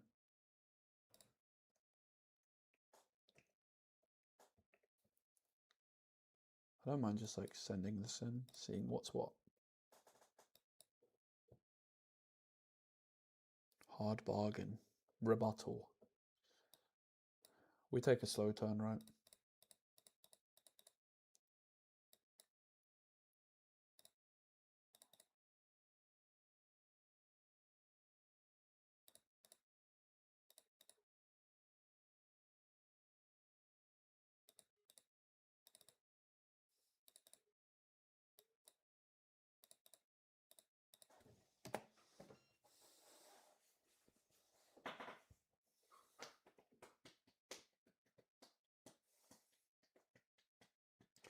Cards that check whether a card has been played or not checks for finalization, not resolution. Eh? That's like saying cards don't check for pudding, they check for dessert. It's like, mate, I think that's the same thing.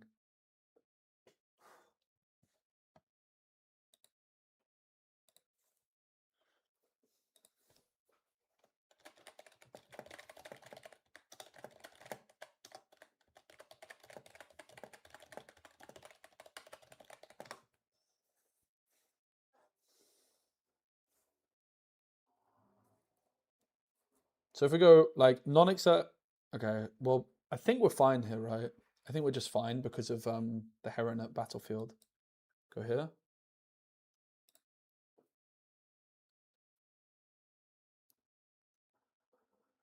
And it's like Watcher.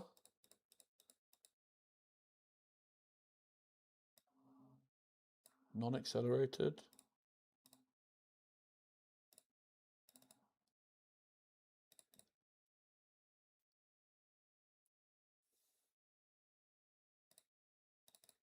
Heron effect.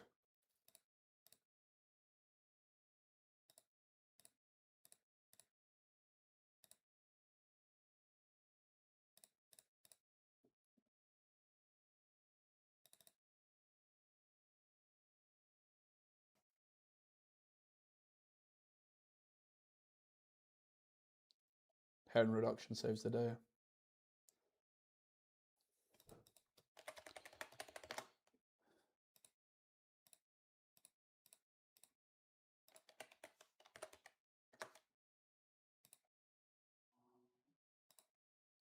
So it's like 1, 2, 3. And then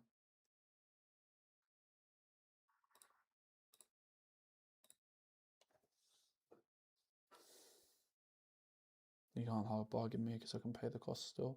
Basically heron reduction.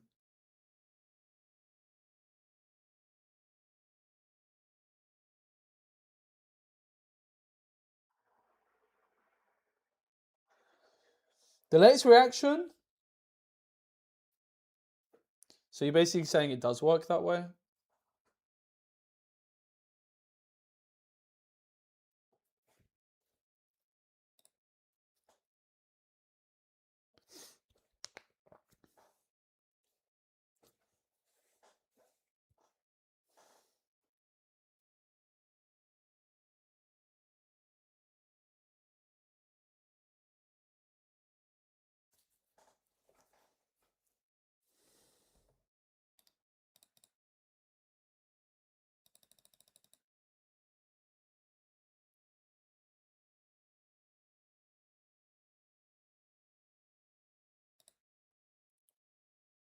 Is he thinking this saves the student?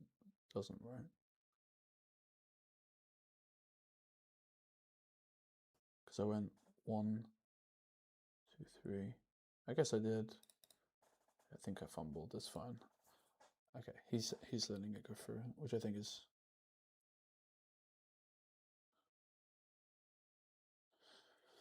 Yeah.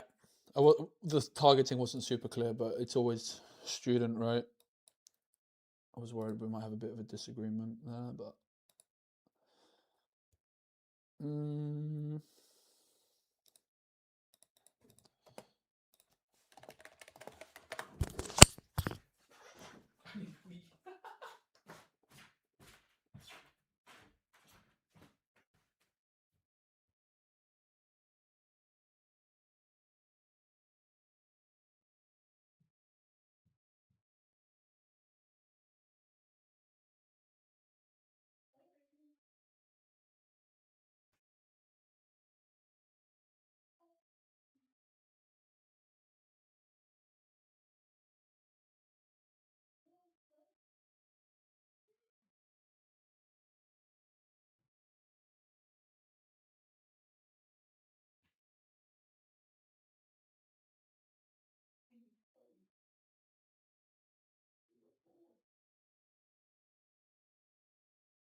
Sorry about that, chatters.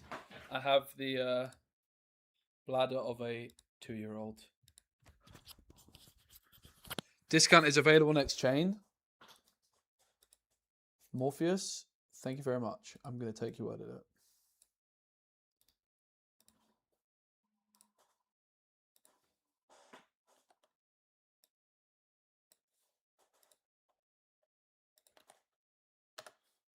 I send it to him.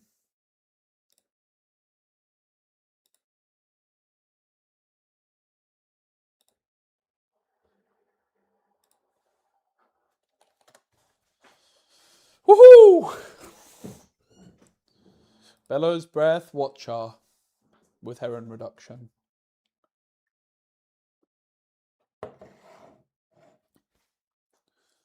Nice cheesy win.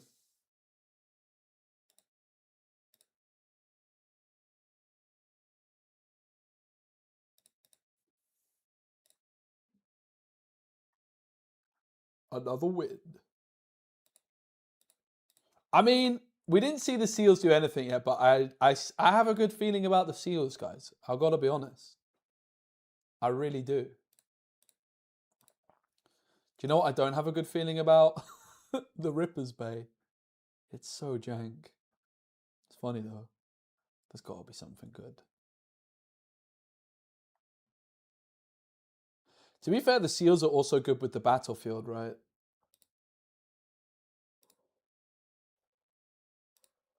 Let's get another game though. We lost 2, right? So we've lost like 4 games overall total. With Nasus winning maybe 10 or 11. We're about 75% win rate, which is obviously very good. Hard to argue with that.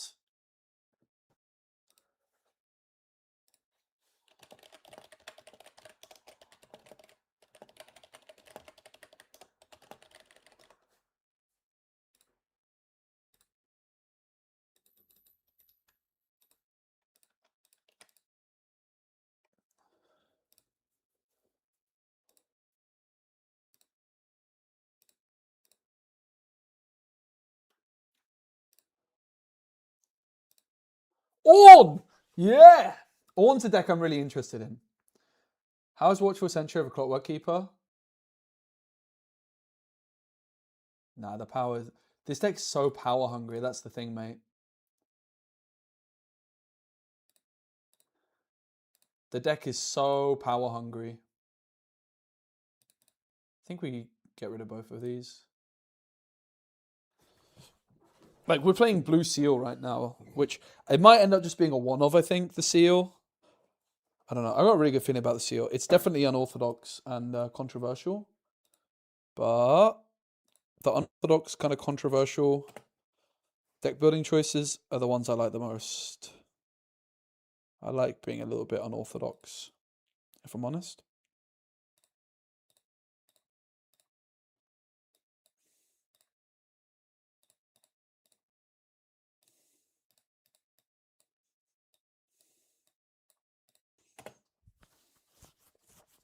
We could not have scored this turn because this is just an easy hit for them, but might not have been worth it. Might have just been better to leave the poor guy at the base, boost him up next turn. Almost certainly was better, right? Well, yeah, this was kind of trolling.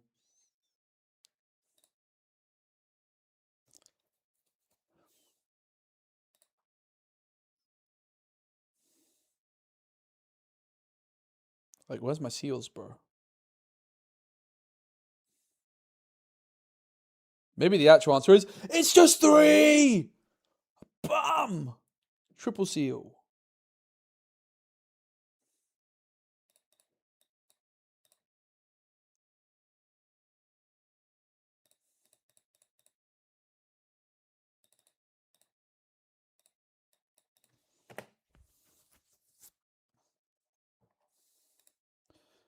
Nah, I don't like Temporal Breach. I really don't like it. It's maybe in the side, but like, where do you want it even? I don't know. I just think it's a bit unnecessary. It is cool with Watcher, like Temporal Breach on Watcher and Bellows. I don't hate it. I'm not against Temporal Breach, to be fair. It's just a weird one. I would say there's a bit of flexibility on the side. And I'm also like, I think to be very clear, I'm definitely not sold on the seals. It is quite controversial, which is part of the reason why I like it. I like to be a bit controversial. I like to put stuff in the deck that nobody else is going to put in the deck, and I actually think there's quite a lot of merit for it. It's definitely not perfect, but I mean, just look at this hand, right? Like, look at the power costs. We hide cards a lot.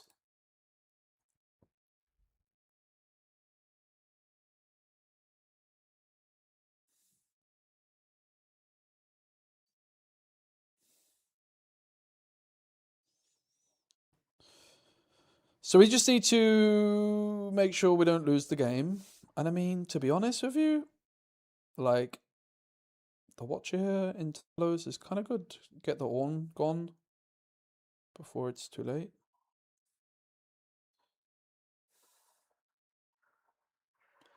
Having said that, it's also like, could just steal Paws. This Orn's going to turn into a very big problem very quickly. It is double deflect, right? That's obviously not ideal.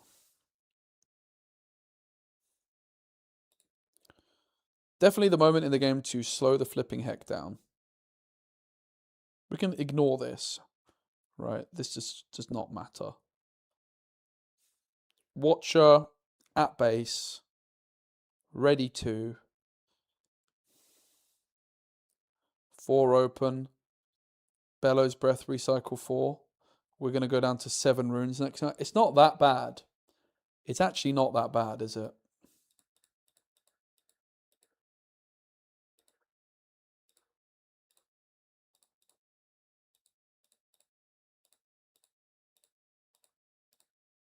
Why is it 5? Okay, it's not.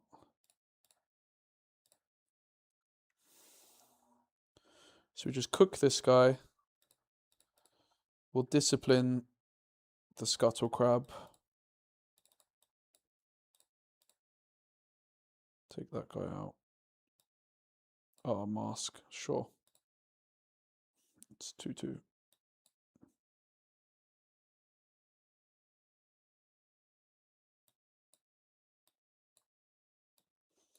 Which I totally didn't forget about.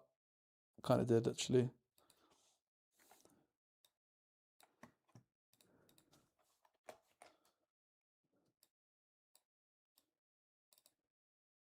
So Sprite Queen threatens my little guy. Basically, the question is, do we actually want to score to, like, give up our Steel Paws? I mean, probably still.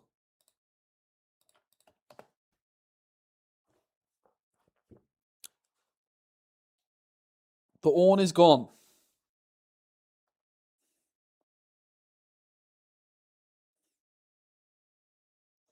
but we giga D-ramped.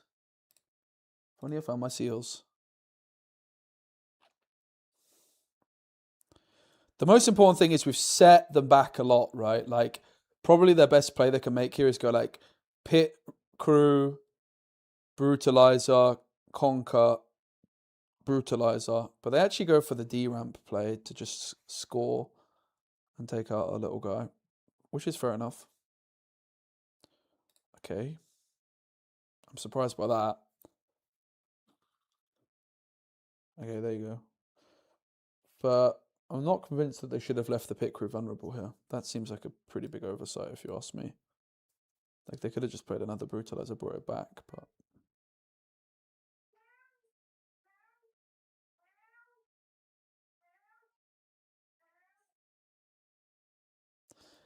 I'm not entirely... Okay, sure. Yeah, I'm not sure that was too clean. Or Pog, finally. We're only at 6. Which is one less than I thought.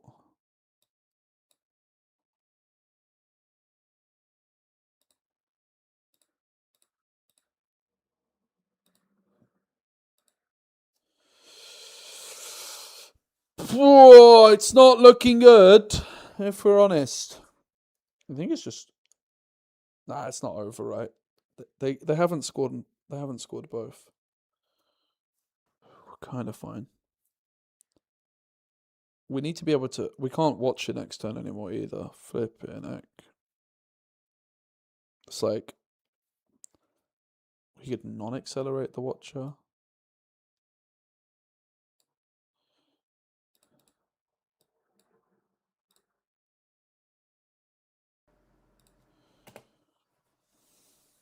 I think it's GG, right?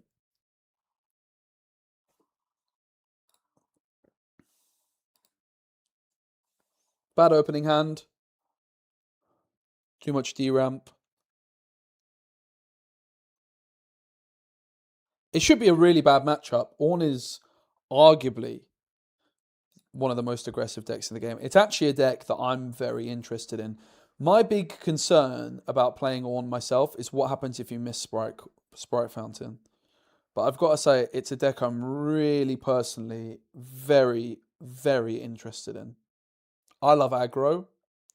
This legend ability with this card is out of this flipping world, mate. I don't like the Chosen Champ, but it's like not terrible.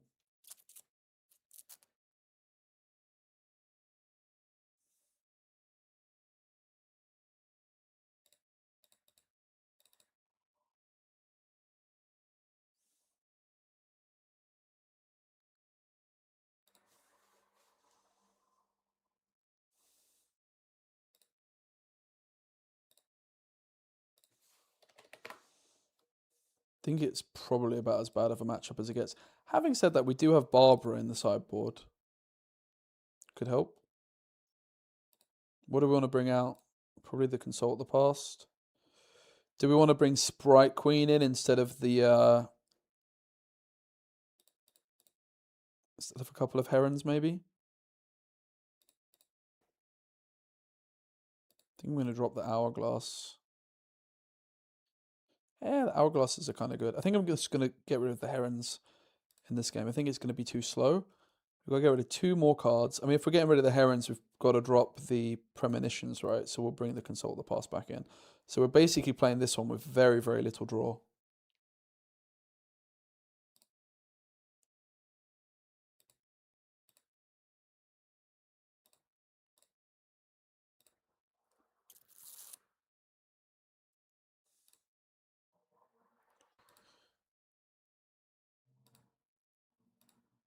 I would prefer, for sure, not to mulligan either of those, but needs must.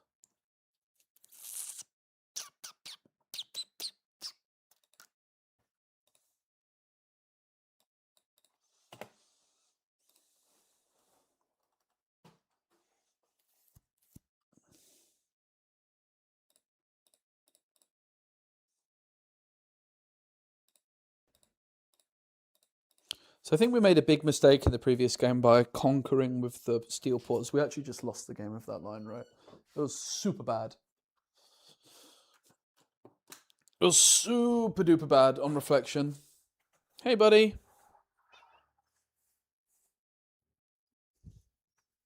Like, I think we literally just lost the game on the spot in the previous game by not respecting how quick they are.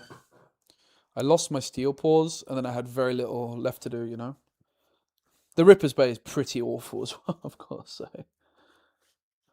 Yeah, that does work. It won't work, I think, in... it should. No, because you won't be playing a gear anymore, so I'm pretty sure that won't work, actually, soon, which is interesting. You would think it would always work. But soon, playing this will not count as playing a gear. It will count. It will be creating a gear. So we could go for no steel paws in power this turn, right? We abuse Ripper's Bay. We get Barbara as well.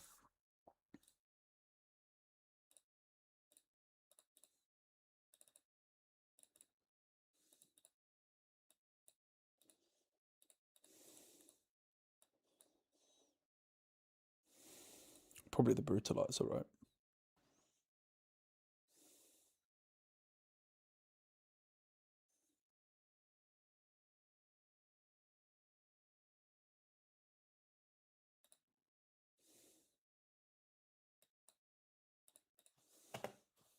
Good turn. Not bad. Not bad.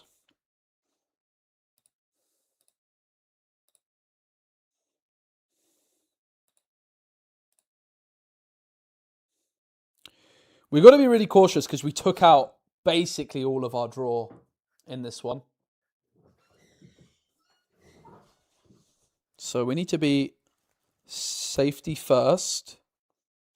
But it's looking pretty good. I'm going to have to bring the cat in. It's too cold outside. Sorry, buddy, but you mind coming inside? It's a bit too cold tonight. Good boy.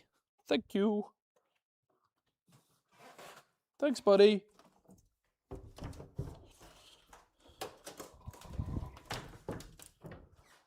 Can't believe it's so cold. It's been absolutely boiling this week, and suddenly the temperature's just dropped. I love drop border. I love drop border, mate. So, Bellows does clear with Watcher. Do we really need to do that, though? I don't know. I think I'm happy sending Barbara in. It's like, maybe they discipline and it's just a trade. I don't really care. I think we might just let these stick around. Just either pump up the steel paws or get the Nasus down, right?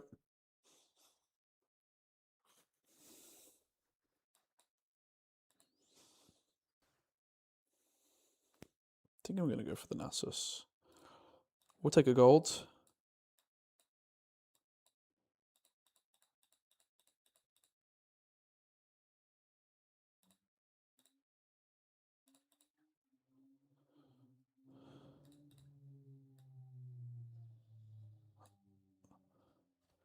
I think I just want the sentry for some draw. So I just kind of sacrifice. This is a bit greedy. You know what I'm saying? I don't have that many resources. I could have easily... I think the only matchup's Varmore. I mean, maybe. Maybe. Not the biggest fan of the card, personally, though. I don't think so. It's like, we don't really care about the units that are less than Varmore, you know? That's the issue. I'm not convinced of how I played that. I think I should have just probably, instead of developing Nasus, pumped up the little guy. But I don't know. I wanted to score. I think it's fine. The thing is I wanted to score. Basically, like, the thing we're judging there is, do we go for, like, maximum value in terms of, like, using every resource available to us, which is, like, empowering this guy? Or do we come to the conclusion that empowering him is a bit of a waste because they're just going to be able to do some tricks and then he's going to die, right? Pretty easily. And the conclusion I came to was, yeah, He's probably going to die. And like, yeah, I could have used that hourglass or so, but I basically said, instead of like trying to squeeze out every drop of value, I'm instead just going to develop something in base rather than developing the guy here, right? And it gives us less resources to work with in the long term, but we say that the long term maybe isn't as important. This guy's going to be bloody scary, by the way. The good news is they're still only at 5. But if they were to score here, oof, can get very scary very quickly. So they offer to just trade for my Barbara, which is fine.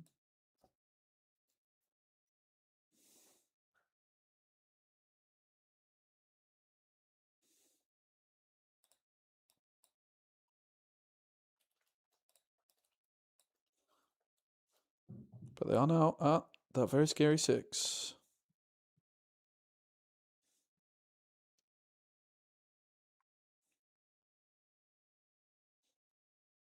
Taking the draw out and keeping the seal in is not looking great. I really don't want to watch her too early here. I really, really don't. If we empower Nasus, we can't watch her.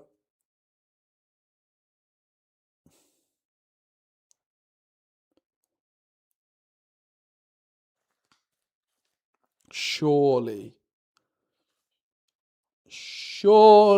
I just have to empower the Nasus and watch her next turn, right? I'm running a real risk of just losing, though. But they still have to conquer both.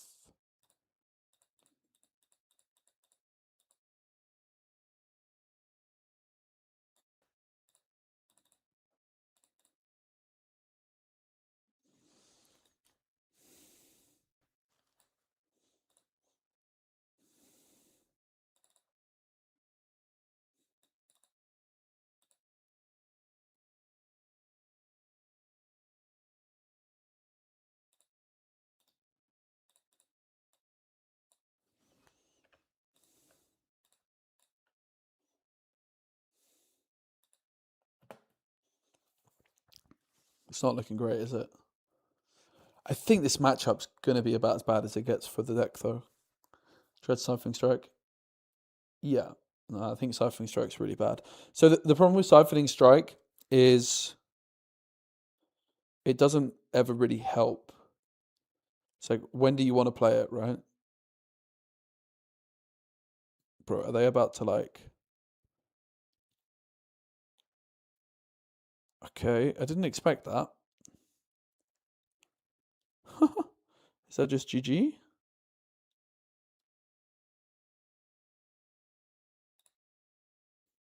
Should just be GG, right?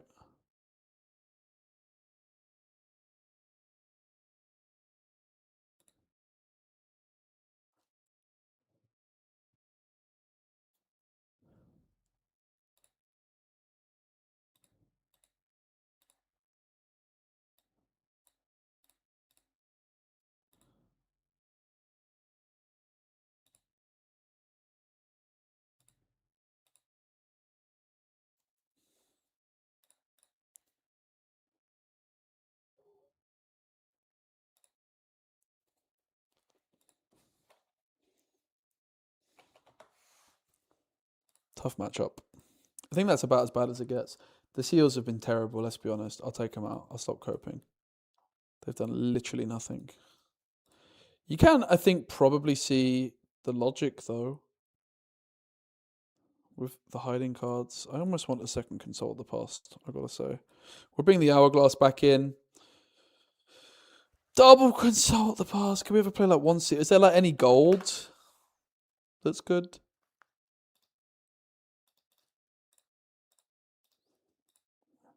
Almost.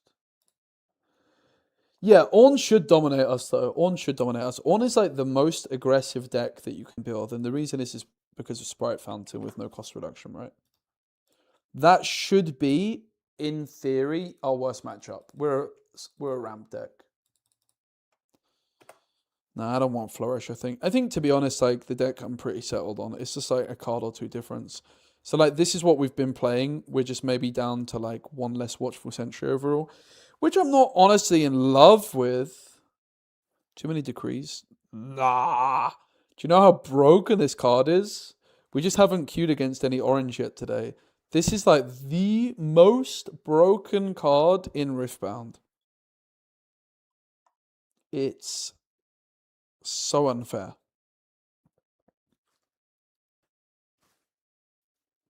No, the signature spell's pants. So the signature spell's like super fine, but there's no way it's ever good enough. So the reason for that is that it doesn't actually help you get to the ramp thresholds that you need to get to. It just doesn't get you there. Have I tried Ravenbloom Student? Nah, I have not. I'm not particularly interested in it either. I mean, you could play it instead of this guy, but like, I'm not playing Stupefy. There's absolutely no way. And if like you're not playing Stupefy, is the student really worth it? So like, it's not really like, have you considered student? It's like, have you considered a 6-card package of cards that we're not currently playing? You know, does that make sense? It's only good into Ambessa or Rengar. I mean, it's good into Punch First. I mean, that's a good point. Like, is it only good into Ambessa Rengar? Well, it's good into Punch First. It's good into Lucian stuff. It's good into Nidalee. It's good into the Dragon, right? Against Aurora. It's good against Master Yi. It's good against Akshan.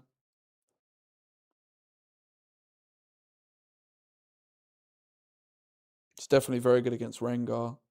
It's good against Set if that comes up. But yeah, it's not like you can suddenly hit every card in the deck, but we're actually bad against Aurora as well. Breach felt good to me. Yeah, I actually don't hate Breach still.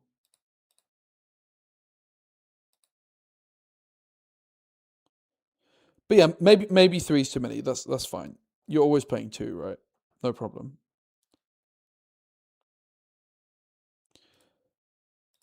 But to be honest, the Elder Dragon, being able to actually get that down, you double the Kree on an Elder Dragon. Sounds kind of good to me, guys. I'm not going to lie. I'm going to stick with my 3. I think the card's just broken. I just want it. I just want it. Why is it saying I can't have another one, bro? Are you mad? It's just bugged a bit, hasn't it?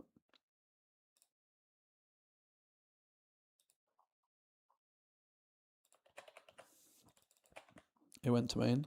Aha, thank you. That might be one step too far. So, like, I would say we're here. We've got 2 slots left still, really. I've got to say, I think I might just stick with another 2-drop with the Sentry. Like, I really like Retreating, and I really like Ripper's Bay.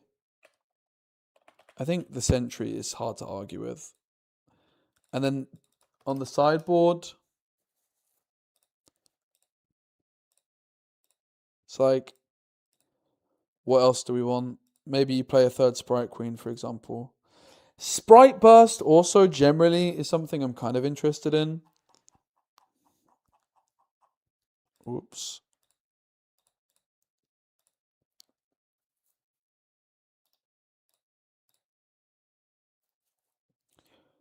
Sprite Burst is something I'm quite interested in. Return a friendly unit to its owner's hand. Is that good? Not really.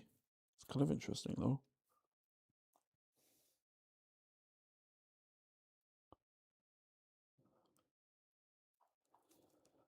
I'm not totally hating the idea of a Ravenbloom student instead of the Watchful Sentry. But then you want to bring that in. Time Warper's a one of. Sounds kind of copium. I think Sprite Burst generally is one of the most interesting cards. Okay, what about this card, guys? Wait. This is what I wanted to look at. Is this the card? Is this the card? Guys, is this the card? A seal that doesn't deramp and can pay both costs. We don't get to level 6, I'll be honest. That's not That's not great news. But like, it pays for both my... It pays for both of my stuff. It doesn't deramp me in the first place. We kind of have a lot of windows to play it. The seal didn't work. Let's try the honey fruit. Let's try the honey fruit. And we're just going to test it. So we're just going to play 3 copies, which is probably too many. So we take out 1 Watchful Sentry, right?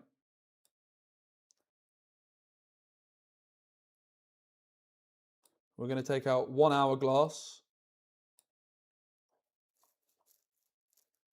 And we'll put 1 Not So Fast on the sideboard. Let's try the honey fruit. We don't have any XP generation that ever gets us close to that. Right? We're literally just playing it as a, okay, comes in exhausted. It's a bit slow. But it doesn't deramp. It's a seal that doesn't deramp, guys. I mean, it's kind of good.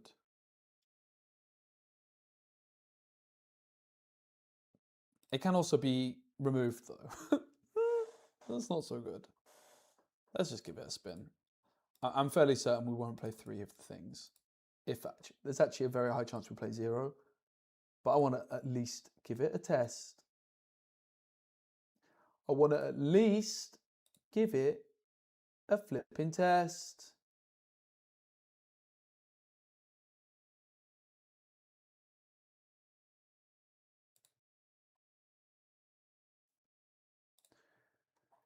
It's got to be a good card somewhere, right? You know what? The fact it doesn't deramp us in the first place, right? Genuinely, we don't need that pace. A lot of the time when we're ramping up, we're just like, yeah, guess I'll play this turn. I don't need the energy from it anyway. I just want like a little bit of value, you know? Could be fun. Oh, it's definitely going to be fun. Could be bad.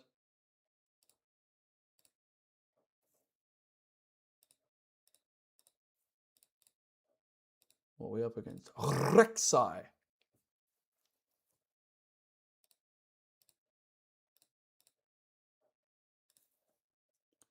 So they're going first.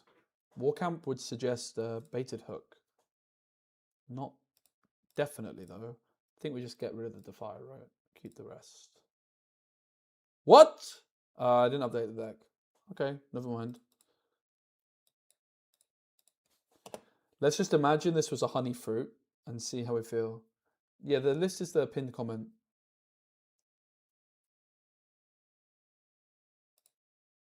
You're just on time, mate. You're not late. You do your thing.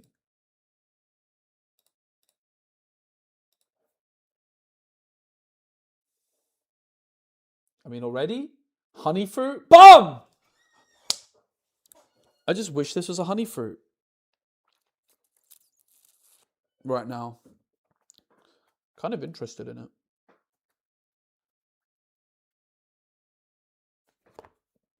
Dying to gear removal is kind of cringe, though.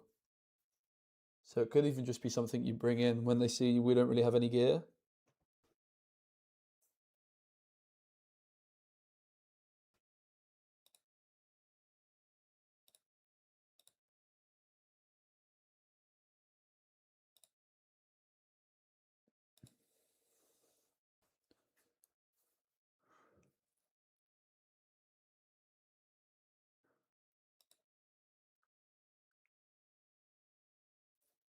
Like, bro, honey fruit here is just free value, right?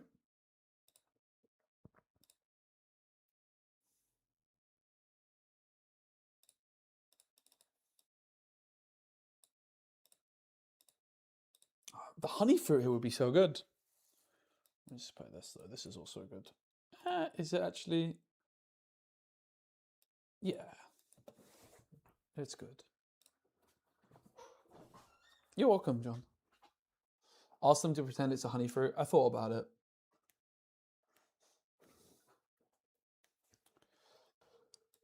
But let's play by the rules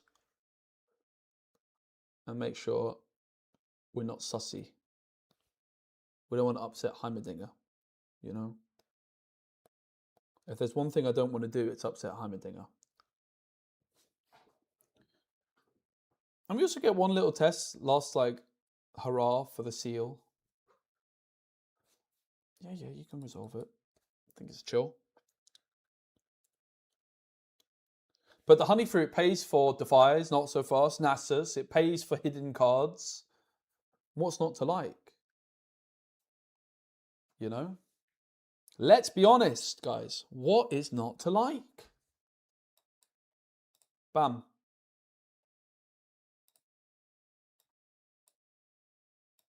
Is this even correct? They are just coming for us.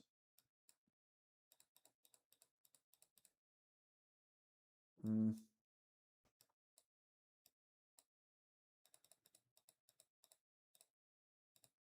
doesn't seem very correct. This is definitely correct. This is stuck. It's like we could steel pause it.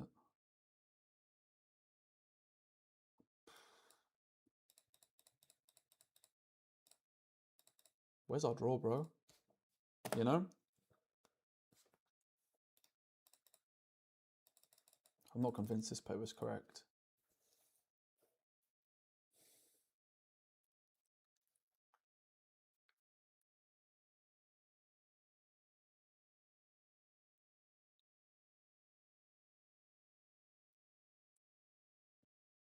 Honey fruit could also just come in instead of the Watchful Sentry. It's something to do.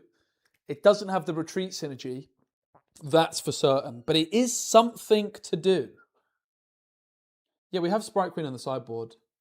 Why not play Free Scuttle? I should have.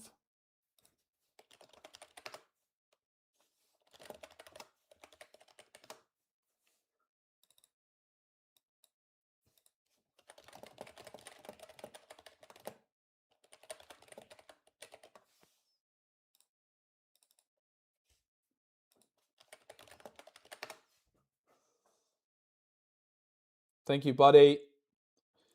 I was just getting to the point, I guess, in the stream where I'm turning into a little bit of a fool.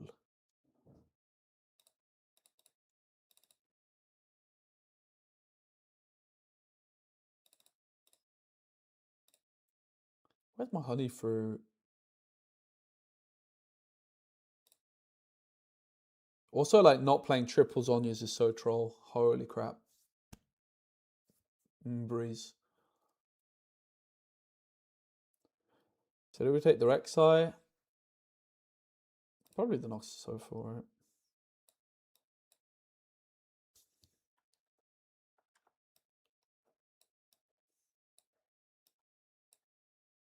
I think we're in danger here, sadly.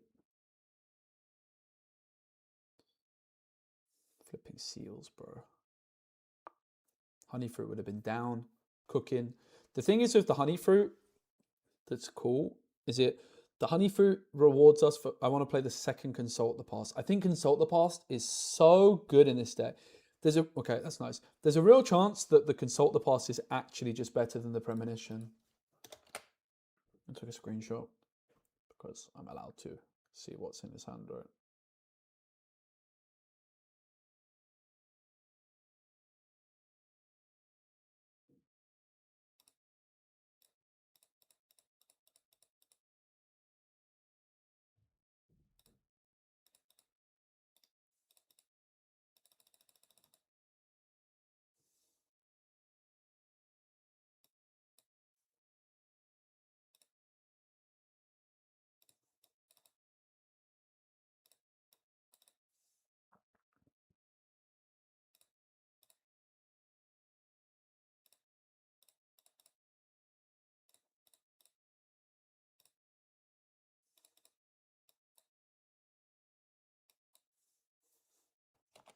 This is really not impressive overall, right?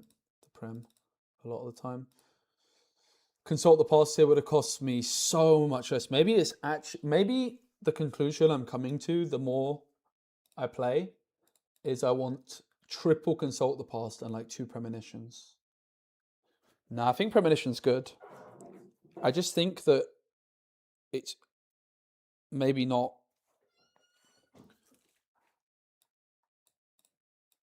as good as I hoped it might be.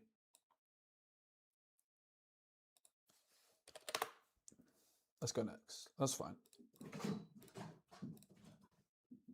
Hourglass in. Definitely the seals out. They're not even supposed to be there. Don't think Not So Fast does all that much, right? I mean, they have... Defy's good against Hidden Blade, so we never bring Seal in. We never bring Decree in. Barbara does nothing, so we're Sprite Queening it up. Defying it up and one Not So Fast. Or maybe a split. Maybe it's like, actually, maybe the Not So Fast is better, right?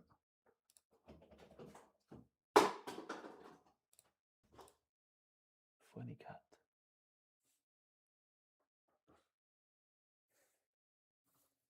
You alright, boys?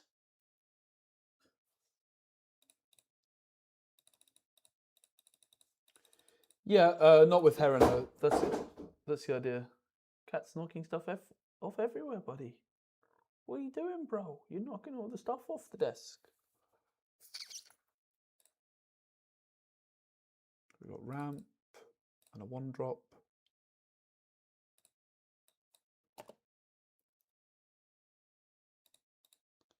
Back off's also fine. Back off is definitely still on the radar.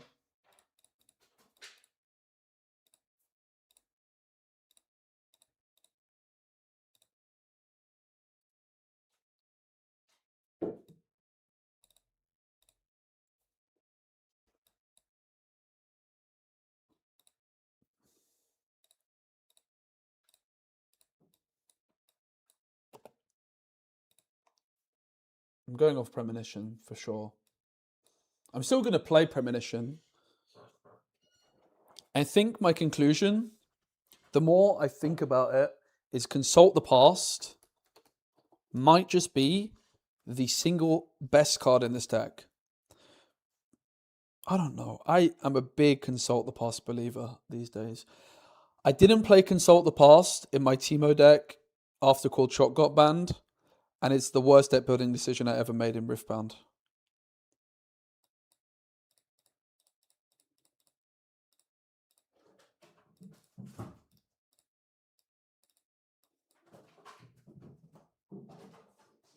Curious why no Stupefy? You could play it. We could look at it also. Let's like go back to the deck in a minute and like really revisit, reconsider, reevaluate.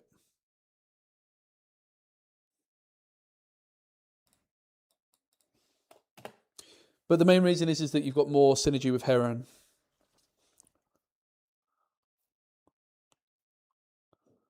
Then Stupefy really makes worth.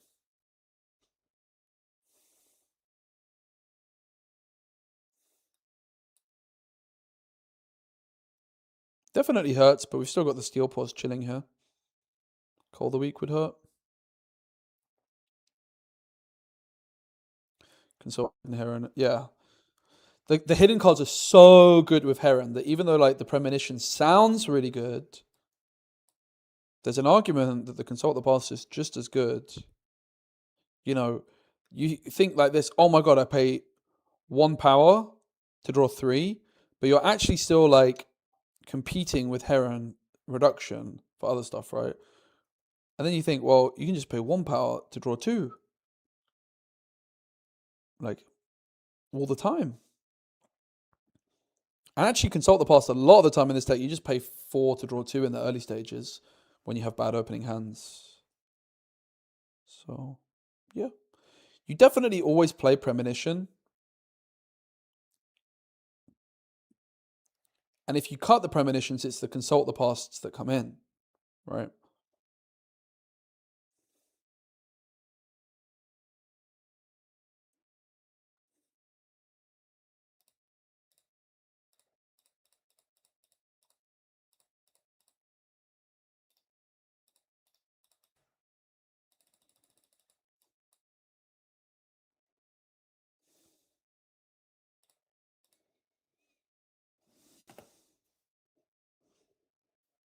Let's leave the 2 up for discipline. I'm really interested in honey fruit. I've got a really good feeling about it. Especially with Consult the Past, bro. And in this deck where we're slower to get going, doesn't de-ramp us in the first place. The cost is that it just does nothing initially, right? It's like so slow.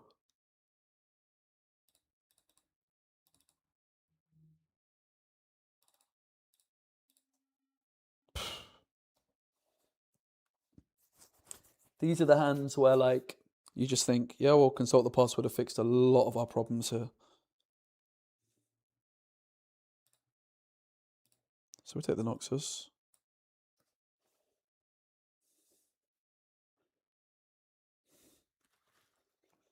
We're probably going to be all right still. We've got Nasus.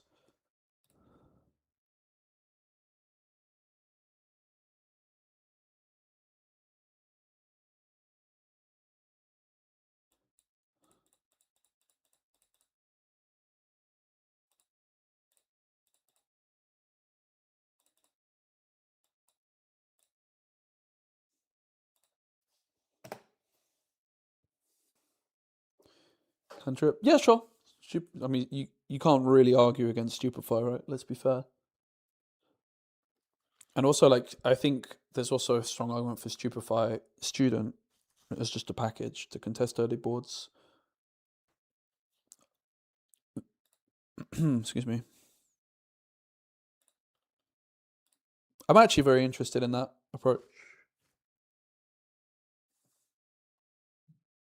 We're going to have like a bit of a rethink on the deck in a minute, basically. We're learning a lot. We're trying different things. We're going to continue to try a few different things as well. That's what it's all about. Our win rate with the deck is still extremely high, right? Like 70-ish%. We're just running into a few like consistency issues at times. But we've got some quite interesting ideas to try.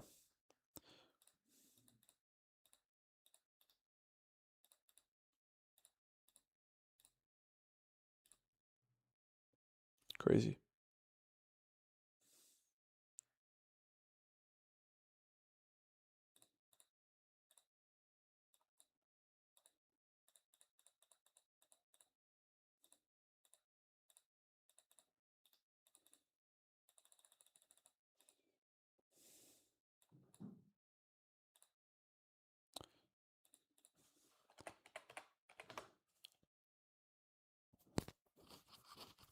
Kind of didn't realize they're about to win.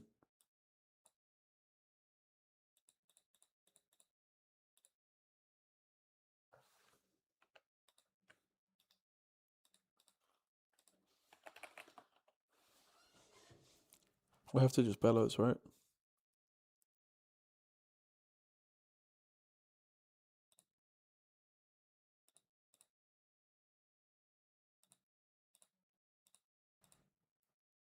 It's like 1.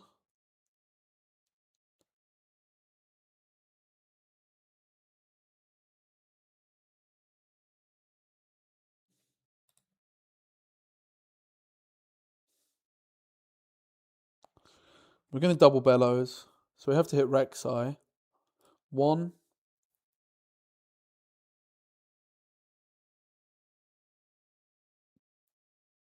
2.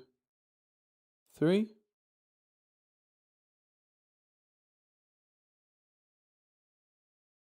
So 1, 2, 3.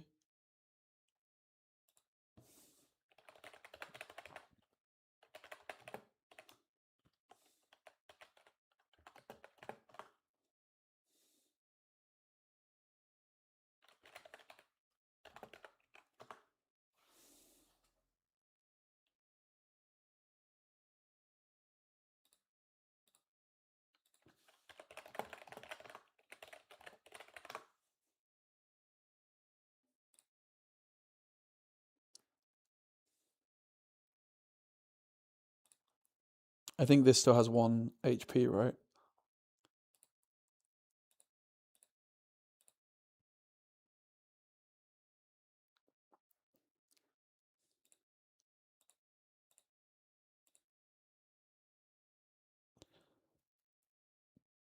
This one I just don't repeat, right?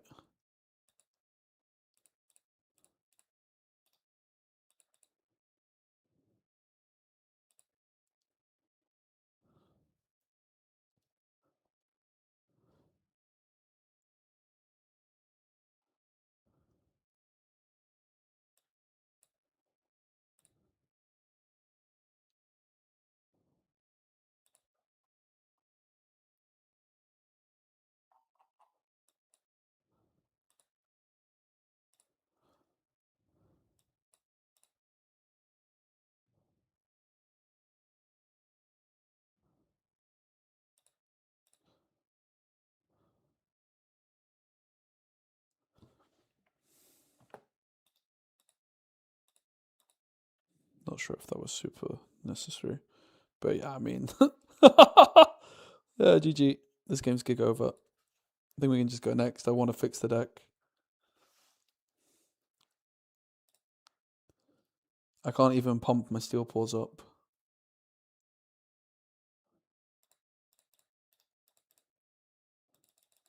Maybe we just get bailed out by the double discipline of dreams, right?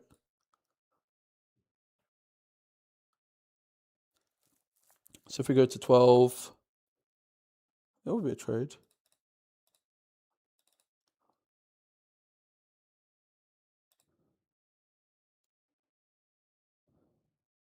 Did I remember both points? Yeah.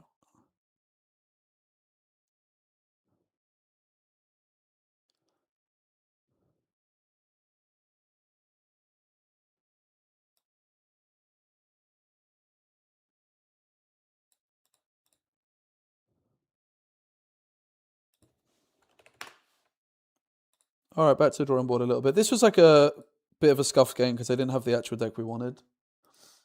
But let's just do some tinkering.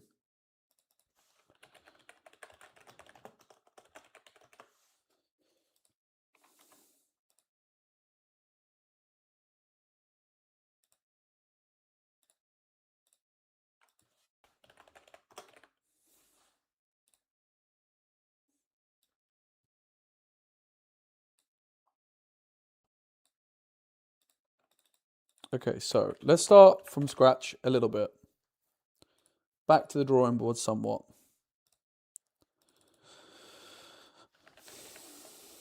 There's like still a lot of non-negotiables, which is these guys. It's still triple watcher, triple bellows. I'm still a big heron believer. I think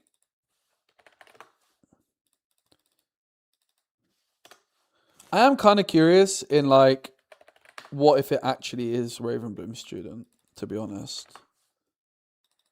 But I don't think it is. But I could see it. The thing is what I could also see with Ravenbloom student is it like is a good sideboard card somehow. I can just see that there's like some matchups you would want student plus stupefy. Imagine that's your sideboard though. Ravenbloom student and stupefies. That sounds ridiculous, right? What matchups do you find Sprite Queen? Like Ezreal, for example.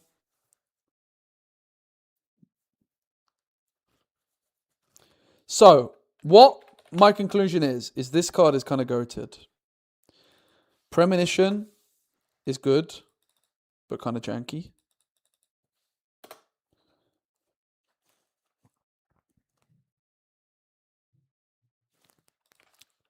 I could see it being like a 3-2 split. I really want to try Honey Fruit, guys. I'm really curious. It could be Garbaggio, especially if it gets removed, right? Like with gear removal, game 1. But like, isn't this like, surely this card's good somewhere. I love seals, guys. Spoiler alert, I'm the biggest fanboy of seals, possibly anywhere. So why do I not play this card ever? If ever there was a flipping deck for it, it's this slow burner, oh my god. We pop off so hard, but then run out of runes. Deck. Hourglass is a 3 of. Like, playing less than 2 is giga trolling. It's so good. We really missed the Hourglass in this last game. So, like, what's still missing? Well, there's an additional 2-drop. Do we ever just play Honey Fruit instead of an additional 2-drop? Like, yeah, we have less retreat options. That's a concern, no doubt about it. This is what we're playing before, right? Find your center we don't have yet. Obviously, we need that. Not so fast. Certainly 3 across the main. 3 honey fruits probably pushing it. I just want to test the card.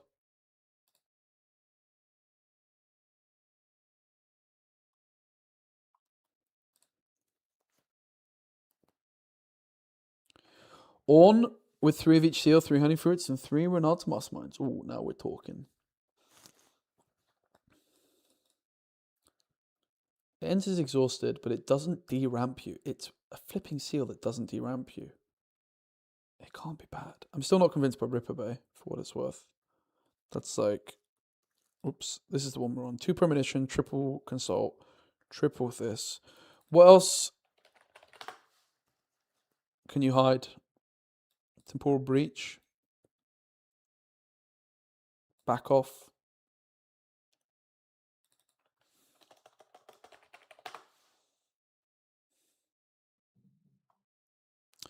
I'm going to try the honey fruits.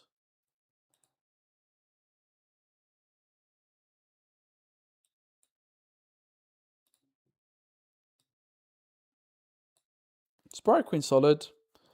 I don't know that I like loads of them. I think I am still a triple decree believer.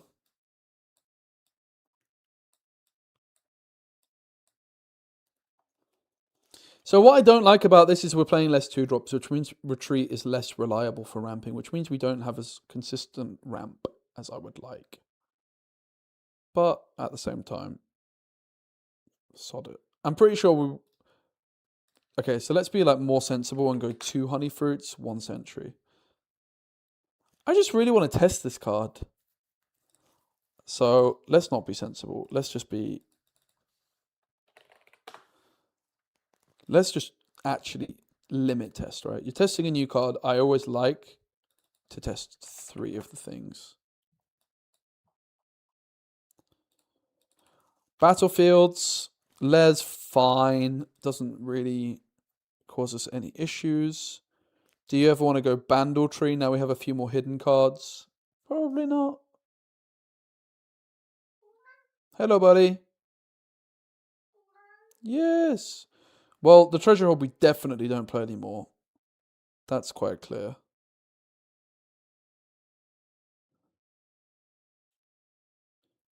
We don't play Rockfall Path.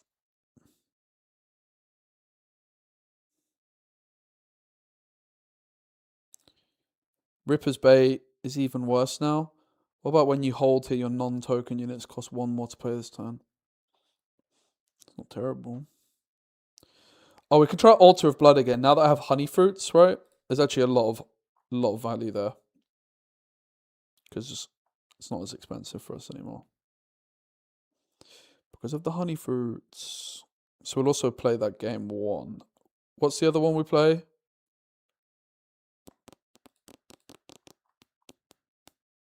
The dice. Ah! Thank God that's not my actual Facebook. And it's my terrible little... Why do I even have this? Jobs? Bro, I don't look for jobs. What's the split? Probably more blue than green, right?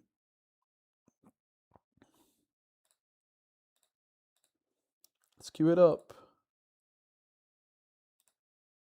Probably won't play that many more.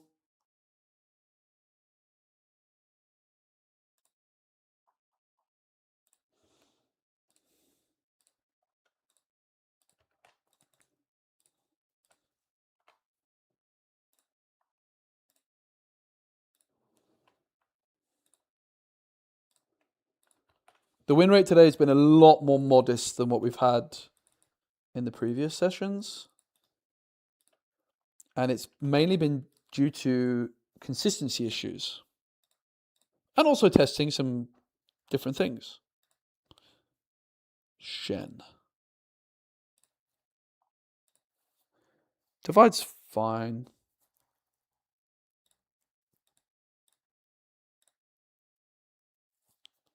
Good is a big word. I'm not sure I would say it's good.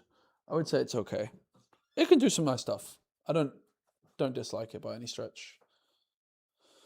Good though.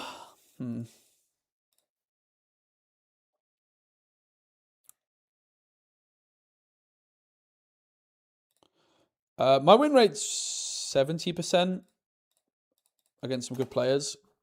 And I mean, I'm saying that our win rate's been worse today. We're still like hovering around 50%. It's just we were on a 6-game win streak before, you know. So Shen probably plays quite a few charm type cards, so I don't think we should develop Hourglass here.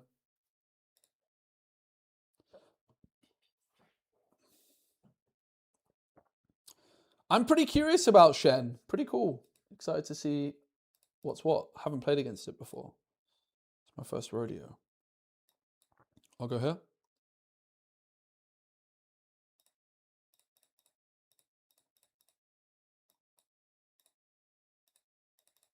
They can react to this. Next card we play costs 2 less.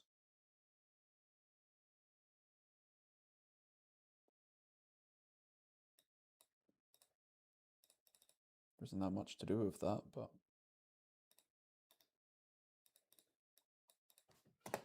where's our draw, guys? The age-old heron issue. You find the heron, then you don't have the draw. We're on 3 consult, 2 prems. They spent 0 energy that turn, which doesn't sound very wise. They probably should have considered spending some. Patched Porobot and Veiled Temple.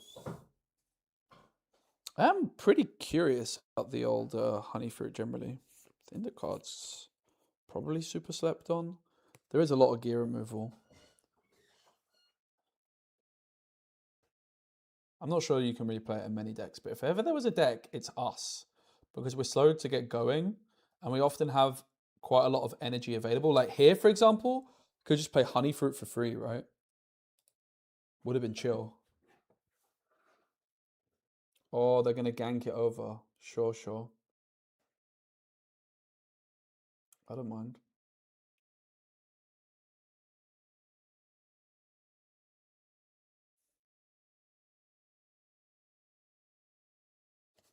I have an hourglass.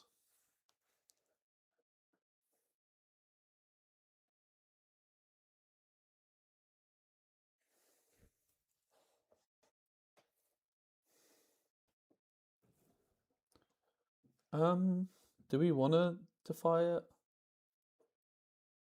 I don't think so.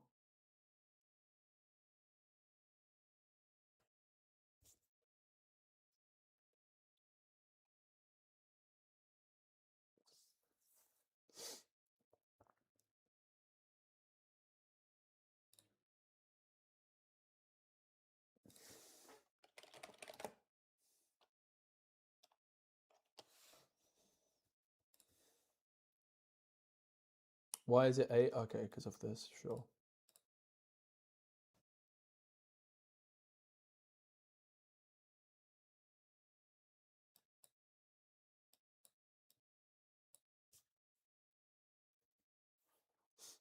If they charm again, then we defy. This is also like still triggered, so whatever we play now is free.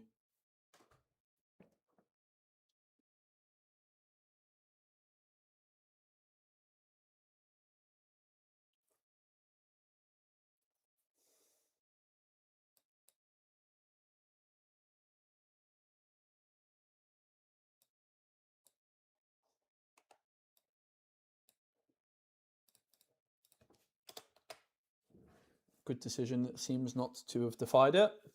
Wouldn't have done anything.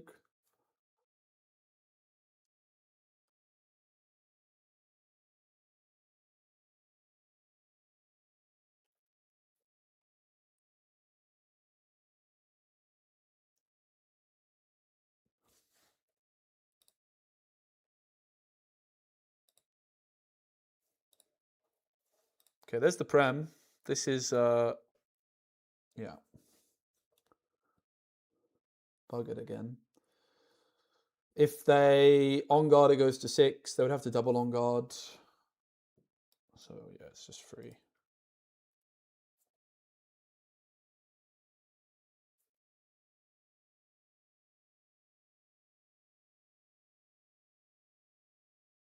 Oh, but it gets shield, so it's 5, 7. Ah, it's actually not free. I'm trolling then.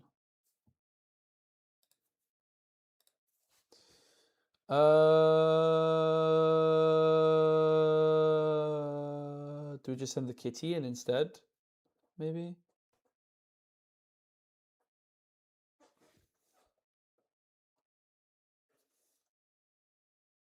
I don't really want to burn a Watcher. Watcher does just clear it, but then they have Vi.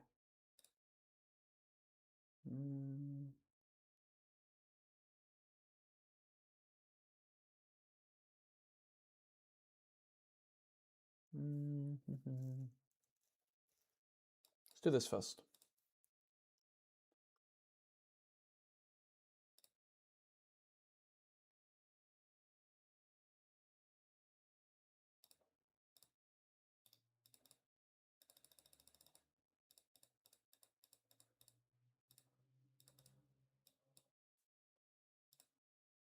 Let me go and pass focus.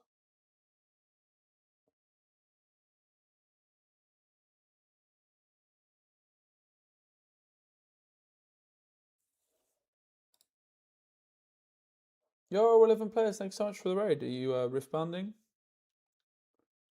I appreciate it, mate. So they very slowly pay 1 for on guard.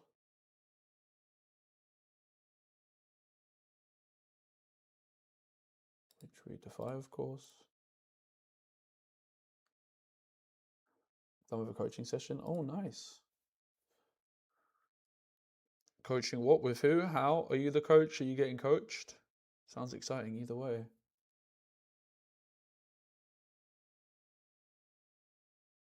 Bro, you know what?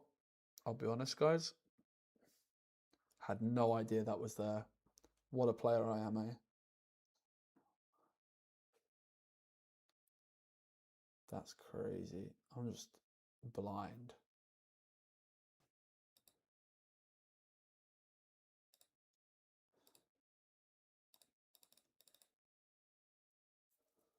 We do Heron first, of course.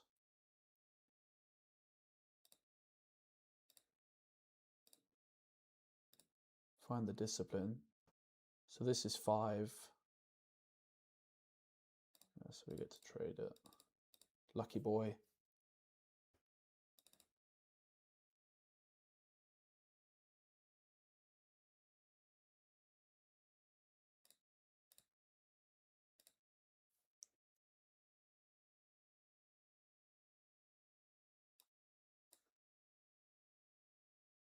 Whoa, they paid 3 power.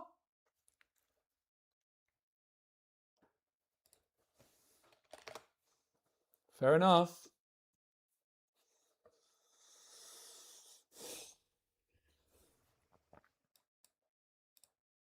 Look at how good the Consult the Past is, though, man.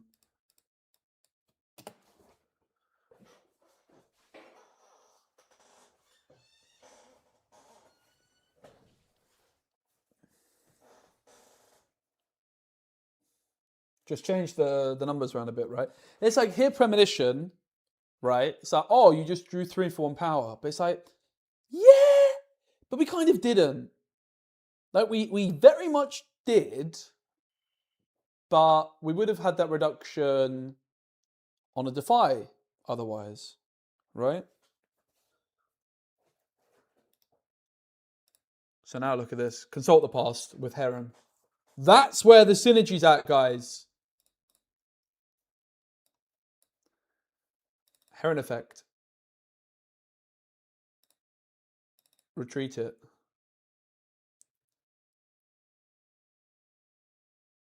They're like, huh? Yeah. The honey fruit's in hand. And now it's just watch a GG, right? They can assign tank. Ooh, hiding card. We don't have any idea what it is, but I'm sure we can probably make a prediction. So it's not going to get the extra part. They're going to be at 5-5-4.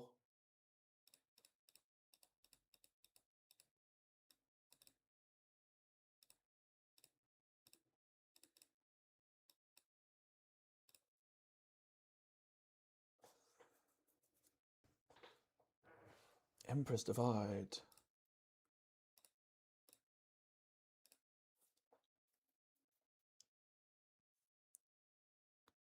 That gets defied as well.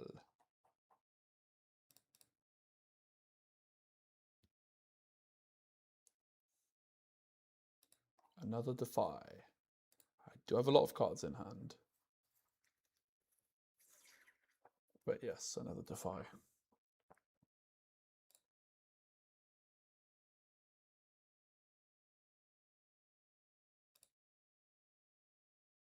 Do we bellows this? Probably just seals the game, right?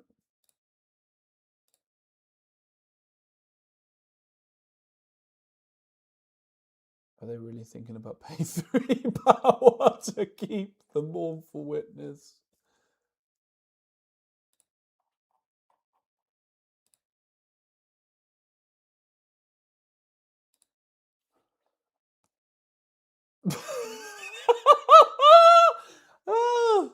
I want to see it. I'm still not that sure on Altar of Blood, by the way. Like, I do think it could really cost us at times.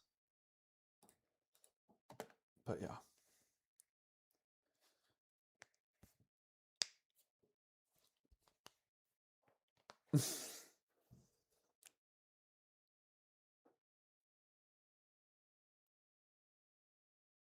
We haven't revealed the honey fruit yet. I'm so excited to have the honey fruit in the deck. I can't even begin to explain how excited I am. So what's the play? Just double retreat, right? It's like, yeah, GG. Okay, so Shen. Shen. He can't pay for it. It's combat only, right? As the man that has that battlefield in his deck, I obviously already knew that. Now you say it, it rings a bell. So, what do we do? Not so fast. I'm not sure that it's needed here. Decree we don't want. Sprite Queen seems good. Do we ever bring in a second Sprite Queen? Nah, we want to test the honey fruit. I still don't really know my ordering on battlefields, by the way. How deep is your love?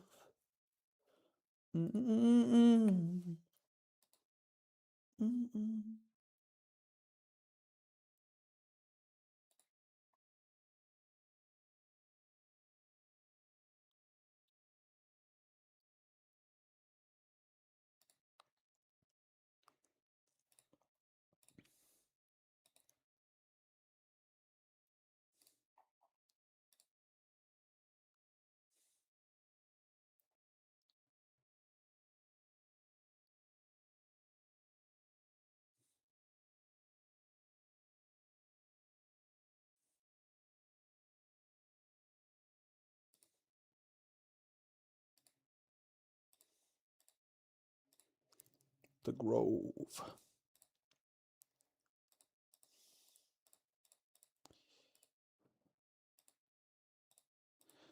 We clearly saw Defy is very good against them, but we'll look for ramp.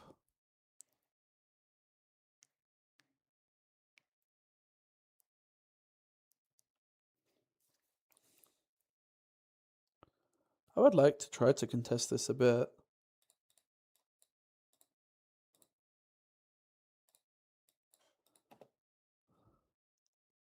Could have gone for ramp this turn, but...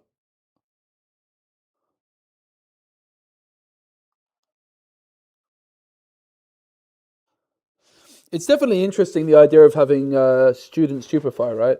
Like, student here is a pretty big threat with discipline and stupefy. It sounds gross. And retreats. Like, in terms of like pure energy to might value, it's hard to argue with. The thing is the space, man. The space, the space, the space.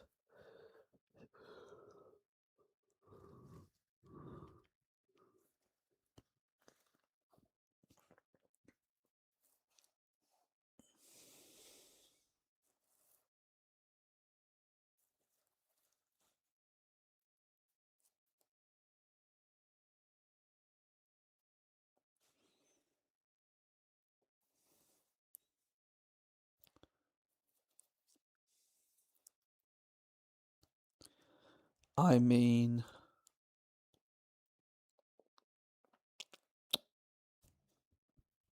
I'd be lying if I said I wasn't tempted, guys. I have the defy. I can still ramp.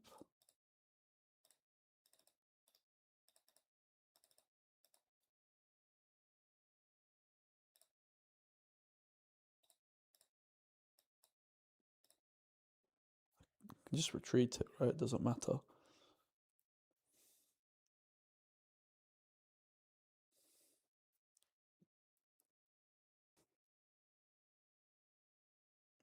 They're probably just going to slam this guy, right?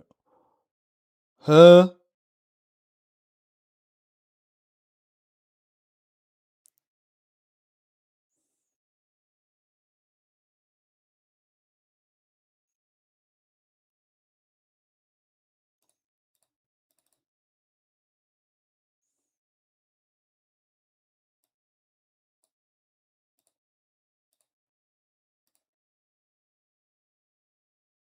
I don't know why they picked the crab up.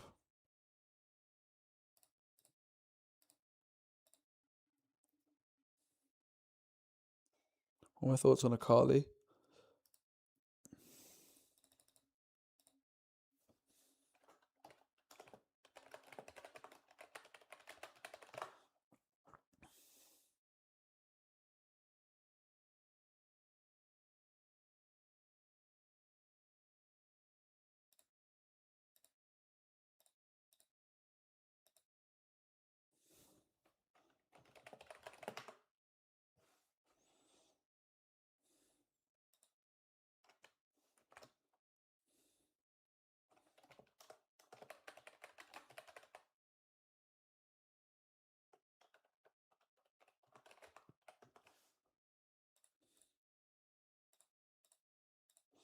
Got ya.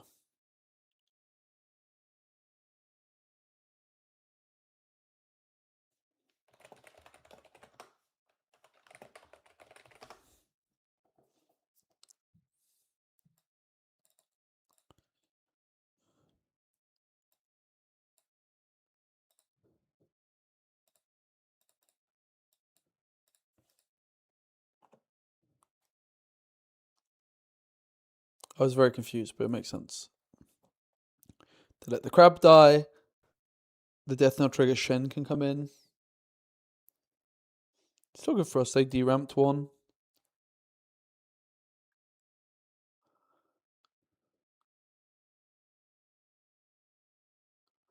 Nami's quite scary.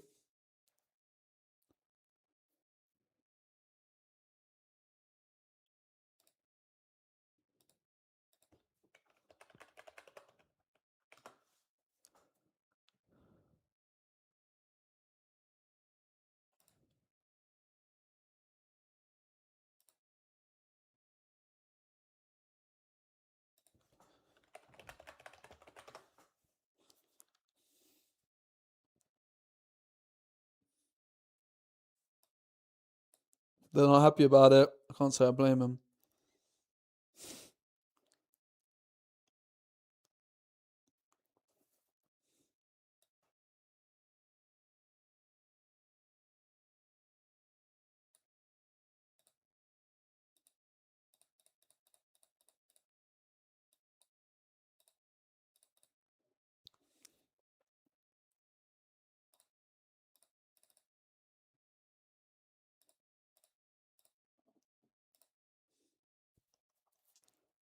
Where's the honey fruit, man? It would be popping off so hard. We've got to hide the hourglass still, right?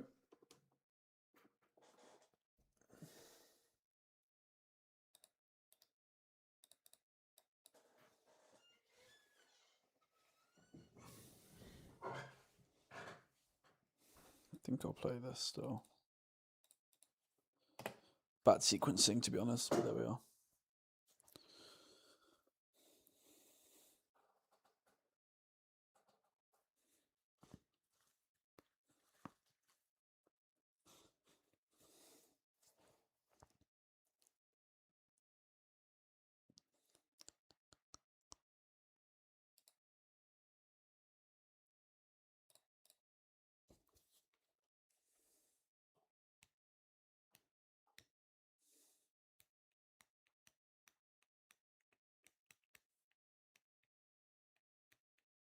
We want our honey fruits, guys. I don't want a D-ramp.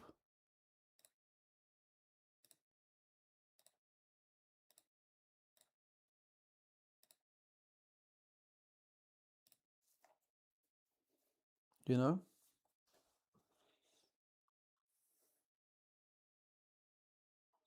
Where's the honey fruit? Honey fruit. I love honey fruit. It's the only fruit I like, mate.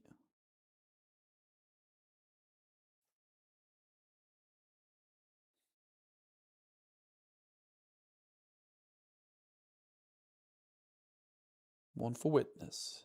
It gets buffed by Nami.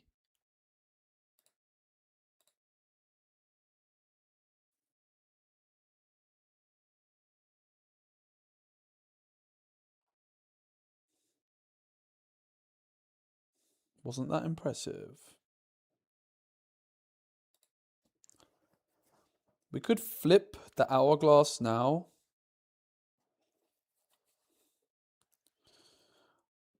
I mean, I don't really want to flip and watch her, I'll be honest.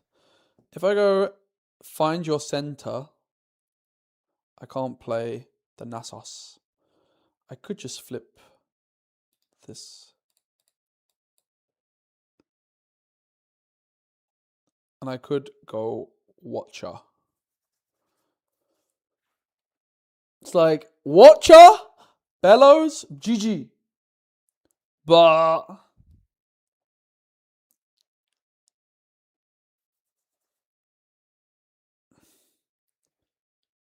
I don't really want to use my Bellows just yet, I feel. I actually think as well we might pull the Heron back.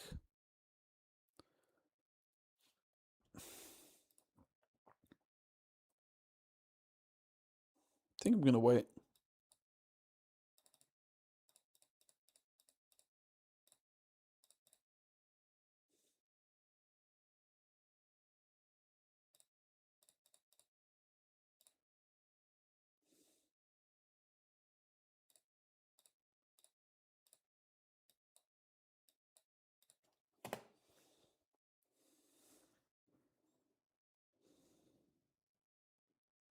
Lorcana come back when?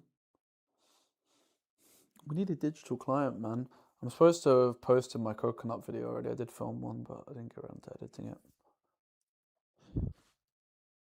But I just got announced as analyst for European Championships, which I'm really looking forward to in a few weeks.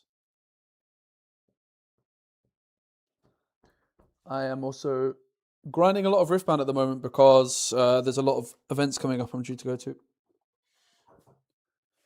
But yeah, I am still keeping a close eye on Lorcana. When a digital client drops, you know I'm going to be playing every single flipping day.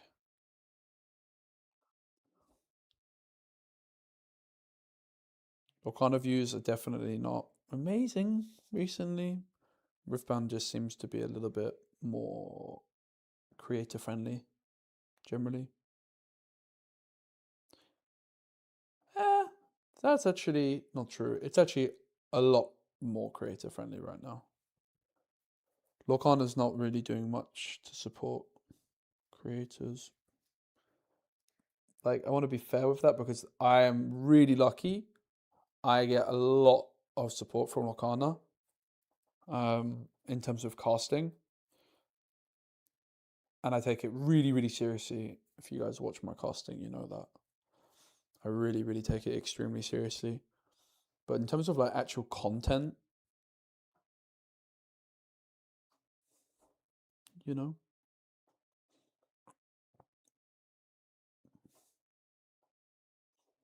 I really love Volcano though.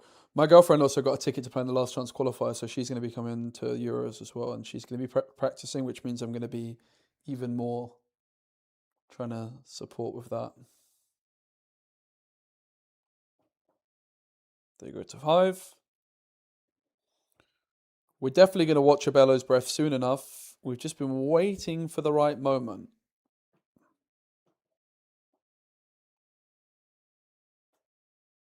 I have a feeling it might be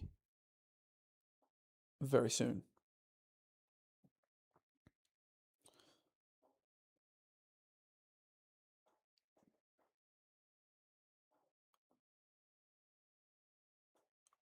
Here, I mean, I guess they didn't mean to do that. So they charm the heron. Let's think about that.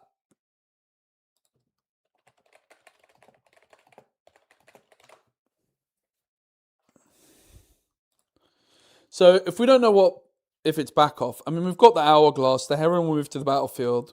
We'll get to play a discipline for free.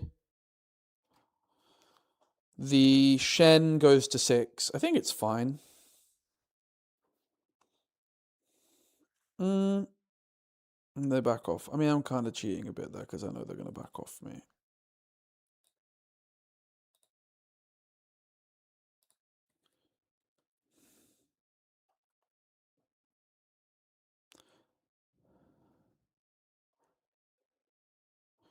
So they are at what? 5-8. I mean, I can just protect the hourglass for free, right?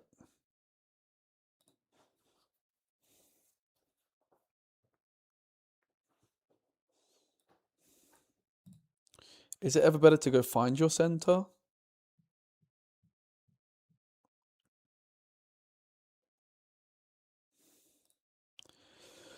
It could be find your center instead, right? Like just let the hourglass get eaten. My pleasure, killers. I've been wanting to do loads more. I probably won't be streaming tomorrow because my girlfriend's best friend's visiting. Do we ever go find your Santa? I think it's fine, right?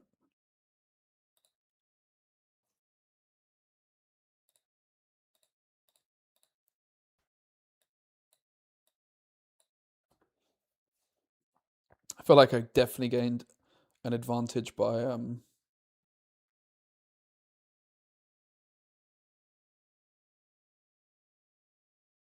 yeah, but this game's just so over, right?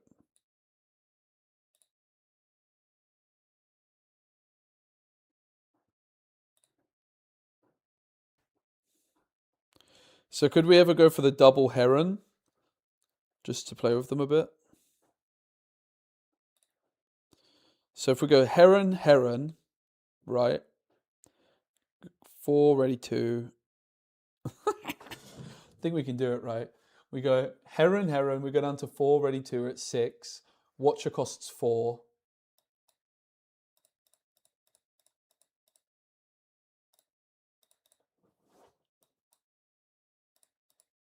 Actually only costs 3.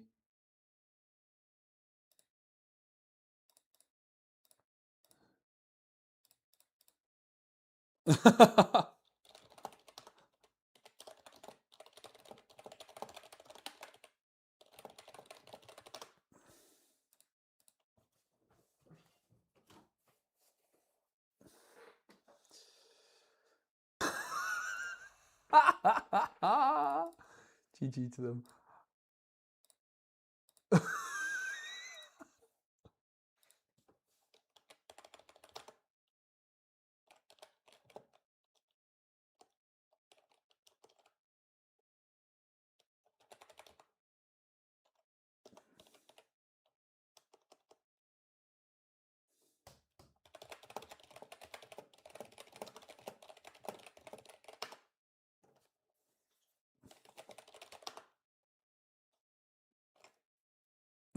I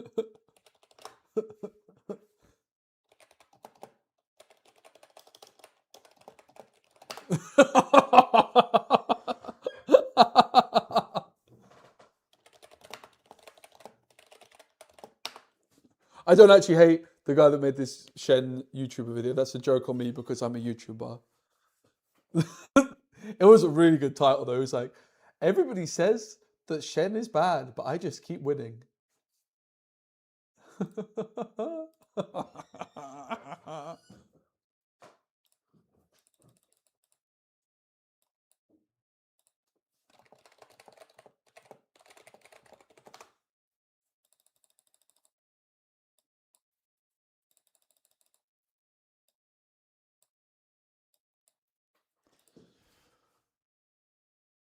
Right, I'm gonna run to loot.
Oh no, it was just muted. Okay, easy.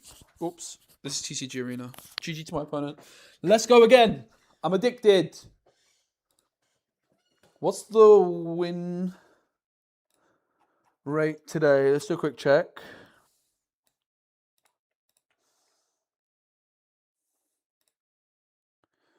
So in the last 4 hours, it was lose, lose, win, lose, win, win, lose, win. So, I mean, we're 50% in the last 8. Which is fine. Like, it's felt like it's been a bad day at the office. Shen is unplayable. I mean, depends what you're looking to do. It's definitely not good. You know? I think it's fair to say that it's definitely not good. Let's play maybe one more. I want to try the flipping honey fruit, man. We didn't play it once. Not because we don't want to play it, but we didn't flipping draw it. Oops, someone at the door. Bad timing.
All right, chat.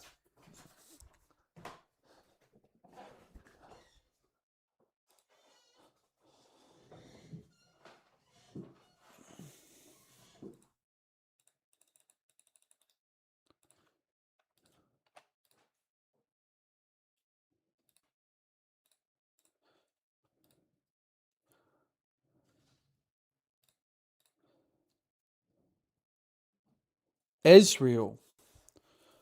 Okay. This is an interesting one because like Retreat's really good in this matchup, but I have nothing to actually flipping Retreat, right? So I think we go steal, pause, Retreat here.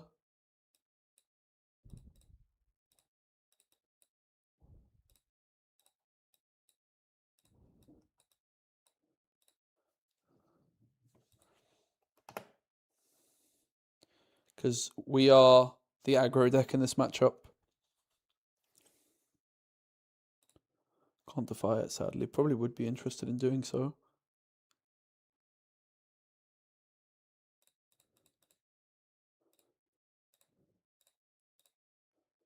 The honey fruit! I mean, am I fine just playing another steel pause? Like, what are they going to do? Bellows breath it? Famous last words.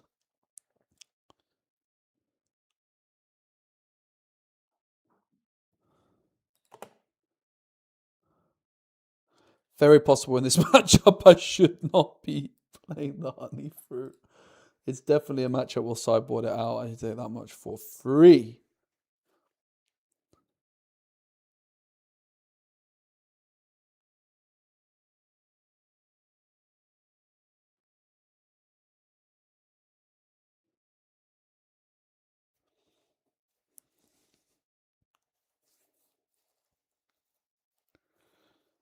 Card sharp. Do I want gold?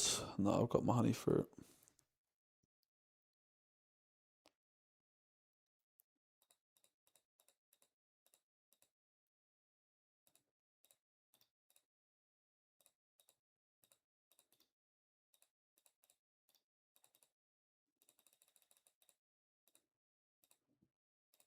Ignore the arrow. It was a misclick.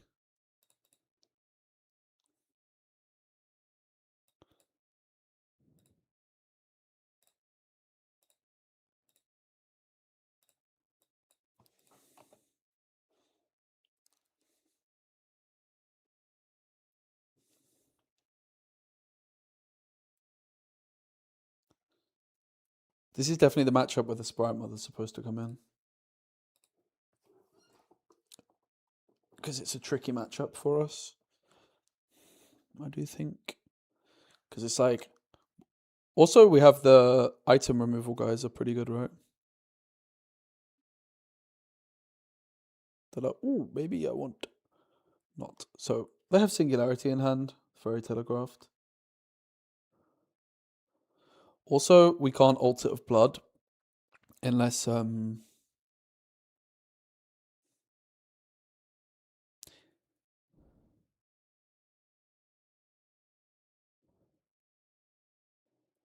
dies in combat. I mean, like, it's so telegraphed. We just defy it, right? Whatever. Stupefy doesn't draw, and they can't draw for Ezreal. It's probably kind of worth it. And we to be honest, we want to use the Altar of Blood to heal this, I think.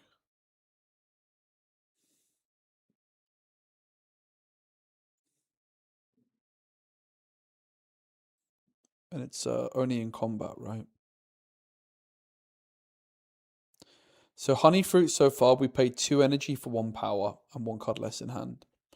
I was also wondering on like, there's like these like Hex Tech kind of cards, right? Like, that do something along those lines. Car 6.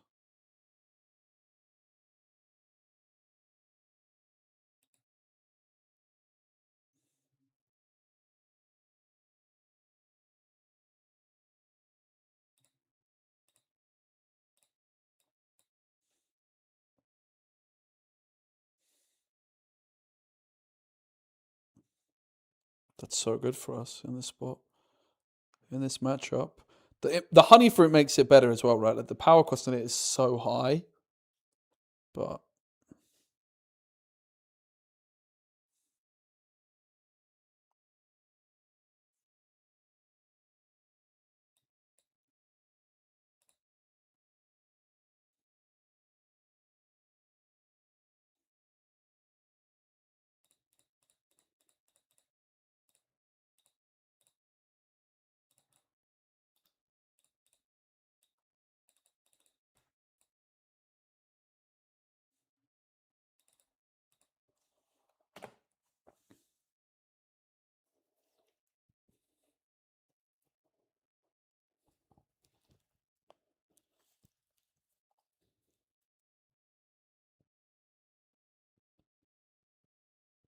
Steel Paws versus the World. We do have triple Consult the Past, double Premonition, Nami. Like the 3 cost. Don't think it does much for us, right? That's really bad for them.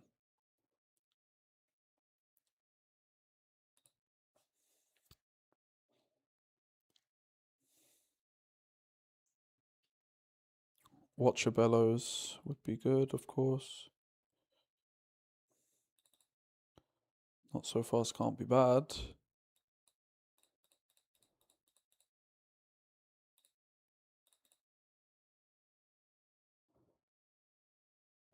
Is that even the correct play?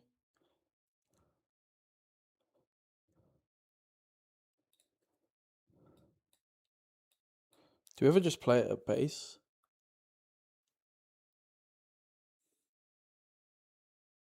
Might just be better at base, right?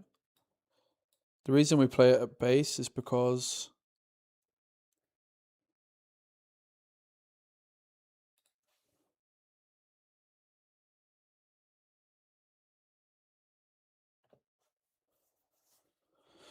we don't play Nasus because of hand discard pressure. We just want to get this guy out instead.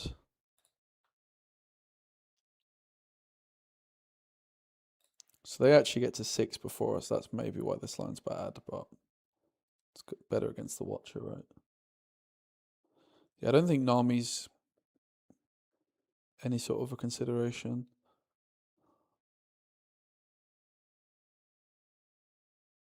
So Stupefy on Heron resolves. And then they're going to go Singularity, probably. Which we will not so fast.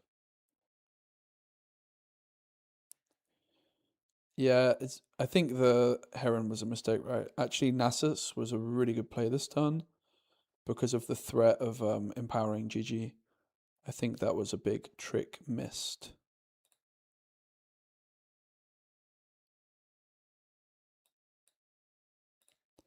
Let's go here to make sure the Heron is at the battlefield where we need it to be.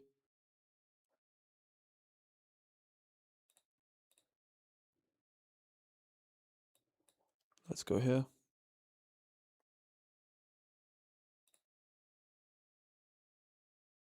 I think I flipped up by not taking the Nasus. It was a really big mistake.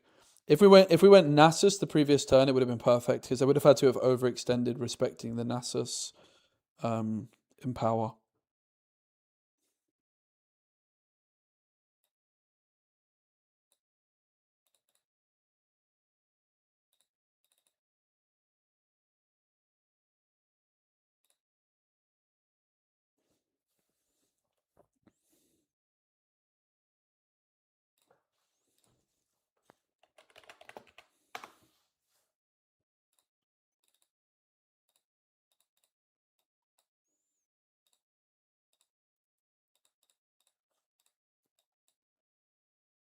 I messed up.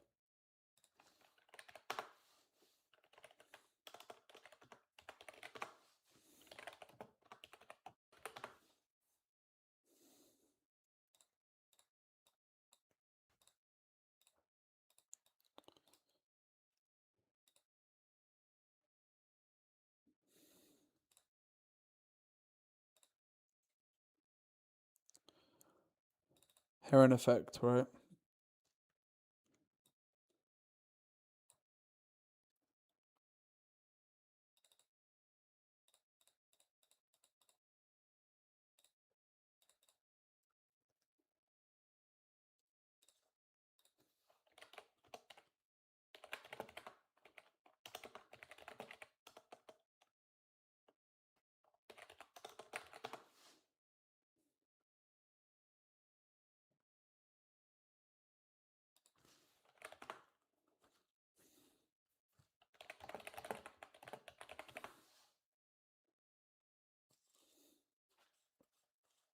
So we floated one.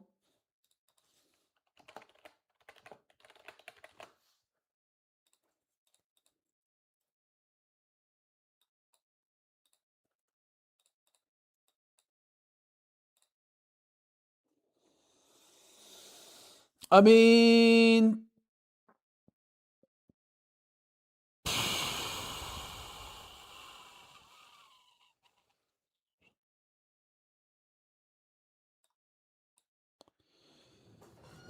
yeah, we're supposed to get rid of the fizz, probably, right?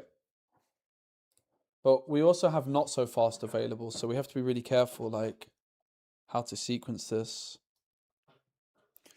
The thing is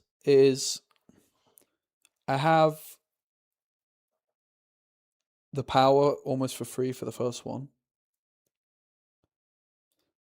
So I should just hide this.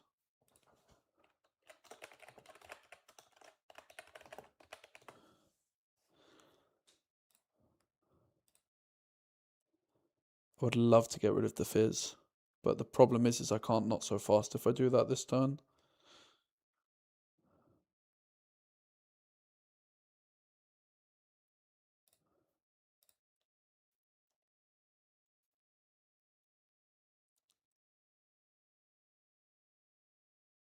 I think we can just pass, probably.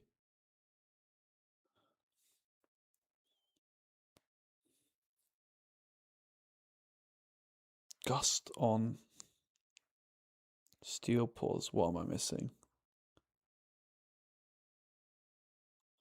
What the hell? Why would they gust Steel Paws? They don't want to give information about what's in hand? Sure.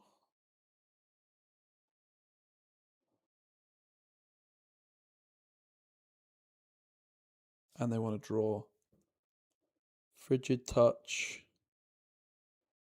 I mean, you need to wait, bro. Okay.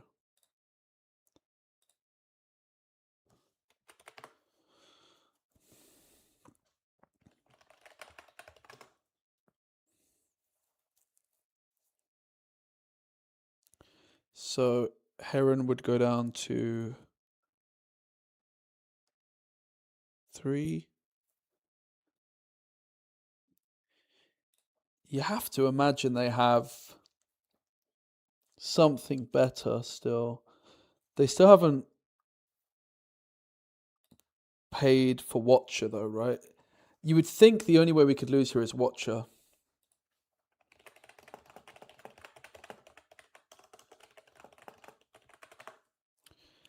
So like if they slam Watcher, they have 3, 6.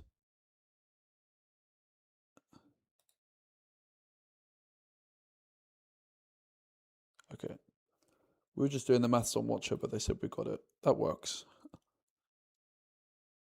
So we didn't see any what you would quite expect discard stuff, right? It wasn't traditional. We always bring in decrees. We did see seals. So we always bring in not so fast, I mean. The Sprite Queen, this is the kind of matchup you would expect to be coming into the deck. Probably the Honey Fruit is just an easy cut anyway, like for a match where we're just like we didn't see any evidence of discard, right? But surely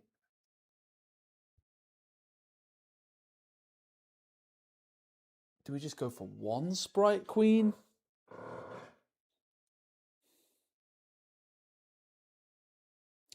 We made things really awkward for them, but I don't want to get into a false sense of security there.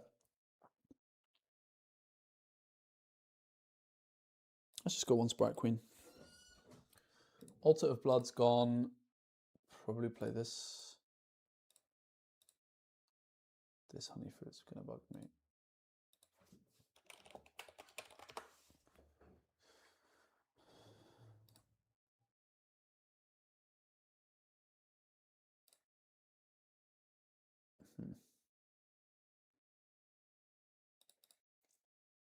don't like that.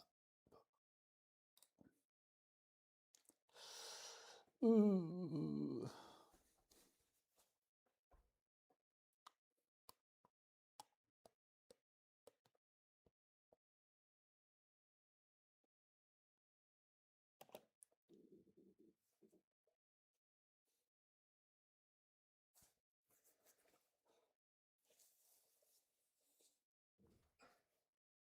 This is where the lack of 2 drops is going to be quite scary. Why did they draw? Okay, off the mouth.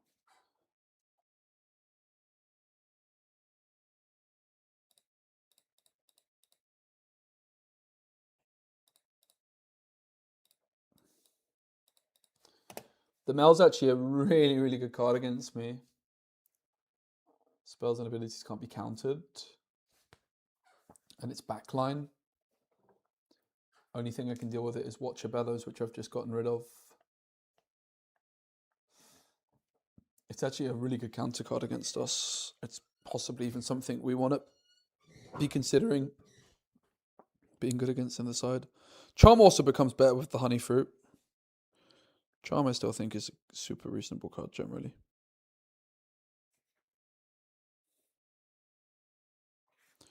Wow, Mel goes in for a fight. That's great. And at the lair? Struggle to see how that could be the right move. They deramped for this. And they move it into the lair? There must be a Ride the Wind or something, right? The thing is if we empower the Steel Paws here, the Nasus triggers before can do much. So it's actually a really interesting predicament, right? Because if we go here, the Steel Paws is going to die. If we ever empower the Steel Paws, it can get star-crossed. Thing is if we like empower the Steel Paws, it gets star-crossed. I don't think it's that bad for us in this position.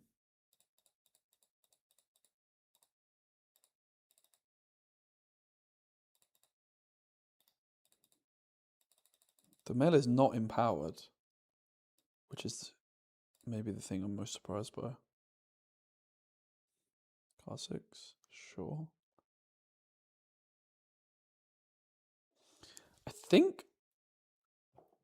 I guess we take the car 6, but I'm curious if it's ever the Mel. I think it's still the car 6 because Mel is just less stats.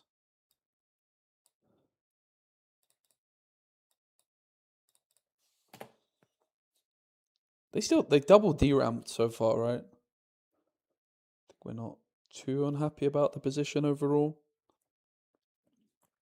Mel is stuck in the lair. That's the thing. The Steel Paws couldn't really go to the right unless we empower it. I decided not to just sacrifice it.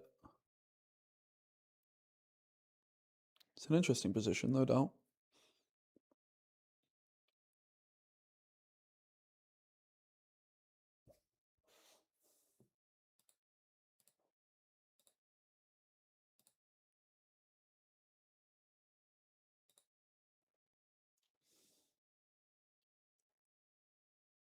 Scuttle Crab I don't mind dying though.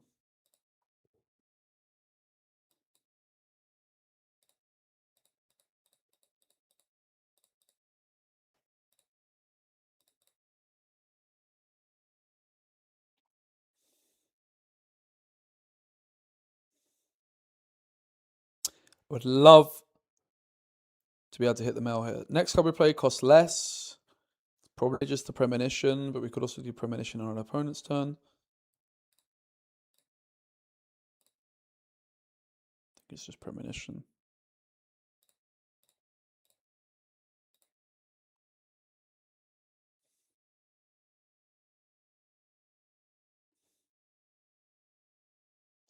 We could retreat the Scuttle Crab. It is about to die.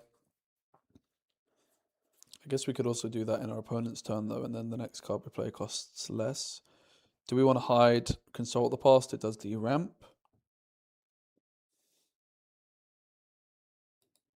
I don't think I need to, right?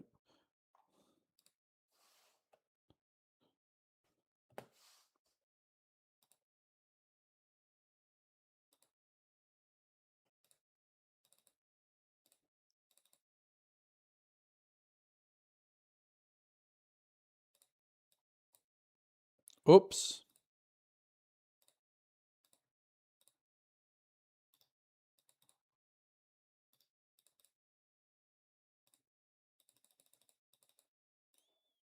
But we have Heron effect, so next card we play costs 2 less.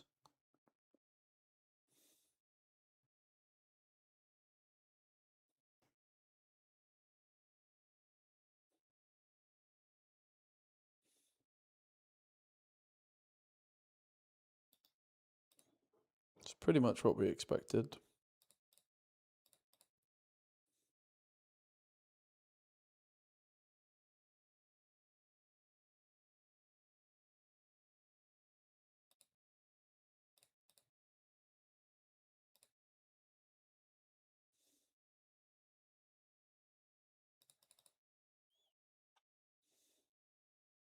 We can't counter, but we can pay 2 for this because of Heron.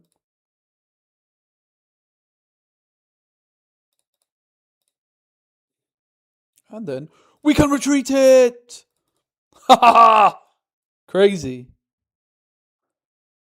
And now we're at 10! Like, holy moly, Batman. I love consult the past. Pay 2, draw 2. GG.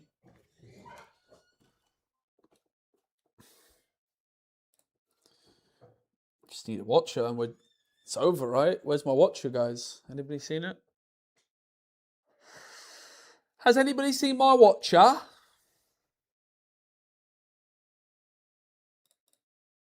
Scuttle Crab. Draw. Where's my watcher, guys? You couldn't there because it was at action speed. Oh, no, it's reaction. Huh? What was react? What? You mean consult? It's always reaction. Phew, I panicked there.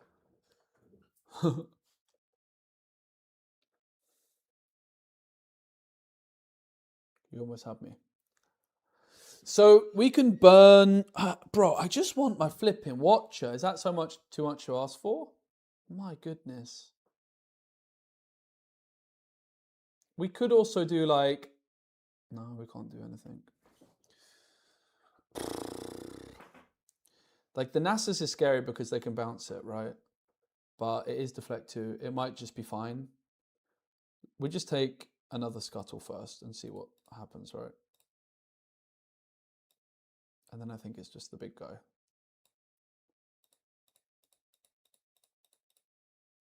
Happens, mate, to the best of us. It really does. We did mulligan a watcher, in fairness, and Bellows right at the very start of the game.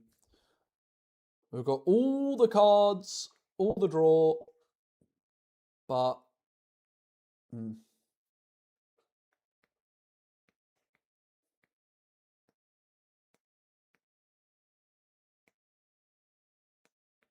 I mean, the D ramp on that's nuts. Don't think we're too bothered, to be honest.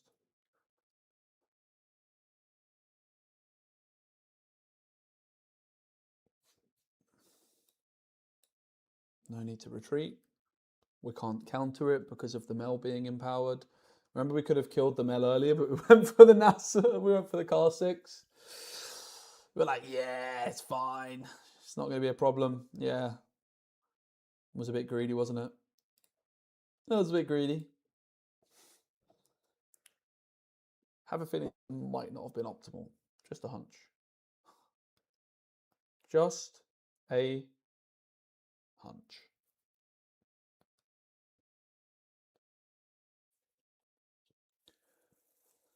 So we mulligan 2 cards, right? Which means there's 18 cards left in the deck. 2 of them are watchers. So 2 out of 18, 1 in 9 chance to top a watcher every card drawn. With the odds increasing every time we don't draw a watcher. It's not the best odds, 1 in 9. Was a Bellows Breath the other card we recycled, right? We've got Sprite Queen in there as well, which would be pretty helpful right now. 1 Sprite Queen. Frigid Touch. Sure. Sure. Sure.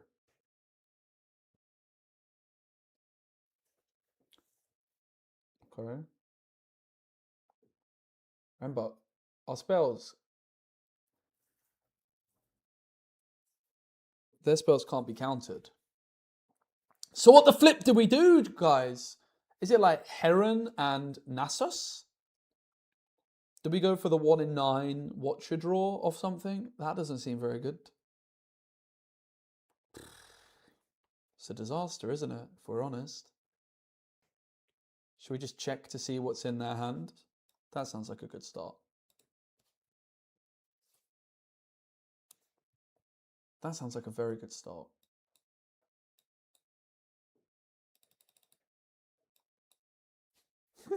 Okay, sure. You can bounce my crab back. See if I care, buddy. There's no way they're ever reacting to... You're gonna gust my crab and just give me draw? Okay, buddy. I mean... Do I care? Honestly? I still think I want to look. I mean, I'm tempted to discipline. I don't care about the point that much, I'm sure on. I'm tempted to just have a little peek. See what we're working with. Flipping heck. What the bloody hell is all that then? Resurrection on car 6 is the line they've got lined up. If we don't go to the battlefield, they win off Watch It, Accelerate. They have Downwell. It doesn't look good, guys. It doesn't look good, I'll be honest. So we're just supposed to try and draw into like... I mean, Watch is fine. It's definitely a bit dicey though. I mean, this gives -5, but this would be a 1.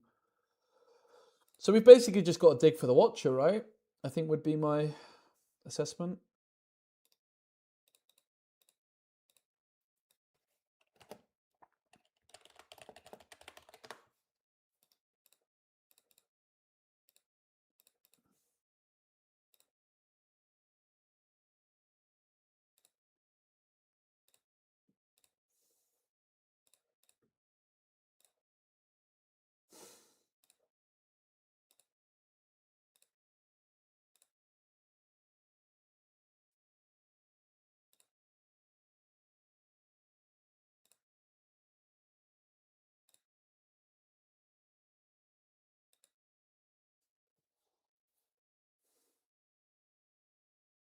Am I lost?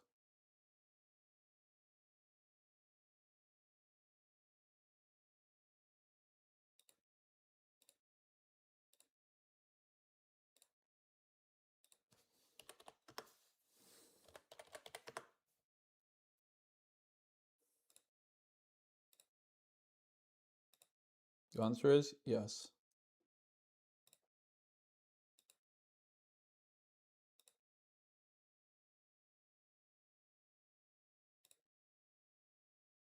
Wait. I'm a bit lost if this is correct. I think it is. Okay, Sprite Queen something. Is it enough though? I mean, if they Heedless Resurrection, the good news for us is that they can't accelerate Watcher, which means we would be fine. So I think the Sprite Queen does the trick.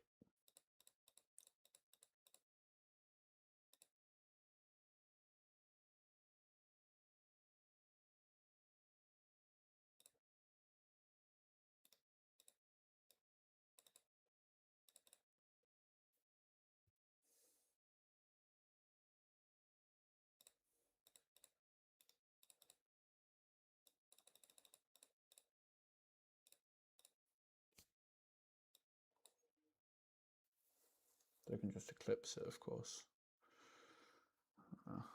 We can't do anything here, it's just GG.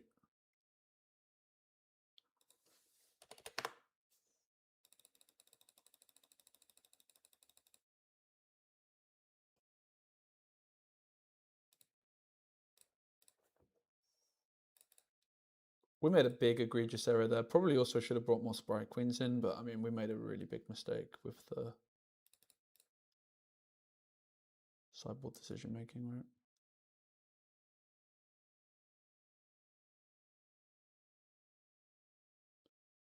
So what do we bring out when we're looking to bring in the...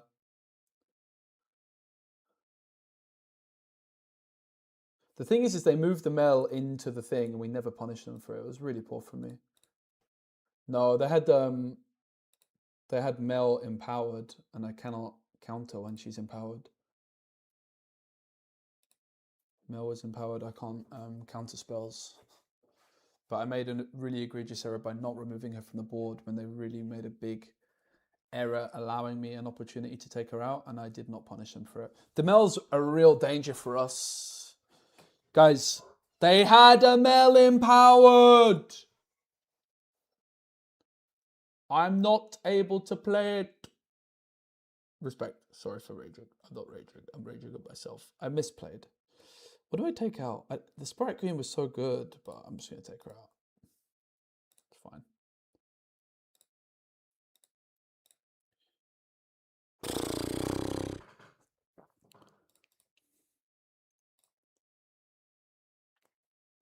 I missed my 1-drops, my 2-drops. I'm going to draw one now, though. It's fine. No ramp, no gear, no idea.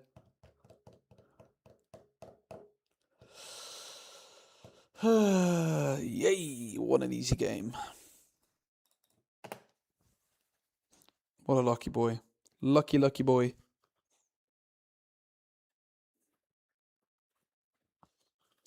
I think that, like, there's a very good chance, even if you don't play the 2-drops in the main deck, that you might want access to some.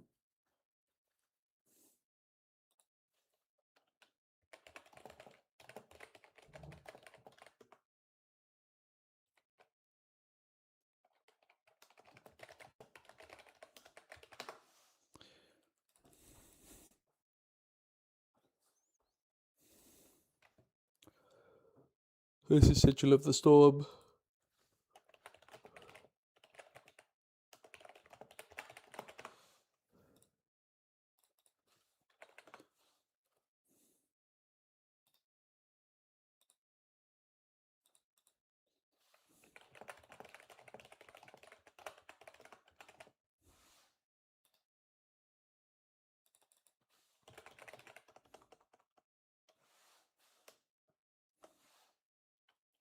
It's not exactly what I meant, but it's all good.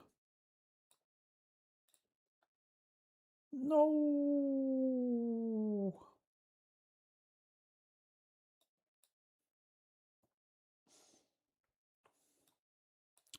That's a hand.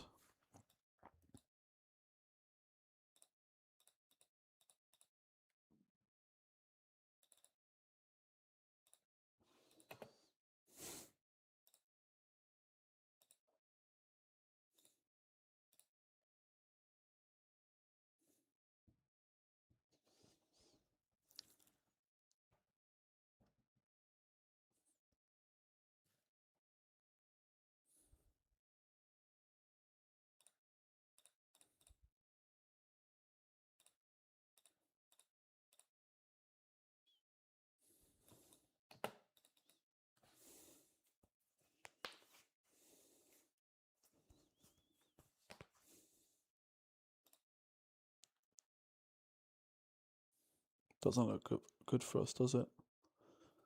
Missing the 2-drops, man. The Watchful Sentries would have just been putting in so much flipping work.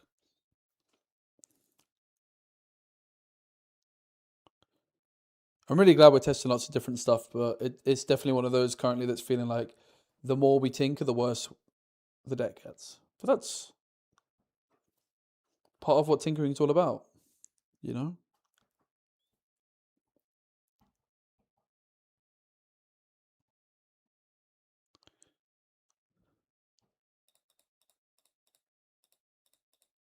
I mean, I don't hate Watcher.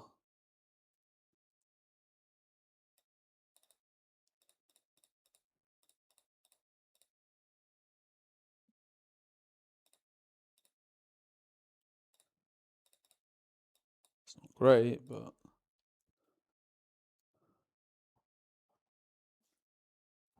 Might be pants.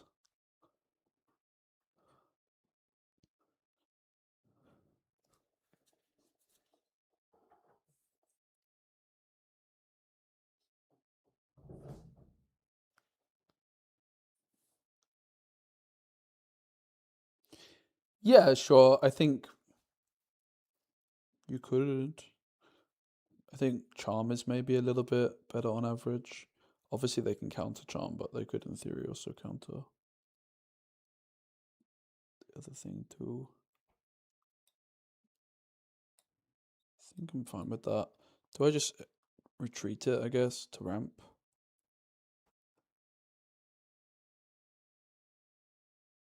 Yeah, probably.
While that doesn't feel great, I mean, it's fine. They DRAM 2 for that. They basically just DRAM 2 for my Zonyas. So my Zonyas traded up 2 power. And it's like, yeah, that doesn't feel great. Like, because the Zonya could have protected something better. But, like, if you think about it, it's super fine. I'm actually super, super duper good. This is a really good trade overall. Shows you how good the Hourglass is, man. Card's absolutely fantastic.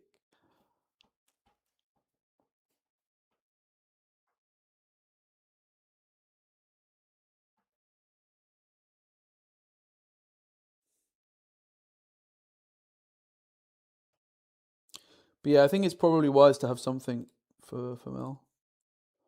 Fizz. There's no way. That's so outrageous. I think that can't be correct, right? That's such a... Holy moly.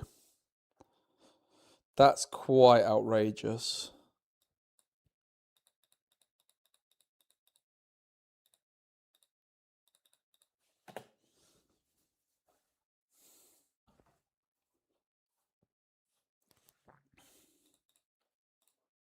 We might be getting cucked a bit by the Oro and Diaz here, but still, Diaz.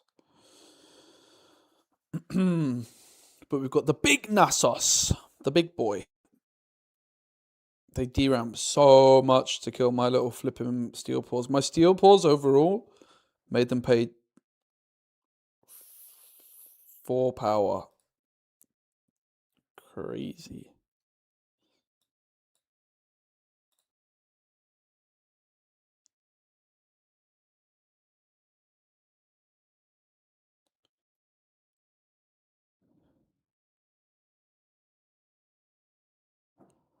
Fair enough, I didn't expect that. Well, it's just a bellows on the Sand Soldier, right?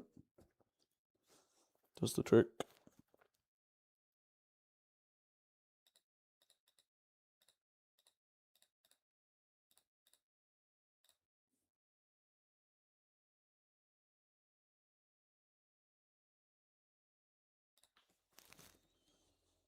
I mean, they have the down well, but that's what it is.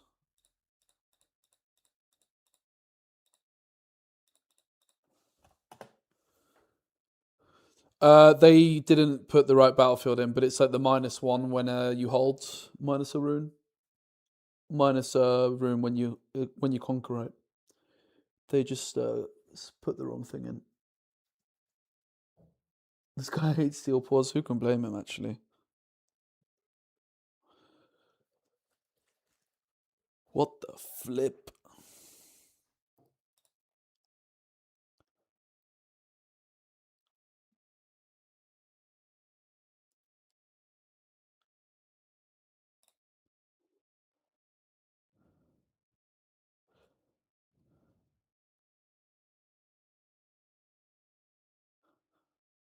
I mean, we're just about to get this back in our hand anyway, right? So whatever.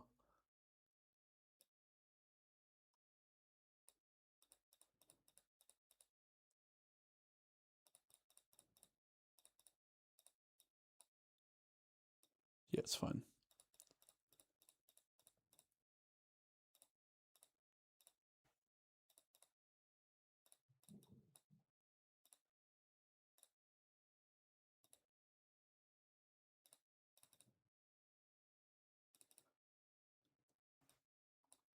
Could have been a bit cleaner, I think.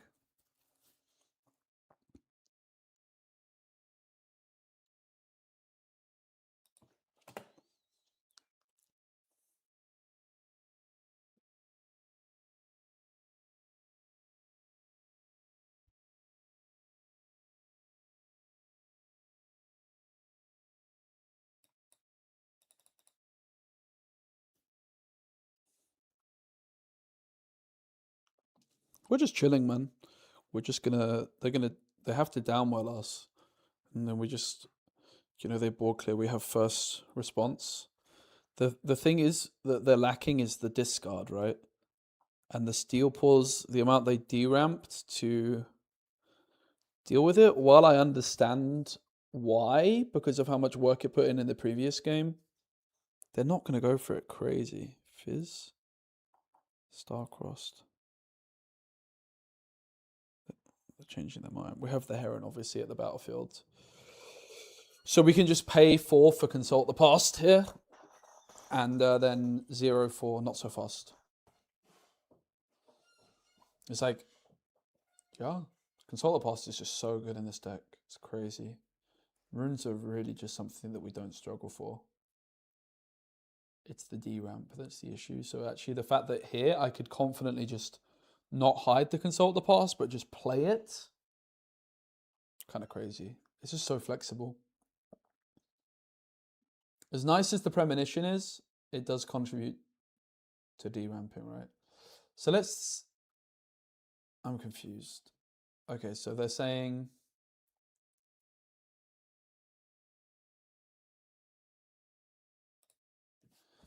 So they're saying what exactly? Like, what would they do? Wages of Pain on the Watcher? Frankly, I don't give a damn about the Watcher. So let's go Consult the Past.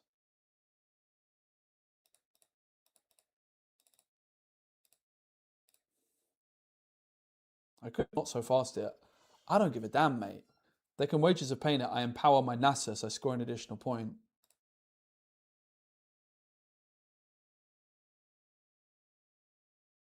They go Fizz Wages of Pain. So then the question is it Retreat or is it Not So Fast?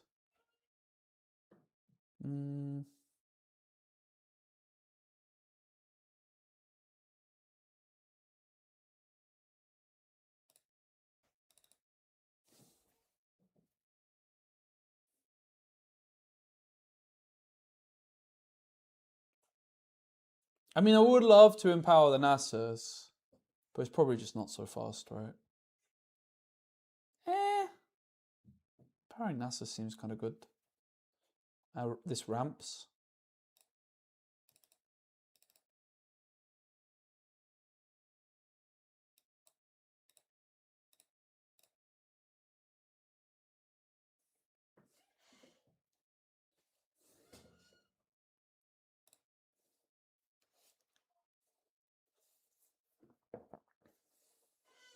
So is this your so-called hype list we're talking about on YouTube? Yeah, we're testing a few different things.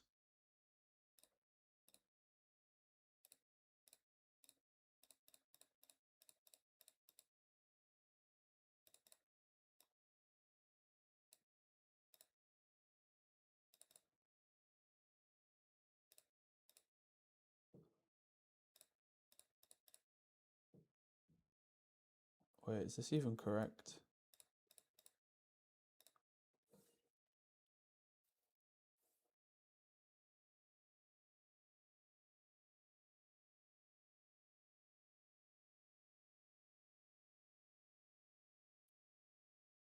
Really not sure how much I like to play. I think it's fine. It really depends what we draw.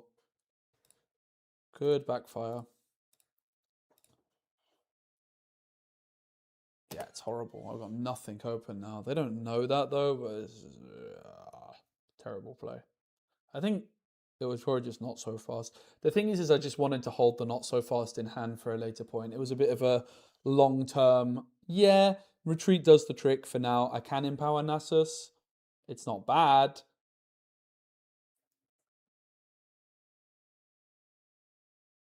They hit me with the Watcher. That's so bad. It's unbelievable. I might have thrown the game a bit here. Maybe it's fine.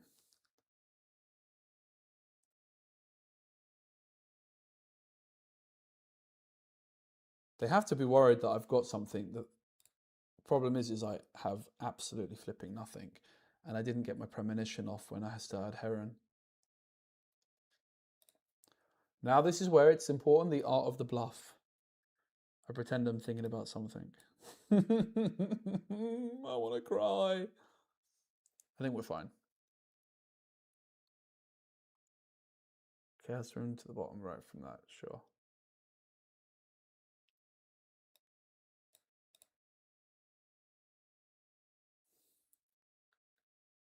I think we're chilling still. Watcher on Watcher. They still have they have to just downwell us basically, right? Like every time. Watcher for 8, ready 2 means I still have 6 open. I can't quite. I mean, I could do non-accelerated Watcher plus Sprite Queen, interestingly. I think Aurelia is probably tricky. I can't imagine Aurora is great either. Ornn, interestingly, seems tough because it's very quick.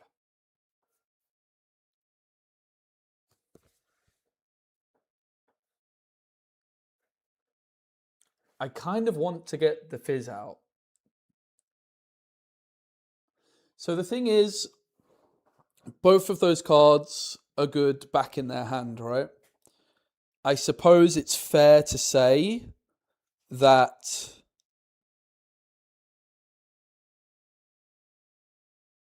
I just can't. I'm just one rune short of being able to do both, right?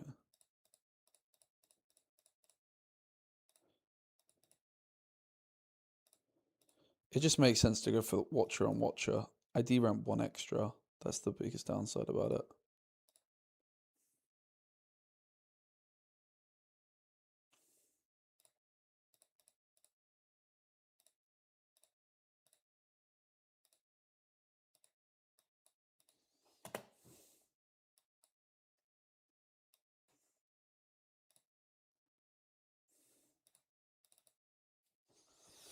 We'll leave him there because of another Watcher.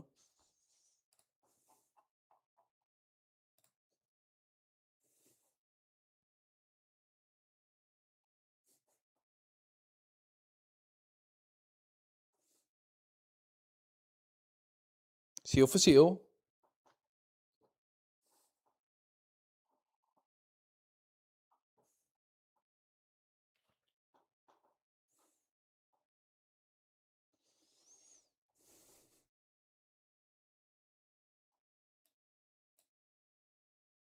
Yeah, that's GG. We win from here.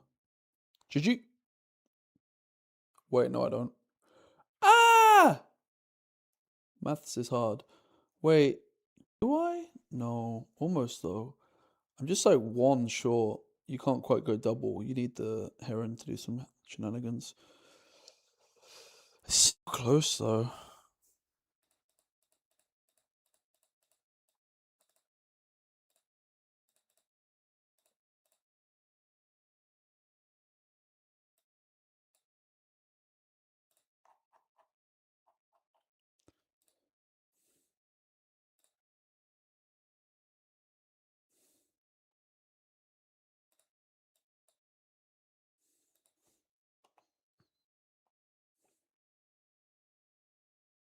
Bro, this Fizz is kind of creeping.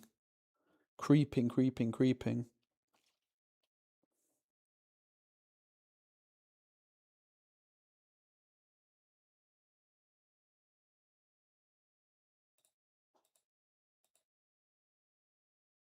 If they're going stack deck, I'm defying it, bro.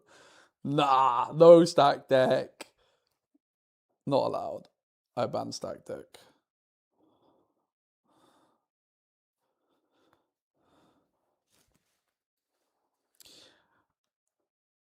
I don't know. Sprite Burst might be better than Sprite Queen, I gotta say.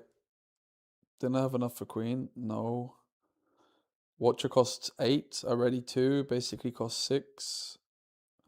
I could go Sprite Queen non-accelerated Watcher.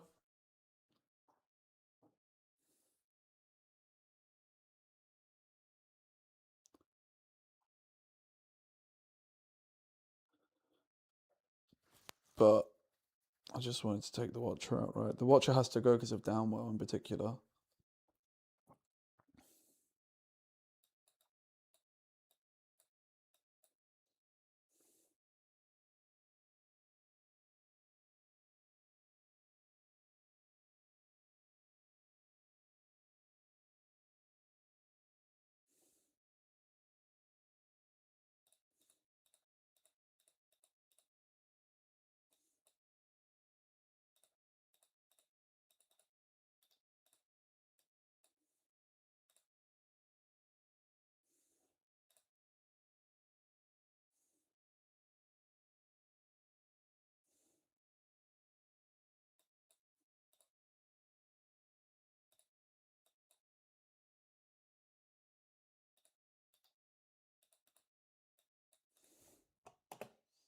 Imagine we had the Sprite Burst here, you know? I think Sprite Burst is better than Sprite Queen.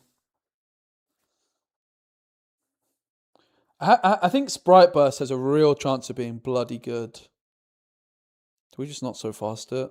It's like they're clearly digging for something.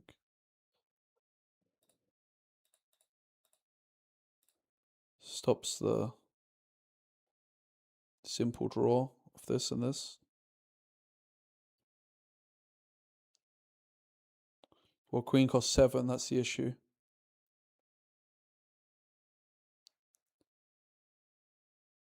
Do we not so fast it still? Nah. Okay, it doesn't deny this guy's draw. I see.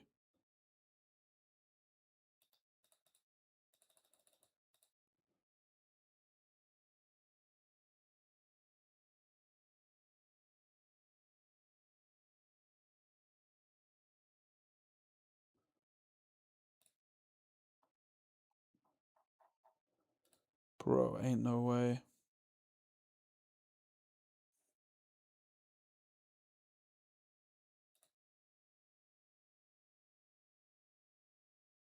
Doesn't win though. We're fine still. They know we have Watcher in hand as well, right?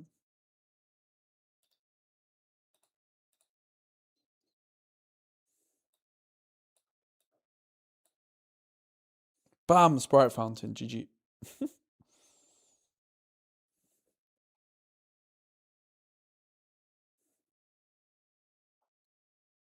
Fair enough.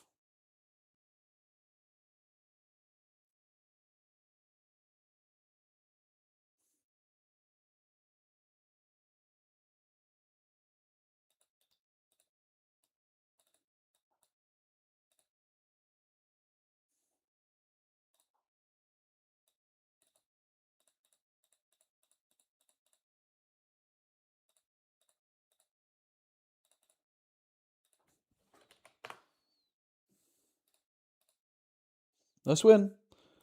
And this should actually be an easier matchup for us. Like, I don't know. The version was a bit. And our build in this particular game was a bit wonky. Be right back. We're gonna play maybe one more. Certainly, we're gonna look at more look at the depth in depth again.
Okay, lovely people. I didn't eat much today, so I think it's a good time to call it there. It is 11:30 and bid you farewell, but thank you so much for hanging out. It was fun.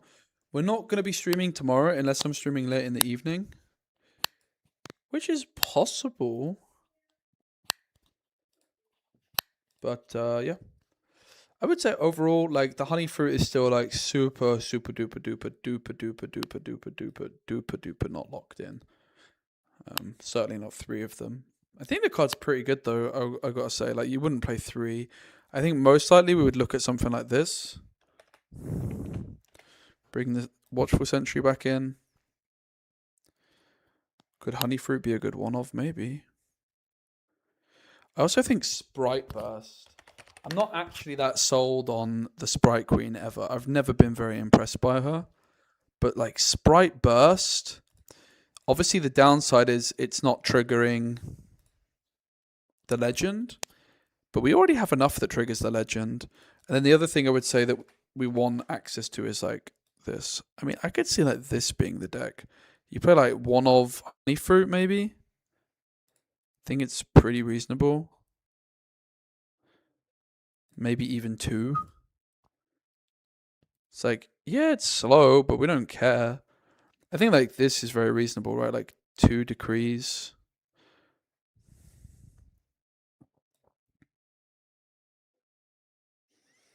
I kind of like it. I also have to say I don't really like the altar of blood. I think it's quite bad, but I don't I don't really like any of the last battlefields. That's kind of the issue we keep coming back to. There's not really anything that does much.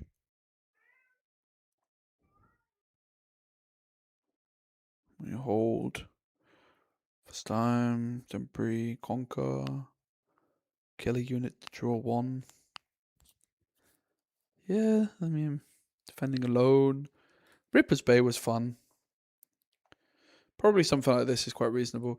3 Bright Burst might be pushing it a bit as well. I could see why you want like the Watchful Sentry on the side still for some matchups, but I have a feeling it could be pretty damn good, right? Like, you can test the board with it. You score points. Against the control decks in particular, right? It's like, okay, I just score. And also what's important is, unlike the Sprite Queen, you can go like empower the... You actually want something that costs 5 or so, right? Because you can go watch your accelerate for 8, ready 2, meaning you have still 6 open, right? And you can do like a Sprite Burst. Whereas like, yeah, you kind of run into some issues otherwise. But yeah, thanks guys so much for watching. Maybe see you again soon. Cheers.